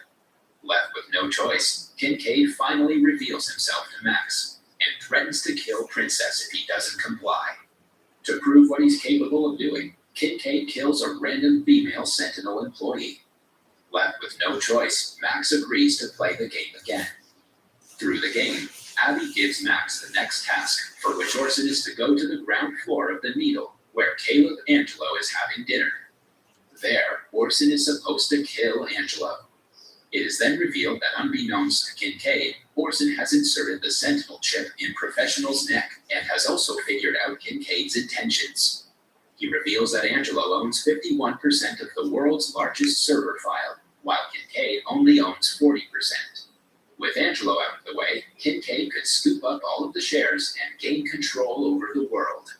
After learning about Kincaid's evil plans, Max guides Professional to the Needle, while Orson goes to confront Kincaid and save his wife. On his way to the Needle, Max gets a call from Princess, who reveals that she is safe now and offers to help him. Max intercepts Angelo's motorcade near the famous skyscraper and kills Angelo. However, Kincaid gets suspicious when Angelo doesn't recognize Orson before he's killed. Orson arrives outside Kincaid's office, and Zane and his henchmen try to stop him. However, Orson easily neutralizes the goons and heads to Kincaid's office. There, Kincaid threatens to shoot Abby, and Orson is forced to surrender himself. Moreover, Zane's other henchman, named the Surgeon, has subdued Max in his apartment. Orson asks Kincaid why he shot up a school, and the latter reveals that the children are casualties of war, meant to pressure the government into passing the gun control bill, which will limit guns to games. An unhinged Kincaid says sometimes to make things better, you need to start by making them worse. Orson argues that Kincaid has no right to control people, even if they mess up sometimes. As Orson keeps Kincaid engaged, Max covertly drives Professional to his home right under Surgeon's nose. Before the goon realizes it, Professional appears and takes him out. At the Sentinel HQ, Orson takes Kincaid on, while Abby kills the latter's goon. As Orson and Kincaid fight, Max arrives at the HQ. Kincaid almost kills Orson until Max shows up and shoots him dead. Max becomes the CEO of Sentinel and promises to return the company back to its roots, humanity. That was all from the video. I hope you liked it. Subscribe for more content like this and hit the like button to help us out. Also, leave a comment if you want us to recap your favorite movie. Until next time, take care. It's Maggie. Where's your rifle? It's a funny box, but it's gonna disappoint.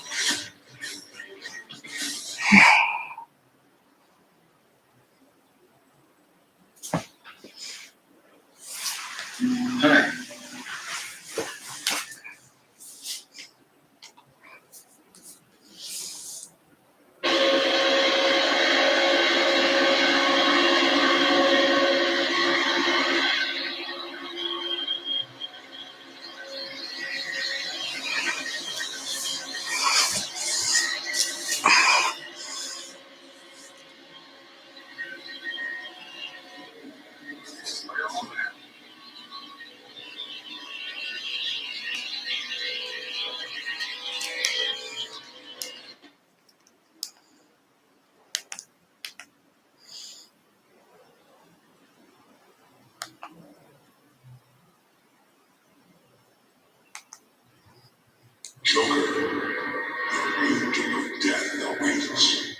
The Joker is undoubtedly an iconic character who will be present in media for as long as there are comics, superhero animation, video games, and films, which is to say, he'll be here forever.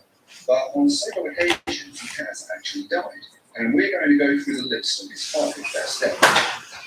Mask of the Phantasm. In Mask of the Phantasm, the Joker is portrayed as having been googled a lot, much different to his backstory of the Killing Joke. The Killing Joke is, of course, what's generally accepted to be his true origin. Now, in Mask of the Phantasm, he's done many, many bad things, but the one thing that finally got him killed was executing the lead female protagonist's father. You. What? I hate you. Dad?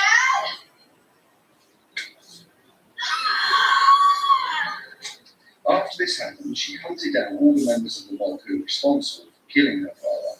That includes him and all the ones who gave the hit in the first place. The Joker was actually the last one she attacked, and he was prepared for her. He had rigged his hideout with explosives, and when Batman showed up as well, he ended up triggering the explosives. He was probably planning to escape at this point, but Andrew Beaumont, the woman whose father he had killed, grabbed a hold of him, and the two were buried by the building and killed, with Joker laughing his mad laugh all the while.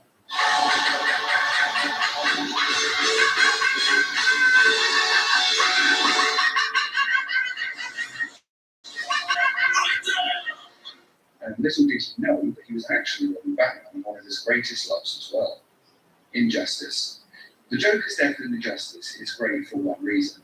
It's not Batman who finally snaps and kills him. For years, fans have been saying that Batman should kill the Joker, because he always escapes from wherever he is incarcerated, no matter what. Even in the Lego Batman, he was able to escape from the Phantom Zone and come back stronger than ever.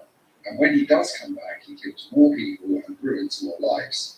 And with each escape and stunt he has done, these stunts become larger and larger in this ever-building escalade of danger and damage that he has to create. But Batman has always refused to give in and break his law code. No matter what the Joker does to him, he will never kill him. But when Joker sets up a nuke in Metropolis, killing 5 million people, which is undoubtedly the worst thing Joker's ever done, Batman has control, though admittedly it is measured. Where'd you get it? What? You want one? Can't be better. But it's Superman who can't handle it. Everyone thinks Batman is the Dark One who interrogates in torturous ways.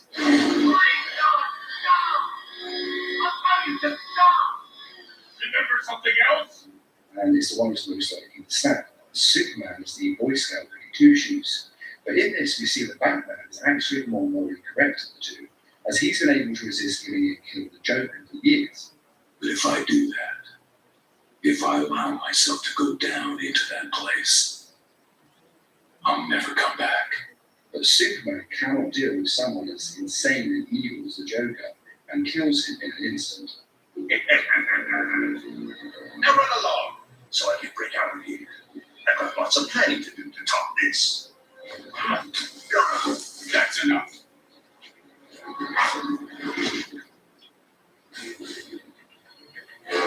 know it's so, but think you'll ever know again.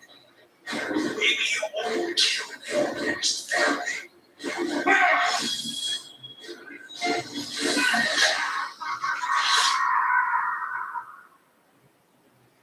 that's what makes this such a great death. The fact that it was Superman and not Batman who broke first and took a life. It's interesting to see that Batman, the only one of the main 7 Justice League members who doesn't have any powers, is the one strong enough to resist killing the Joker, whereas Superman, the strongest and most powerful being on the planet, is not strong enough to stop himself. That being said, I do completely understand why Superman killed the Joker. He killed his wife and unborn child, and I don't honestly think any man worth a damn would be able to stop themselves from killing the Joker if that happened to them. Not straight away when the pain of the loss was still fresh, which is why Superman shouldn't have been anywhere near the Joker at that point, but they couldn't exactly keep him away. As I said, he is the most powerful being on the planet. And killing the Joker is forgivable under those circumstances, at least in my mind.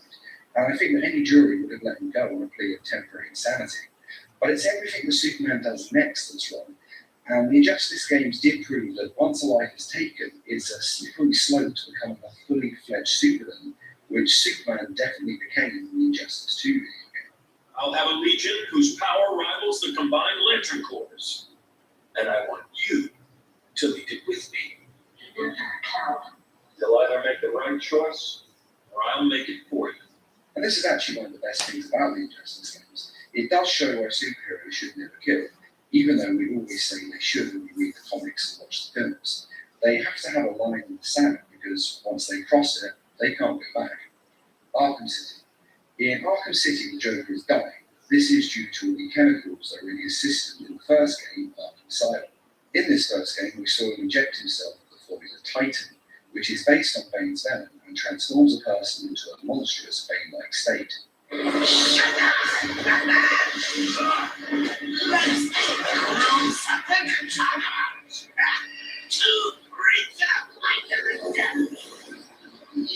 These chemicals, combined with the cure to return Joker to normal, leave his blood poisoned and toxic, and he has hours to live as the game starts. Mr. Freeze is making a cure for the poison, but it turns out to be more complicated than simply synthesizing it. Perhaps I should elaborate. Creating an antidote to the disease that afflicts the cloud was easy. Unfortunately, the cure degrades too quickly. It needs a restorative element, some kind of reforming enzyme. Without it, it breaks down before it can help its host. I've seen this before. Finding a suitable enzyme is not the only problem. It needs to be adapted, bonded to human DNA. That will take decades. Because of this, the Joker needs Batman to get him cured, so he injects Batman with the same poison. Batman is fine with this, as he'd rather die than save him, but Joker has a backup plan. Oh, didn't I say? I've spent weeks shipping samples of my blood to emergency rooms all over the city. So Batman has to get the cure by getting Ra's al Ghul's blood and using it to synthesize the cure. Being Batman, he of course does this, but it's not that simple once the cure's synthesized. The formula is complete. Bonding process appears to have been successful. How are you feeling? You look unwell. Give it to me. I'm afraid I cannot do that, Batman. You have given me your last order. But finally, after some pretty good boss fights, Batman gets the cure and drinks enough to save himself, and has enough of it left for the Joker as well. Every decision you've ever made ends with death and misery. People die. I stop you. You'll just break out and do it again. Take a minute to running. No!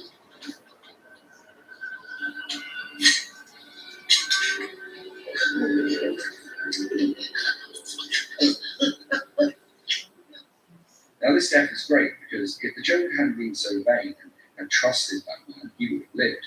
It's his own nature that leads to his death, and he dies with the laughter that irony on his lips. Do you want to know something funny? Even after everything you've done, I would have saved you. That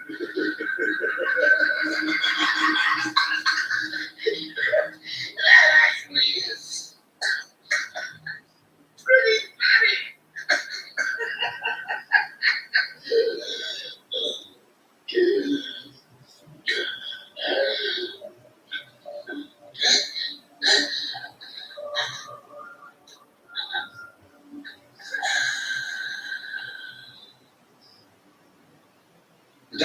Returns Part 2. This death is amazing simply for its brutality. The movie was based on Frank Miller's The Dark Knight Returns graphic novel, and saw Batman do the one thing fans have wanted him to do for years: kill the Joker. After all the years and the things he has done, Batman has finally decided that he needs to take down the Joker once and for all. Are you out of your mind? I'm through playing, Joker. It's an incredible fight and truly worthy as an ending to their lifelong feud, and the film is great, but in all honesty, it's worth watching simply for the fight scene between Joker and Batman.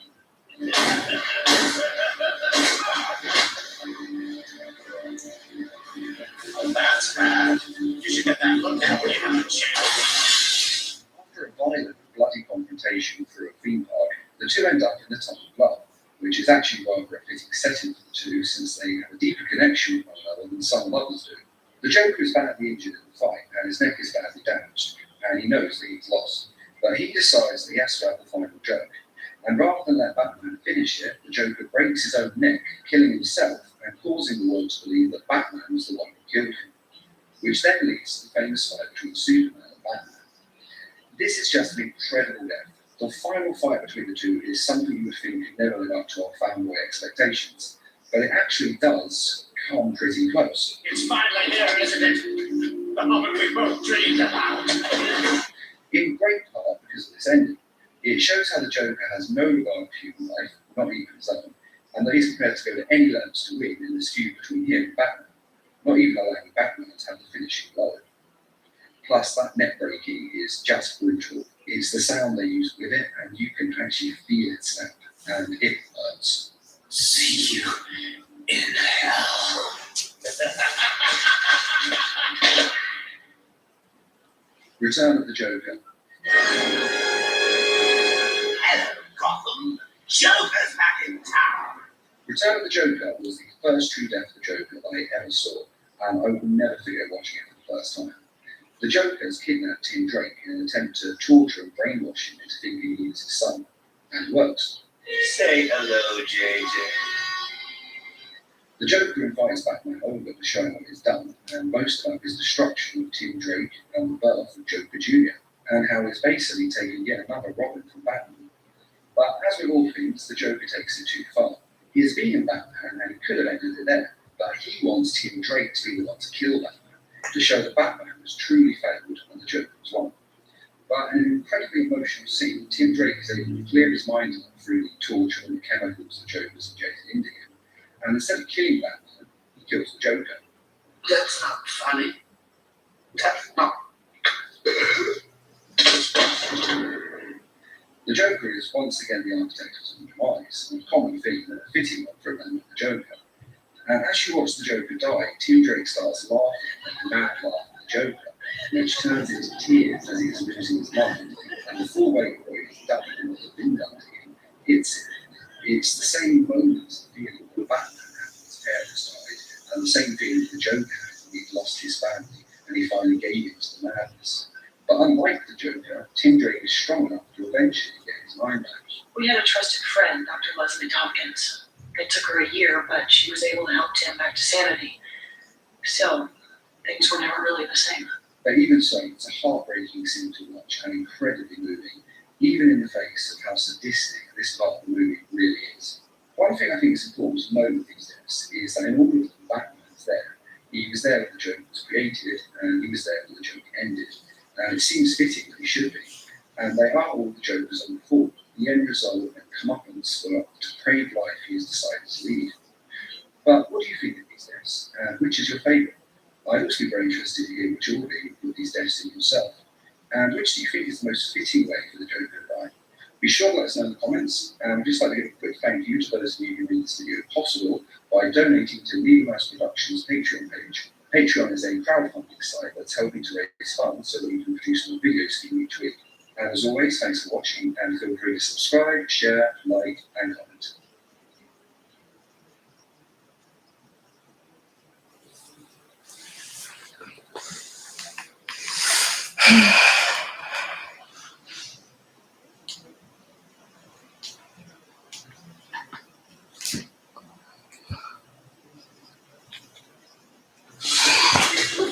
So, there. There. Start here. Walgreens makes it easy to stay protected wherever you go. Schedule your free COVID-19 booster today. Just because anything can now be delivered with Uber Eats does not mean you can eat anything. So stop thinking that not food is food. You got it? Food. Robin is the title that's been given to many of Batman's sidekicks over the years, starting with Dick Grayson to the current-day Robin, Damian Wayne. He was the first DC teen sidekick and one of the most popular in DC Comics, with Robin's introduction to the Batman comic series, the sales went up dramatically, as the fans really connected with the idea of a teen superhero. But as the years went on, Dick Grayson aged, and the mantle of Robin was passed on to hero after hero. And all this time, quite a lot has happened to the many different Robins. And this video is going to go 5 times that these Robins have died. Now, to be on this list, the hero must have died, and at one point being Robin. They don't have to have died wearing a Robin uniform, so long as they once served as a Robin in the Bat family. Number 5, Emperor Joker. We start off with the death of Tim Drake, Jason Todd, and Dick Grayson, when the Joker was able to get the godlike power of mixing his ability, and he uses it to wreak havoc on the world, making it his own image, and killing 3 of the Robins, which at this point was all of them. Of course, later on, he lost these powers thanks to Superman, and the world was put back the way it was, which does take away from the dramatic importance of his death, but it still counts as a Robin death, even if it is the least climactic one on this list. Number 4, Damian Wayne. Damian Wayne's death was quite a surprise, because he seemed to be too popular a character to be killed off, but the writers decided that his run in the comics needed to come to an end. His death came about after his mother went pretty insane and decided he needed to die. She put a bounty out on his head, and Batman confined him to the Batcave for his own safety. That gives you permission to keep me a prisoner in my own house? It's for your own protection. But when Talia al Ghul attacked Gotham with an army, Damian Wayne broke out to help his father, and in the process he had to fight Heretic. Heretic was a clone of Damian Wayne who was engineered to be stronger than Damian is, and aged to peak physical condition. He also features in the New 52 movie Batman Bad Blood. Do I know you? Intimately. And not at all. And personally, I think his character design in the film is much better than his one in the comic book, as his design in the comic book has a really young face, and it looks kind of creepy to me. But anyway, Damian fought Heretic and was impaled on the Heretic sword. It was a pretty good death, all things considered, as he died helping his father and the other Robins, and helping to save Gotham City. However, his death did send Bruce Wayne to the deep end a little. Bruce Wayne wanted death on the Heretic, however, he was unable to beat the Heretic as it was. So instead of fighting one-on-one just as he was, he decided to get a strength-increasing mecha bat suit, along with injecting himself with the Man Bat serum, and transforming himself into a part Man Bat as well, which along with the mecha suit gave him quite incredible super strength, and he was able to defeat Heretic. And he did also manage to stop himself from killing Heretic, but unfortunately he was still killed by Talia al Ghul after she found him to be lacking as a minion. And of course, Damian Wayne didn't stay dead forever, and Batman was able to bring him back to life. For the full story on how he died and how he came back to life, check out the links in this video's description. Number 3, Dick Grayson. In the Injustice universe, the death of Dick Grayson is a crucial moment, and a huge turning point for Batman, especially towards Damian Wayne, his blood son, as it destroys pretty much any chance of the two having any kind of father-son relationship. You stopped being my son when you killed Dick Grayson. He was my son. Now, technically, Dick Grayson is not actually died, but he was a Robin, and as I said, that's good enough for this list. Now, I have to say that I did think Dick Grayson really got screwed over in this story. His death was just way too simple and really anticlimactic for what it should have been. And again, for the full story, check out the links in this video's description. But basically, Dick Grayson falls over and breaks his neck, dying instantly, which just isn't the over-the-top cool deaths that we're used to seeing with superheroes, which really is a shame. From the way the video game plays out, it said that Damian Wayne killed Dick Grayson, but it sounded more like an epic battle between the two, which resulted in Dick Grayson losing. I'm his son. Or at least sounded like Damian Wayne did intentionally mean to kill Dick Grayson, instead of just accidentally knocking him out and accidentally killing him. And an epic fight between the two of them would have been way better, at least in my opinion. After all, Nightwing has survived much worse injuries than this and been perfectly fine afterwards.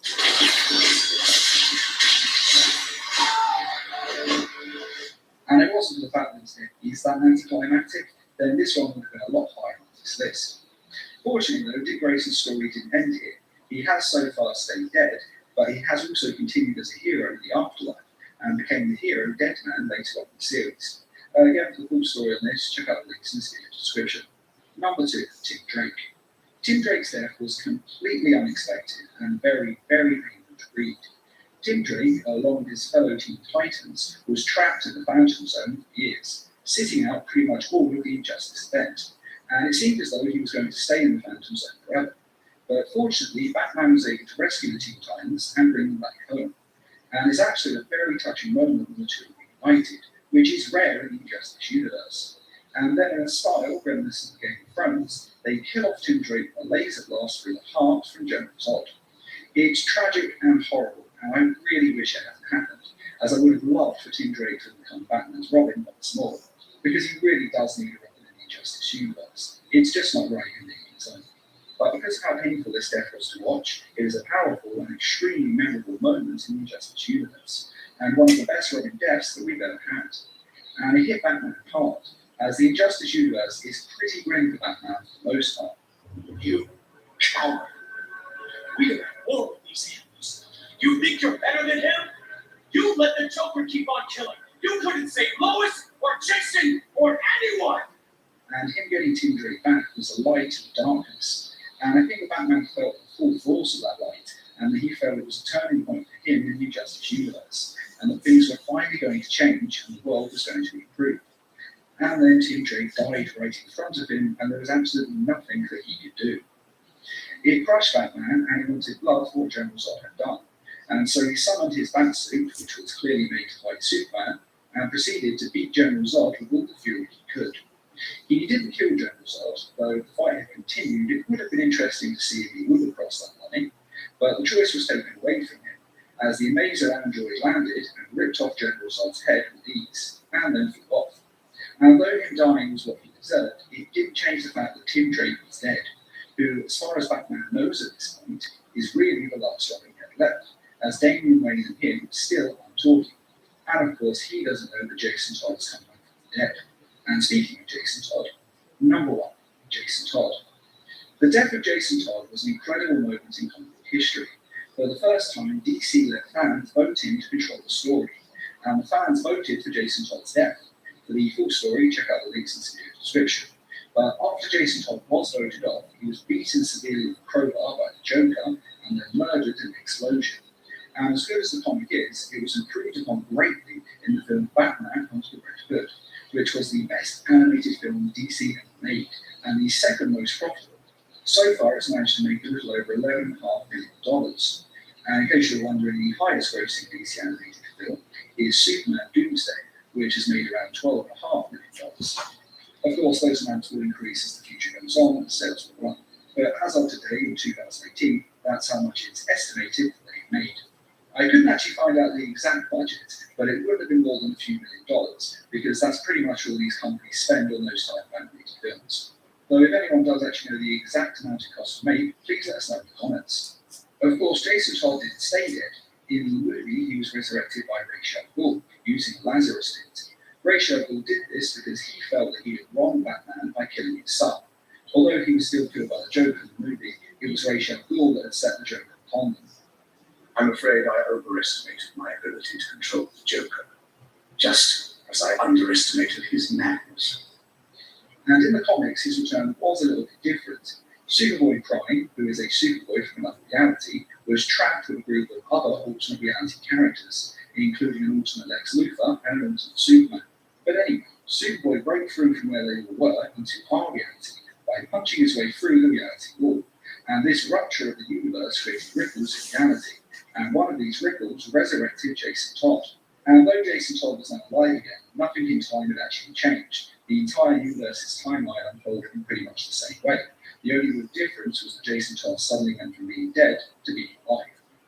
And it's easy to see why they changed this for the movie, as the Lazarus pit is a lot easier to explain to an audience, as this Superboy Prime death is a bit more involved when it comes to explaining, and may have been a bit too out there for some people to accept.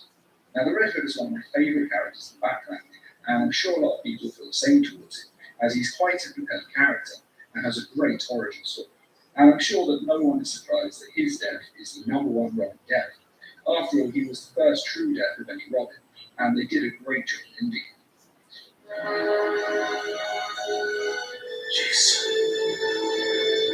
There are some other Robin deaths that do deserve a mention. In the New Rebirth comics, Tim Drake sacrificed himself defending one of the Batman bases from an army bent on its destruction. He was believed by everyone to be dead, but it was later revealed that he hadn't actually died. At the last second, he was teleported away by the mysterious Oz, so this wasn't a Robin death, but it was very close. And the rest of the universe and the Bat family did think that Tim Drake was dead. There was also the death of Stephanie Brown, also known as Spoiler, who was dating Tim Drake. Though she had perhaps the shortest tenure as Robin, and she was fired very quickly by Batman as she refused to follow some of his orders. She then decided to prove herself by enacting one of Batman's secret plans, which involved instigating a gang war between supervillains in Gotham. However, what she didn't know was that it was supposed to be controlled by Matches Malone, who was of course Batman's undercover disguise. Get your mitts off me. The day I need a day's help. And without Matches there as the safety net to control it, Stephanie Brown was captured by, tortured, and finally killed by the Black Mask. She did manage to escape, but the wounds he had inflicted eventually killed her. However, this was later retconned, and it turned out that the Dr. Leslie Tompkins, who originally hadn't been able to save her life, had actually been lying, and she had been able to save Stephanie Brown's life by giving her emergency medical aid, and had been hiding her since that day in order to protect her. Though of course she now came back to the life of the Bat family. And in the game Batman Arkham Knight, the Joker filmed himself shooting and killing the Jason Todd version of Robin. Never could stand a tattletale. That's why I like to work alone. And Batman, after watching this video that the Joker sent him, believed that Jason Todd was actually dead. But it was later revealed that he had survived the shot and spent a year and a half in the abandoned wing of the Arkham Asylum being tortured by the Joker. Joker sent me the film. I saw him kill you. Don't you dare lie to me! How long did you wait before replacing me, huh? A month? A week? I trusted you! You just left me to die! It's not revealed how Jason Todd actually got away, but he did eventually manage to break free and return to Gotham under the guise of the Arkham Knight to kill Batman, as he blamed him for what the Joker had done to him. And if you're wondering why he didn't just kill the Joker, in this version of the DC Universe, the Joker was already dead at this point.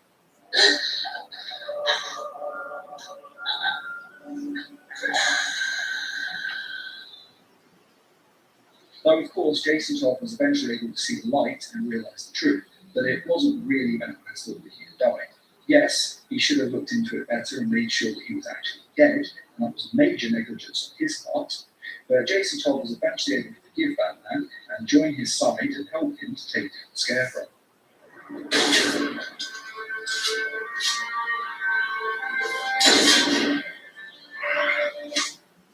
There are also the deaths that occur in the video game Batman Arkham VR. In the video game, Batman is investigating the disappearance of Nightwing, and this disappearance turns out to be a murder investigation, as Nightwing has been killed. You death.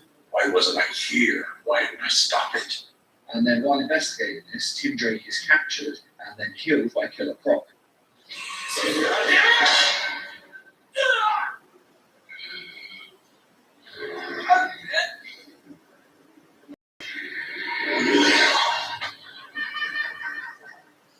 And it turns out that both Tim Drake being captured and Nightwing's death were orchestrated by Batman. This is of course a little bit confusing, but it turns out that Batman has been taken over by the Joker. And then it turns out this entire game was actually a dream, and neither Tim Drake nor Nightwing are dead. The dream, or rather the nightmare, occurs because Batman is terrified that he's turning into the Joker, because in the game Batman Arkham Knight, he has some sort of venom in his veins that is turning him into the Joker. Untreated, the blood's gestated too long. It's altering them. They're becoming Joker. My God. And this VR game is set before that. To be honest, it's kind of a cop-out by the writers because it looks like it's actually going to be quite interesting, and then they go with the most cliche ending ever, it was all just a dream. But it is still kind of fun to play, even though everything in it ends up being pointless. And the ending is needlessly confusing, because if you haven't actually played the Unlock and Ride game, you will have no idea what's happening. I know why you're here. Your little buddy. Sidekick the bucket, didn't he? And finally, Dick Grayson faked his death after the world thought he had died during the DC Universe's event Forever Evil. During this story arc, his secret identity was revealed to the world, and he was thought to be killed by the supervillains. And originally, he didn't actually want to stay as a dead man, but Batman convinced him to go undercover to investigate Spywall for him. And even though Dick Grayson wanted to tell the rest of the Bat family, at the very least, as he didn't want to put any of them through their guilt, Batman was able to convince him that the only way this plan would work was if only the two of them knew that he was alive. Now, personally, I think this was unnecessary, and they could have at the very least told the Bat family where he was, because they could have quite easily told at the very least him, Drake, Damian Wayne, Batgirl, and Alfred that he was still alive, because they were the ones who felt the worst. And later on, they would all resent him for doing this. And in my opinion, they're actually quite justified in resenting him for this, because like I say, there was no real reason not to tell them. It was really just to create secrets in the Bat family so they could create dramatic tension, which is fine to have dramatic tension, it's quite entertaining, but this was just unnecessary. And that is the 5 best deaths of the Robins, and the best times that the Robins faked their deaths, or had someone fake their death for them. Now, personally, I think my favourite death is definitely the Jason Todd death, because as I said, it did give us the Batman to the Red Hood film, which is the best DC animated movie made, and I absolutely love it and fully recommend watching it. But what is your favourite Robin death? And which fake death is your favourite as well? Be sure to let us know in the comments. And I'd just like to say a quick thank you to those who made this video possible by donating to the Needle Mouse Productions page on Patreon. Patreon is a crowdfunding site that's helping us to bring more videos each week and to raise funds for adapting comic stories into short animated films. If you're interested in donating, or to find out more, a link is in this video's description. And as always, thanks for watching, and feel free to subscribe, share, like, and comment.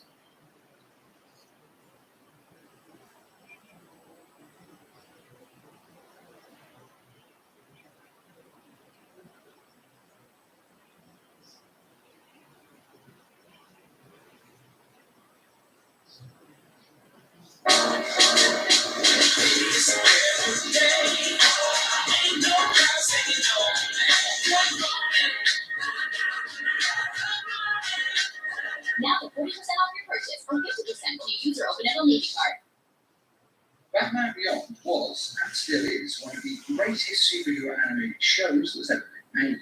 It was set around 50 years after the events of Batman the Animated Series, and in the future, an aging Bruce Wayne made a superpowered version of the Batsuit that allowed for flight, invisibility, and increased the wearer's strength by around 10 times. Unfortunately, even with this suit, Bruce Wayne eventually became too old to use it to retire from the superhero lifestyle altogether.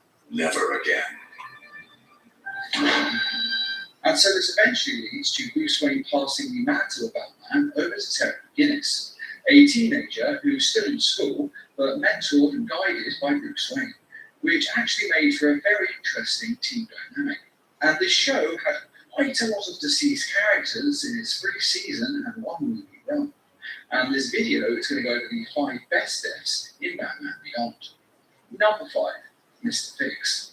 After becoming Batman, a great tragedy is unfortunately essential, and it really takes the fall of dead parents. And Batman Beyond was no exception to this rule. When Terry's father is given incriminating evidence that a deadly nerve toxin is being illegally made by his boss, Derek Powers, who is one of the series' main antagonists, There seems to be a file missing from Harry's records. Would you know where it is? No, sir, I have no idea. Powers then orders Terry's father dead, and he sends his head henchman, Mr. Fix, to take care of it. Now, Mr. Fix is a rather ominous and rather obvious-looking villain, who is voiced by the very talented George Takei.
had my tongue lengthened. Okay, maybe we'll think back up. You're about to start listening to some response. It's the plan of the numbers. Or she was thinking of me. Who's a narcissist I know? Love? Love. We've created Who's going to carry this digital baby? not it. This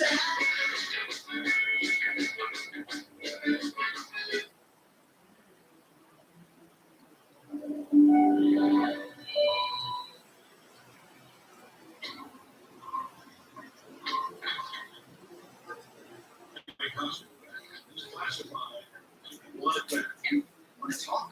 I'll listen.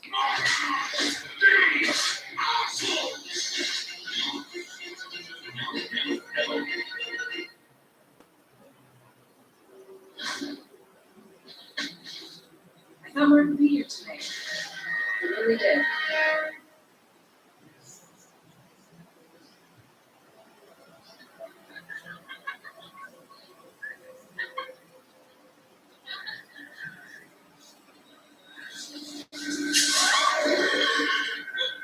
Excuse me. What's up, ladies? How scared us. Why were you hiding in the bushes? Oh my god. I wasn't hiding in the bushes. I was drinking in the bushes. But that's not important. What's important is that I'm motherfucking chest in. Hello? My dad owns Chested Pharmaceutical. Like half this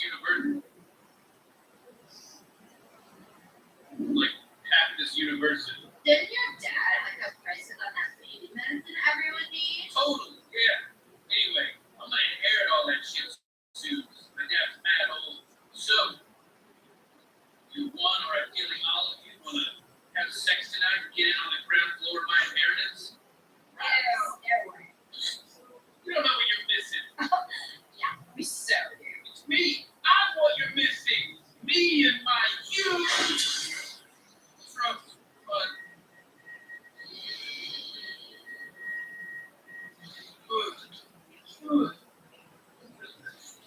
Hey, where am I? You're confused. I'm sure you're used to that. Just stay quiet. Soon, better. What? What's going on? We're going through a metamorphosis. A miracle that will take you from useless alone world to a great explorer, charting a shining future for all humanity. Who talks like that? You do. You're a nerd.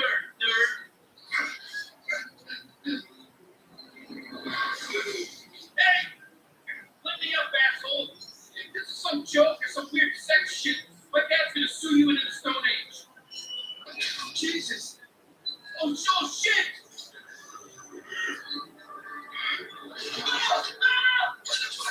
No, it's not. Please. What the fuck did you do? Or I'll be forced to.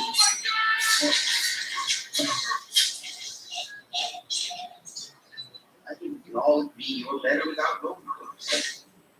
And don't worry about those prototypes. You're going to be different. You're going to be beautiful. You're going to be in. Make a hole! From OR 368. Hurry up. Left that way. Keep an eye on that.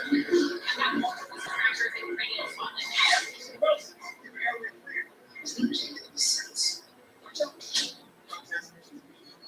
One, two, three. She's drowning in her own blood. Get her into me now. Toss me the same way. Let's just pray her. I'm getting a line started. Find out what kind of blood she can take. You want to win.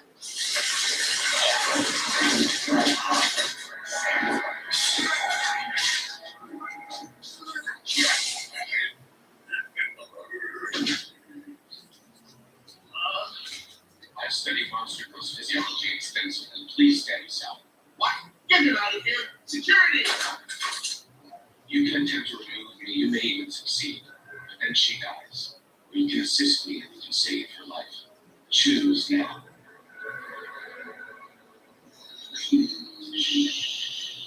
Thank you. Monster growth removals. We can activate her innate healing abilities. Begin a saline infusion with 2% melatonin, 5% 100% low speed. You don't have that and get it. And citrus. He's defibrillator. Clear. Again. Going to max charge. One more time.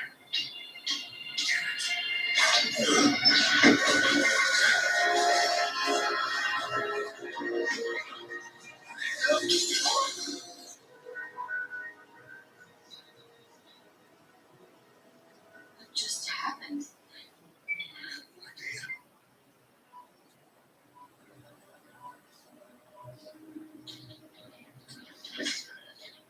Get a hold of it. This is Rocky. People wanted. Spinal damage since then. And got whatever one shot.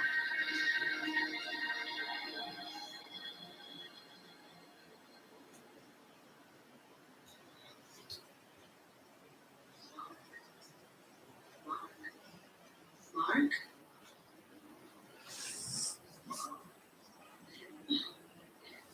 Sweetheart. I knew you. What was I? 6 days. 6 days? Well, no, I was Amber. It's okay. I covered for you. Told her you got your quiet boss. Which, from the looks of you, isn't far off. Black Samson. Monster Girl. Still unconscious. It's not her fault.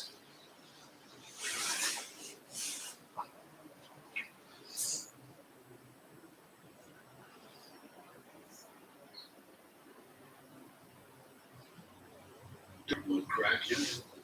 You know him. He really talks to me once. Let me take us to it. I'll make him talk. As fascinating as it would be to watch an unstoppable force here, object, for keep these kind of things in the house. Did he do it? Did he murder the Guardian? We don't know. What's more interesting to me is why. He's a demon. Who's your why? I thought that's all. Mark never told you he was taking a machine head by his lonesome. Yeah, he told me. He told me he wasn't going to take the bait. What's so funny about that? You're the most powerful man on the planet. Or even your kid was. What this doesn't happen? True love. But Mark's a human teenager. It's what they do. Just be sure to believe. You do, like you got rid of her. Yeah, it's me. The guy doesn't know how traffic works. I still can't believe you would want to see you in the hospital. Yeah, they had weird rules about visitors. Even when I was there because she heard from William. What? I basically have looked into that. I thought a lot about that. That's one of the things. Remember when I first called you? After you made talking you remember? Yeah. I was terrified. I could barely talk straight. And I messed it all up. You let me start over. And Can we do that again? Sarah?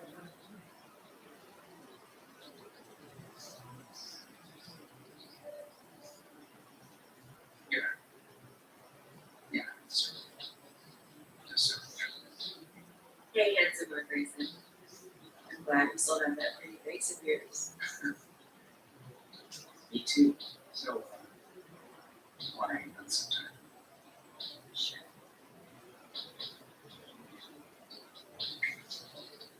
Both ways, Mark. You need to look both ways across the street. You skip kindergarten the day they done that. Yes, sir. Hey, we've been gone for a while. Because someone's thinking of excuses. I've got to study. I need to help my dad with work. I'm infectious. Blah, blah, blah, blah. Okay. But there's no school on Friday. Schedule a movie or something. Love to. Can't. But I'm not going to break.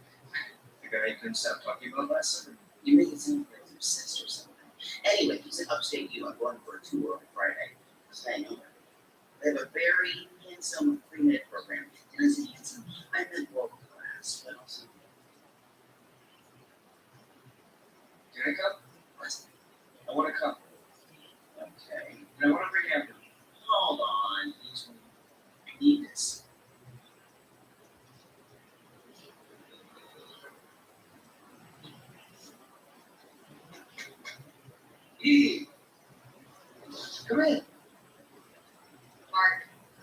I never got to thank you for talking to Amber when I was hurt, so thanks. Gone somewhere? Oh, this guy, Williams, freshman, was to upstate you. Williams went for a tour, and I convinced him to let me and him head off. Oh. Oh, shit. I'm sorry. If you want to come, that's totally cool. We're just trying to start over and show our serious this time. It's okay. I'm skipping college anyway. What? Why? Your grades are way better than mine. I was at the community center there where something clicked for me. I think I can help more people by just helping them, you know? I don't have to wait for some alien invasion or the lizard thieves' next attack. I can irrigate deserts, stop natural disasters, bring food to the starving. You know, make a real difference. Yeah, I get it. Huh. Thought you'd try and talk me out of it, Rex would have. I really must have. Black Samson monster no almost died because yeah. Maybe fighting off alien invasions isn't into the future. So maybe we both get the first time. Mark, William and Amber are here. Okay, Mom. So we're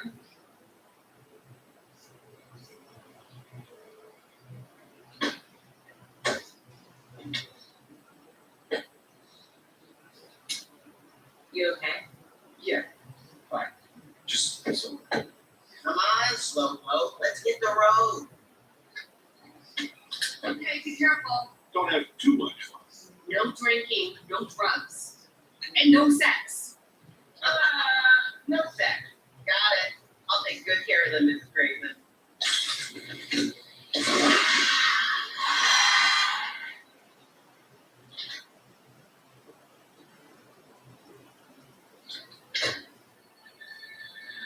Tell me more about this great guy. Oh man, I can't wait for him. He's like, first of all, tall, amazing hair, thick as a horse's mane. that's good. Yes. Great style, and a perfect combo of street and prep. Did I mention his teeth? Little white bricks of joy. Going out? Let's pick up some dry cleaning. Something for dinner. Okay, Mom. How come along? You're on a deadline for the book. Isn't that what you told me, or was I mistaken? No, that's right. Then you've got work to do. Third.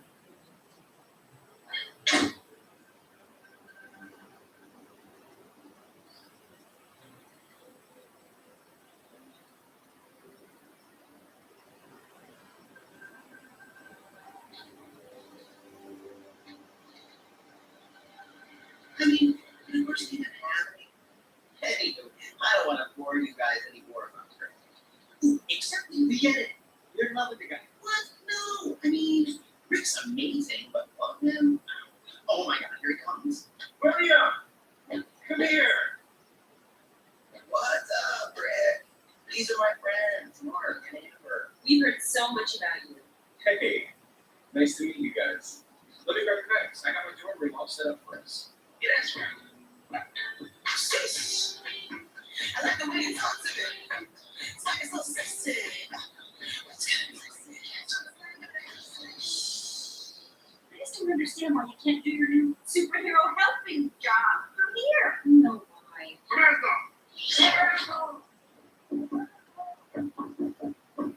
Back door's still there. I need a fresh start, somewhere new, somewhere that's not here. At school or college. I have enough credits to graduate, and college can wait. I'm not gonna watch you ruin your life on some hippie find yourself bullshit. I mean, this is the opposite of what you should be doing with your life. What would that mean, Dad? You want a fresh start? Give up this superhero life. You can't save the world, Samantha.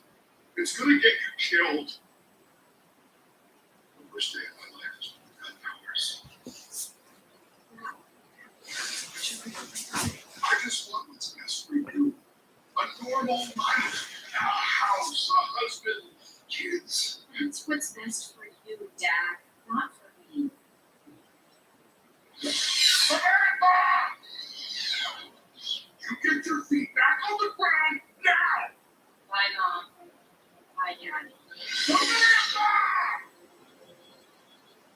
This place is pretty cool. It's also one of the best med schools in the country. That's why I arranged a little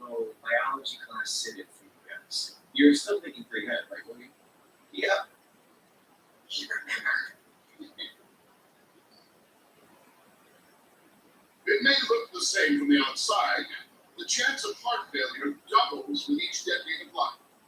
What can we do about that? Eat better? Sure. Exercise helps. Drugs? But fundamentally, our hearts wear out. Our focus is therefore on extending quality of life, even if we can't extend life itself. Oh, please.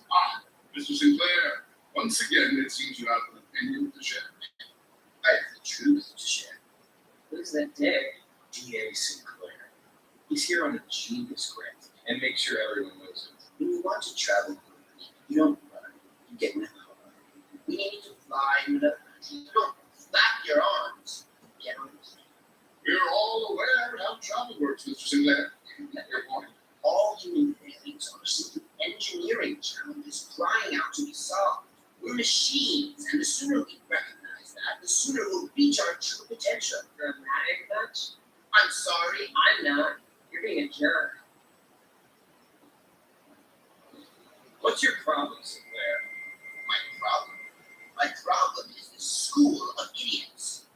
MIT courted me. Yale offered me a lab. You should take it. You're impressive, Raymond. Muscular, assertive, classic alpha male. Hey, don't say those compliments to him. Mr. Sinclair, you can return when you're ready to learn. Then I'll see you at exams.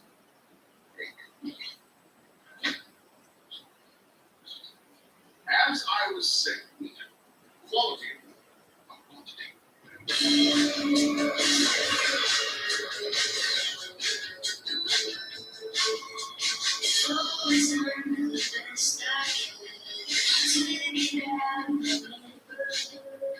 I like the view.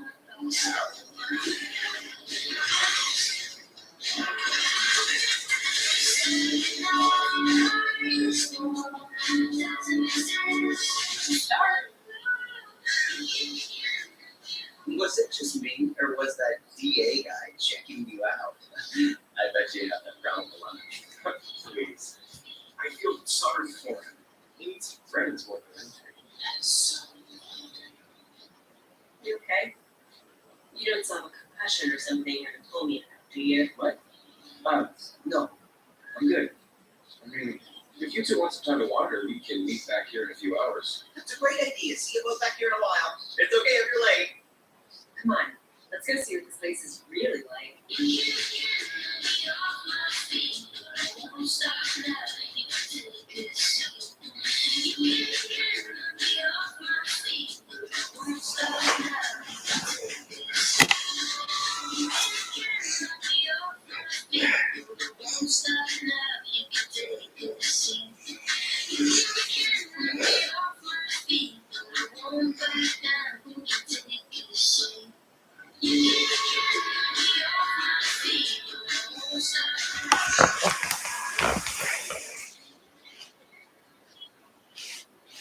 You're all smiles now. Yeah, I guess I kind of like it here. It's okay. A bit too fancy. But I agree they do have a good social justice program. What do you think about coming here? Together. If you want that to happen, you need to get grades up in person. You're aware you need to apply to college? I'm serious. I think this is what I want. You know, when you start a sentence with I think, you automatically murder 90% of any sentence. This is what I want. You and me here together. Okay, Really? sure, why not? Hey, lovebirds. Did you have a good time?